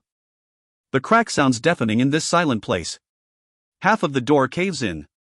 The remainder, suddenly powdery, shatters and falls to pieces like a mirror. White, acrid clouds come pluming up. Shara touches the broken door, which leaves a chalky residue on her fingers. Ah, she says. Plaster. She cranes her head forward to look into the dark. Earthen stairs, going straight down in a steep angle. Sigurd picks up one of the sputtering candelabras. I think, he says, we may need one of these. The stairs do not end, they stretch on and on, soft and moist, formed of dark, black clay and loam. Neither she nor Sigurd talks as they descend.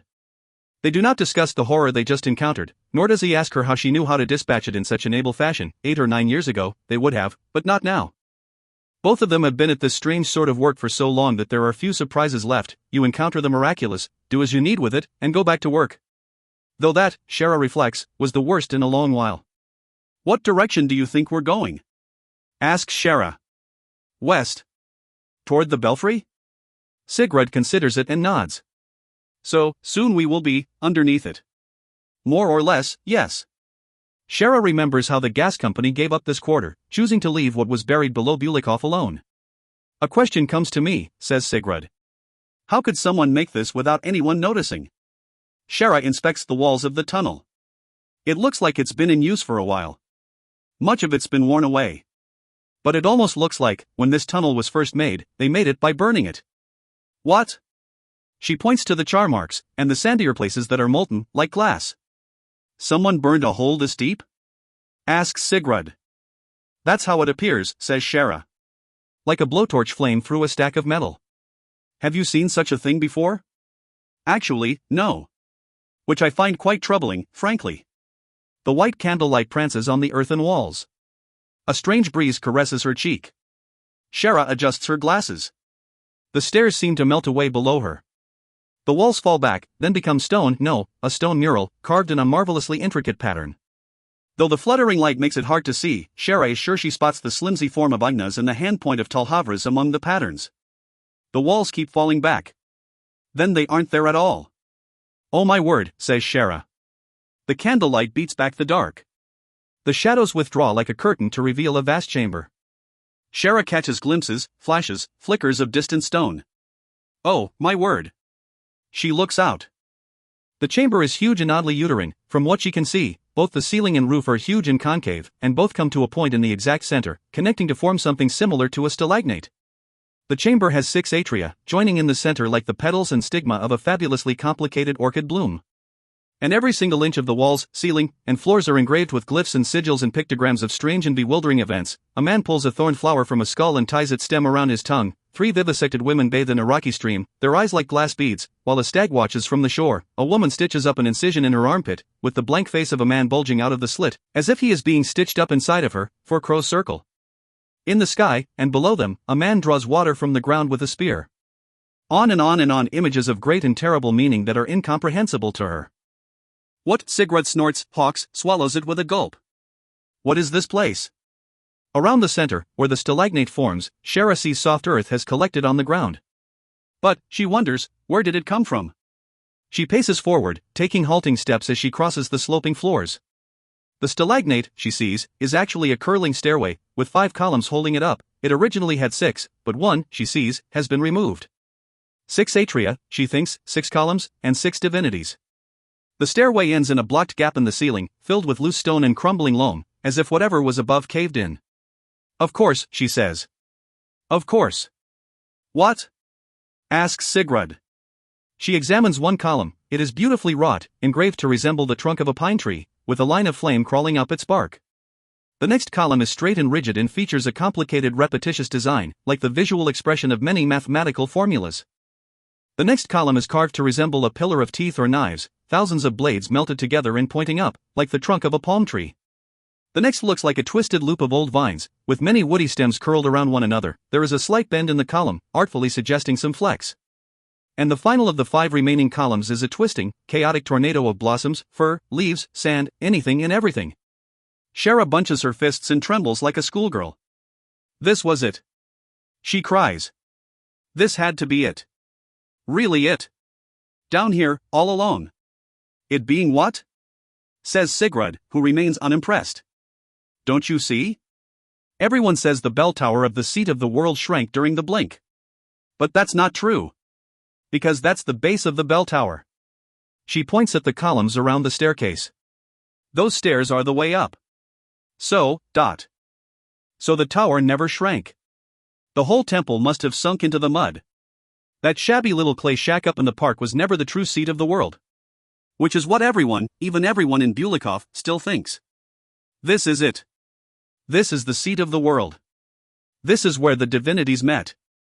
As Shara has devoted most of her adult life to history, she can't help but be overwhelmed with giddiness, as unpatriotic as it may be, but one unmoved part of her mind speaks up. This can't all be coincidence. The most sacred structure in Bulikov just happened to sink, so it remained hidden for nearly 80 years? And Ernst Wiklov was the one to tunnel underground to reach it? You don't do something like that unless you know about it, and you wouldn't know about it unless someone told you. Shara plucks one candle out of Sigurd's candelabra. Go and send word to Muligesh. Now. If word gets out to the general populace of Bulikov that this is still here, and we have to publicly seize this place, it'll be the summer of black rivers all over again. And have her throw up a net for Wiklov. All checkpoints around and inside Bulikov will need to be on the lookout for him. We've got enough to at least bring him in for questioning. What will you do? Asks Sigurd. Stay down here and inspect. Will that candle be enough for you? This is actually for you. She holds the lone candle out to him and points to the candelabra. I'll be needing that, please. Sigurd cocks an eyebrow, shrugs, and hands her the candelabra. He retreats up the earthen tunnel. The faint white light comes bouncing down the stairs, then dims, leaving Shara alone in the vast chamber. The candles fizz and spit. Somewhere, the limp plink of dripping water. And 1,000 stone eyes watch her silently. Asterisk. It takes some time to recalibrate her manner of thought. The chamber was not an underground cave, she reminds herself, but a temple meant to be above ground. This explains the huge, gaping holes in the walls of each bulging atrium. They were once giant windows, and though it's difficult to tell from where she stands on the staircase, all but one of them is now broken. So this is what happens to the storied stained glass of the seat of the world, she thinks. Broken and buried in the mud of Bulikov. She looks out at the 6 atria. Each atrium has a different style, presumably aligning with each divinity, just like the columns holding up the staircase. Shara sees the sigils of Alvos, Tulhavras, Udnaz, Vortya, Zhukov, and then. Says Shara. Despite its burial, it seems the seat of the world is not in perfect condition. One atrium is utterly blank of any engravings at all, as if someone came in and sanded down the floor, ceiling, and walls. But Shara sees someone has very recently attempted to restore the floor of this blank chamber, laying out engraved stones of a much darker make than the rest of the temple. The restoration isn't complete yet, leaving a jumbled and distorted mess of images, words, and sigils on the floor, telling half-stories and partial myths, and leaving huge swaths of the chamber blank. Over and over again, these dark new stones show the same image, a human-like figure seated in the center of a room, listening to someone. The accompanying sigil is familiar to her, a scale, represented by two dashes supported by a square fork. Culkin's hands, she remembers. Waiting to weigh and judge. She looks behind her. The pillar corresponding with the blank atrium is missing. Shara gets the powerfully absurd feeling that she is staring at edited history. This was once as decorated as the other 5 sections, thinks Shara. But I'm willing to bet it all went blank in 1442, right when Culkin disappeared from the world. She looks out at the jigsaw collection of new pictograms. But now someone's come back to correct the record. She smirks.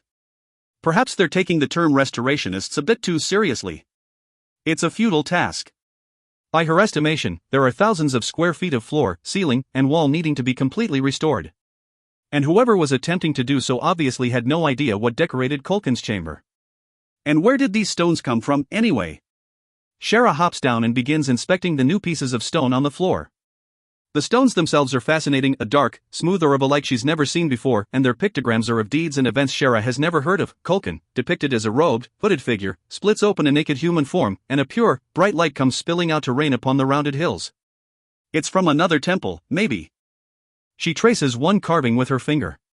Someone actually took the stone from one of Culkin's surviving temples and tried to rebuild it here, to restore Culkin in the seat of the world. Could Ernst Wicklow really do something like this? She sees movement ahead and slowly looks up. Something is twitching on the wall. After a moment's inspection, she sees there is a large empty frame of some kind standing upright just a few yards ahead of her. The quivering candle flames must have caused its shadow to dance on the stone wall behind it. She looks around at the other chambers. None of them have a frame of any kind. Whoever tried to restore Culkin's chamber, presumably the same person who made the earthen stairway down and also thought to trap the Muvost before it as a revolting sort of watchdog, must have brought it here. She walks over to it. It's a stone doorframe, about 9 feet tall. But then, she recalls, Continentals generally were much taller in the years before the blink. They were less malnourished in those days. Like so many things originating during the Divine Era, the frame features exquisite stonework that gives it the likeness of thick fir, dry wood, chalky stone, and starlings. Yet none of this artistry has any real relation to Culkin, at least as far as Shara's aware. Culkin generally disdained ornamentation of any kind. She touches the carven starlings in the doorframe, and weren't you a favorite of Zhukov? As she touches it, the door slides back. She looks down at its base. The doorframe is mounted on 4 small wheels made of iron. Shara gives it another push, with a squeak, it slides back farther. Why in the world would anyone want a mobile doorframe? She looks at the window frame and the wall of Culkin's atrium. Each atrium had its own window, originally, a stained glass for each divinity. Shara has read scores of letters describing the beauty of the divine glass of the seat of the world, blues and reds the eye could not properly interpret but still feel, and while she is sorry to see it all broken, she's a bit puzzled to see that Culkin's glass remains whole, but is perfectly blank and clear. She slowly waves the candelabra back and forth, watching the reflection. It's a big, transparent, but otherwise utterly ordinary window. Perhaps it simply went blank, she concludes, when Culkin vanished. But if so, why is it still whole, and all the others broken? She lifts the candelabra and gazes at the other round chambers. Once, when she was very young, Aunt Vinya took her to the National Library in Galadesh. Shara was already an avid reader by then, but she had never realized until that moment what books meant, the possibility they presented. You could protect them forever, store them up like engineers store water, endless resources of time and knowledge snared in ink, tied down to paper, layered on shelves. Moments made physical, untouchable, perfect, like preserving a dead hornet in crystal, one drop of venom forever hanging from its stinger. She felt overwhelmed. It was, she briefly thinks of herself and Vo, reading together in the library, a lot like being in love for the first time.